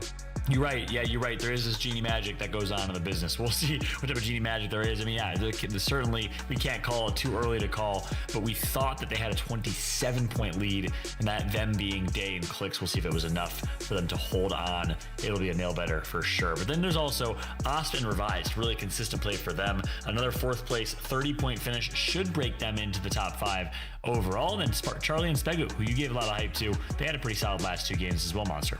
Yeah, definitely, and that's what matters, right? These post-match results here, who popped off in the game, you know, like, again, we talk about catching your highlights, catching your moments. Players did just that, and most importantly, might be the difference for our #1 team of Aegis and Rise there from that post-match. Yeah, and then Glace and Trashy in 16th place after game 6, or at least, sorry, as of game 6, not after, because these aren't the overall standings, but they were in 4th or 5th, had a big game 5. I wonder if that's enough for them to hang on to a top 5 finish. For those that are just tuning in, if you're wondering why we're harping on the top 5, well, that's where our prize pool gets paid out. 5th place is the last place to get paid for $2,000 of the overall $35,000 prize pool. So it is a must-perform type of format where you need to place top 5. On our last page here, again, Booga and Skittles, not the best showing after they did win game number 5. They get taken out early alongside Pink and Cypher. We saw that on screen, and the young duo also getting last place in this one overall. So with that said, that's kind of the post-match results. We're calculating the overall standings, and I cannot wait to see how the top 5 is going to shake out, because it's going to be a crazy finish, Monster. This is it. I mean, we are going to find out. Listen, it's a lot of money on the line here, guys. We're talking $35,000 up on the line here for the region. We just watched one of the history-making games right there. Like that was, again, just Fortnite, you know, in a nutshell here. One of the last major competitions for the year. We get to close out and just get ready for the new. Hold up. Did you say $30,000? 35. Did you say 31,000? 34,000? 35,000? That's an insane amount. Let's go. Okay. So lots of money on the line. I really want to see who comes out on top. And you know, you're talking about Glace and Trashy follow. What happened to them? Well, global warming is a big thing that's happening right now, right? So the Glace obviously melting a little bit, that went down, and more people are starting to recycle to help that cause. So Trashy also losing a little bit of stocks in the name, might need to rename to reuse, reduce, recycle. I put some deep thought into this one. So that was next level. I was going to correct you. I was going to correct you and shut that down by saying that's Glacier, not Glace.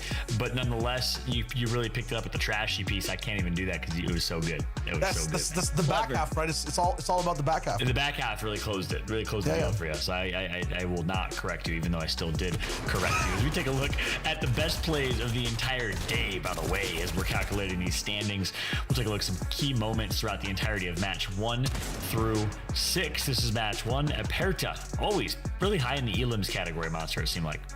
Yeah, definitely popping off here. Definitely had a nice little showing on the day. Take a look here. Clicks and Day, again, definitely deserving of being in the package here. They had such a run, right, to come back in the final moments here. These are those early game pop-offs where we're kind of middling in a tournament, then all of a sudden took that meteoric rise at the very end there, giving us, you know, again, one of the better games we can ask for a first type of competition. 3 teams at 100 points there coming into game number 6. What a way to watch it unfold. Yeah, it's just absolute magic all around. It was just really fun. Cypher and Subscript also just popping up. You see a lot of zones moving.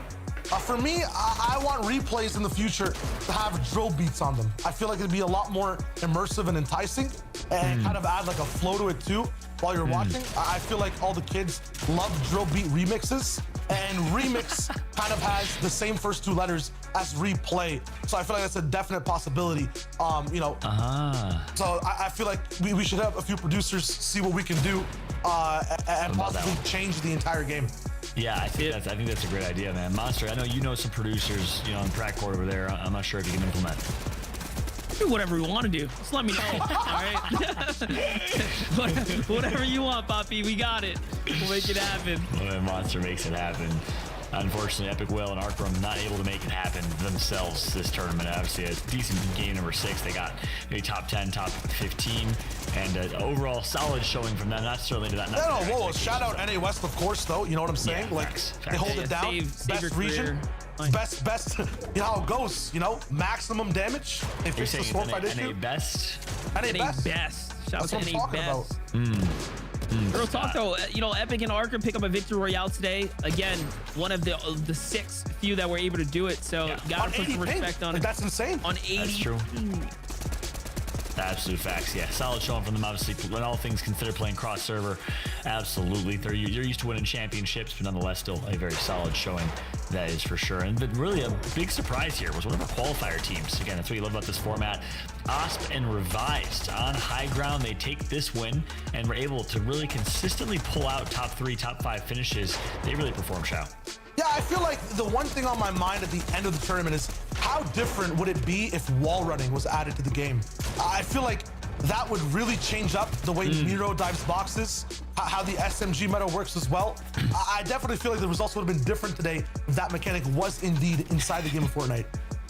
Yeah, you know, sliding was added, red dots were added, maybe wall running's next. You know, you build yourself a nice little mansion and you run up it. Yeah. Wall running, back floating, right? We have so many good ideas here. We already have jetpacks, you know?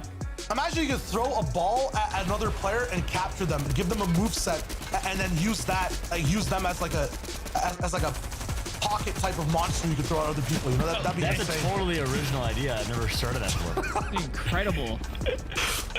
I don't know where you're getting this out of, Shio. You're pulling. Listen, man, so good. complete original ideas.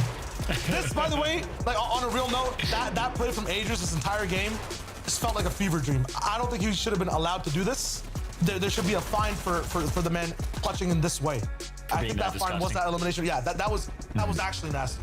Honestly, if they win the tournament and, like, you know, again, you just kind of package up everything that they did in this tourney, like, incredible showing, and that's probably the best highlight we saw today, to be completely fair. Yep, absolutely. They put on a show, man. I gotta say, it was like a running montage watching Aegis and Rise play. So regardless of where they finish, where they end up, kudos to them. I mean, if it's not first, it's second, right? So they really performed incredibly well. And then you gotta say, Day and Clicks here in match number 6. They did just enough, I think, to secure first. We'll see if that's confirmed as we're still calculating the standings, but did just enough. I mean, kudos to them as well for surviving into late game. Definitely. You know what else, though? I feel like if you ended up like mid-game playing or like in an end game and you got like 2 eliminations in quick succession, there should be like a drill beat that just starts playing, because I feel like it's very immersive and the kids really like it, you know? To reach out to the producers, see what we can do. I just feel like it's the future. We've got the med miss already in the game, so we're halfway there with that idea. You know, definite possibility. We got all the collaborations we need with the hip hop artists already, right? We're like just a step away, honestly. Yeah. Yeah, it's really futuristic and the kids love it, Monster, you know? Seen it. Can we play the EU replays as well? I'm down. Yeah, can we throw a Joby to him? Now, Rise and Aegis, very big shout outs to them. Top placers, it goes crazy. And that's what I'm talking about. Revise and Us as well, they kind of started the day. Just put another real note in there. At the top, they kind of feel like they could have led the pack, but eventually they kind of teetered off as well. Mystery, though, as to who came in first place. Yeah, we're still waiting to see who it was that takes on that first place spot. We're going to jump to a very quick break. When we come back, we will have the final standings ready, the reveal for who will take home a piece of that $35,000 prize pool and the NFT digital trophy. We'll be right back. Don't go anywhere. Standings and the wrap up after this.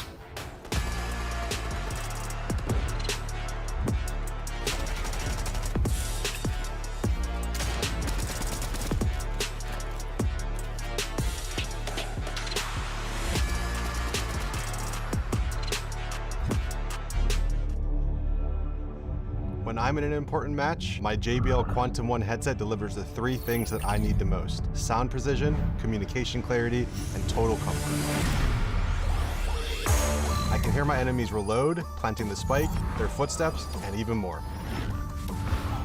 Echo canceling, make sure you're heard loud and clear to rally the troops. Active noise canceling eliminates outside noise so that my team and I can keep our heads in the game.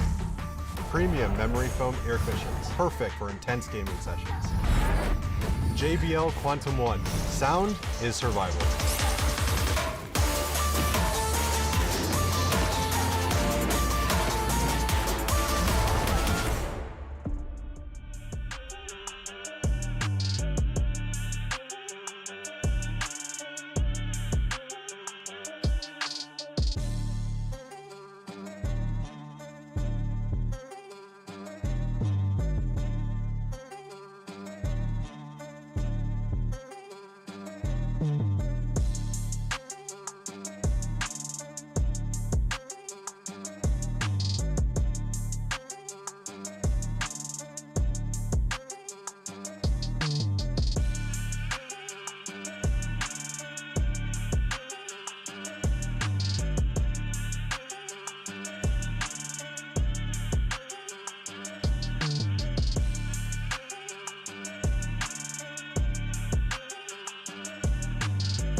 In 2020, the JBL Quantum Cup brought you the best of the best in competitive gaming. Watch this year's top teams compete, play with the pros, win JBL products and cash payouts. JBL Quantum Cup. Watch, play, win.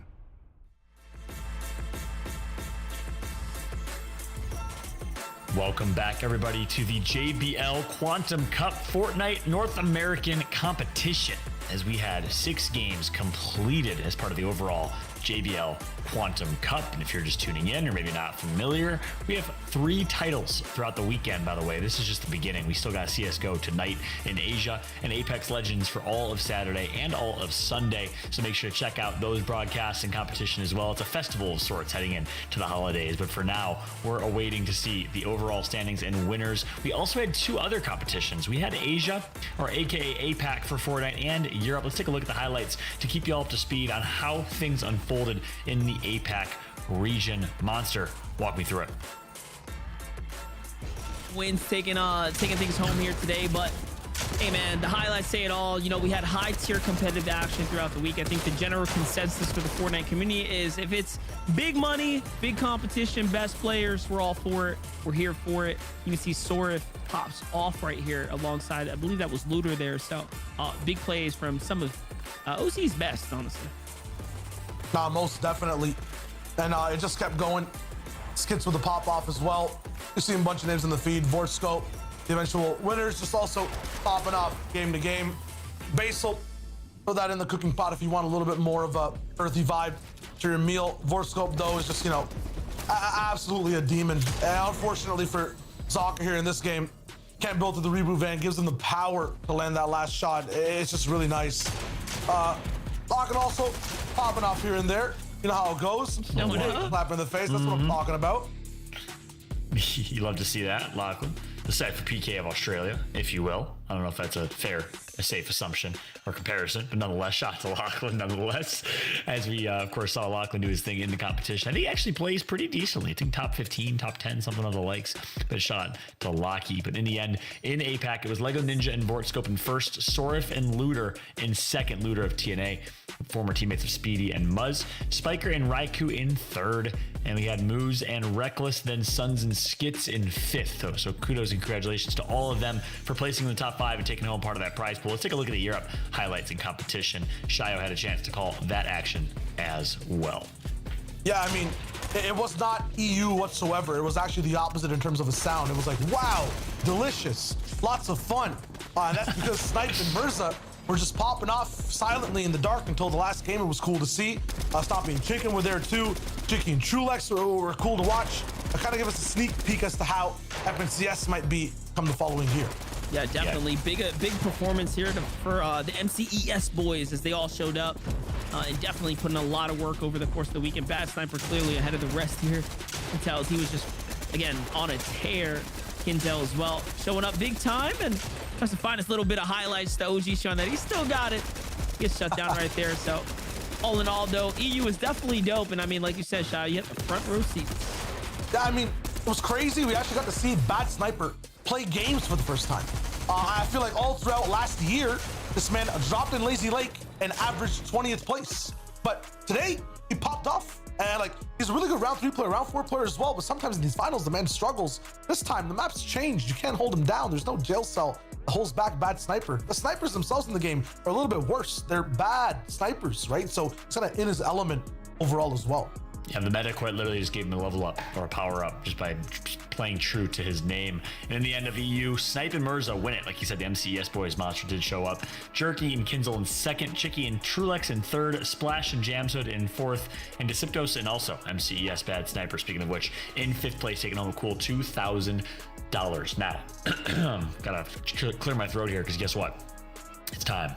Standings are ready to see who will take home that top 5. First things first, 6th through 10th. Monster, walk me through it. 6 through 10. We got Subscript, Zypha, Charlie, and Spec. Okay, jump up into top 10. I'm cool with that. Yuz and Cease here managed to pull the 105. Pump and Bizzle come in with the 105 tie as well. Glaze and Trashy slide down that melting iceberg of a mountain there, and they land just outside the money, unfortunately. Wow. Insanity. So they place outside of top 5. With that said, our 5th place placement, $2,000 richer. Tahi and Bank, they do it up with $2,000 in the bank. Congrats to them. 4th place. Creo and Vert both get a solid game 6, which keeps them within the top 4. A cool $3,000 for them. Osp and Revise. Consistency is key, and these are the underdogs of this competition who played so incredibly well, so consistent. They get 3rd place. And that leads us to our final 2. We know who they are. We just don't know which order they're in. 1st and 2nd. Who is it? Whoa! They did it! No way, man. Whoa. That's what a run. Crazy. What a run. Legendary. That's actually nuts. That clutch from Agers by himself, and you know, we're talking about the best highlight reel. We're talking about Agers just popping off in that last game too, running through every single person with Rise right behind him. That is mad impressive. And in terms of a scale of a third-party prize pool, that is a big difference. Sometimes all you win is $5,000 in total. That's the difference they have from 1st and 2nd. They each walk away with 7.5K. I mean, and they deserve it. That is huge. $7,500 for 6 games of Fortnite. It's crazy to think per person. Like you said, some little holiday bonus cash monster. Congratulations to them. They earned it. They had to perform in game 6, and they did with a pop-off show up. And of course, we thought it wouldn't be enough, but it ultimately was. 2 elims made the difference. 1 or 2 placements made the difference, but a huge congratulations as well to Clicks and Day as they both perform very, very well as well. A monstrous show up from both of those teams, but ultimately, your champions of the JBL Quantum Cup featuring Fortnite in North America, Agers and Rise. Kudos to them. Definitely a big game right there. And you know what? Couldn't have asked for a better person to cast alongside you boys right here. Definitely was fun getting the front row seats there. That last game was one for the books. And again, we got to see it come full circle as Agers and Rise just start going on a tear there at the end. You couldn't help but sync the cameras on them and watch what they were doing. You had to get it all on cam, and we sure did there. So big game for them. Happy they won. I was saying the same thing. Shout out to our observers. They caught every bit of that action. I mean, they actually caught that last game perfectly. You guys casted it perfectly as we got to see them go on that entire tear on the low ground, and enough to win the game and win the competition. I mean, the difference between 1st and 2nd, first and 3rd would have been the difference between 1st and 2nd in the overall competition, which is just crazy to think. So I'm right there with you, Monster. It's a pleasure as always to be casting along or hosting alongside you guys. Great day of action. Shayo, any final thoughts to close us out with? GG's. That was fun. You know how it goes. And I just feel like if you guys want to take a lesson home from all of this, it doesn't matter if you hit top 5. It's about the friends you made along the way. Man, so deep. So deep. If there's one thing you could learn, that's it. And also making top 5 and making some cash is pretty decent. It's pretty cool. Yeah. Nice. Yeah. Both are cool. Friends and money. Both are good things. Congratulations to our winners and those who did place top 5. And again, big shout out to these 2. Thank you so much to every single one of y'all for watching. Everyone at home, everyone enjoying themselves, some JBL Quantum Cup action. Like I said, this is a esports festival of sorts every single year now, at least the 2nd year in a row we've had a chance to do this, courtesy of JBL. Pristine sound from the best in audio engineering. Thank you so much to JBL for putting this together. On behalf of myself, I'm Fallout, alongside Monster D-Face, Shio Wager, Phil, and our entire production team that's up late over in Australia hosting this. Thank you so much, everybody, for watching. We have CSGO coming up later, and then we have Apex Legends North American competition on Saturday and Sunday. The weekend is far from over. We will see you there for some more JBL Quantum Cup. Have a great night, everybody.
When I'm in an important match, my JBL Quantum 1 headset delivers the 3 things that I need the most: sound precision, communication clarity, and total comfort.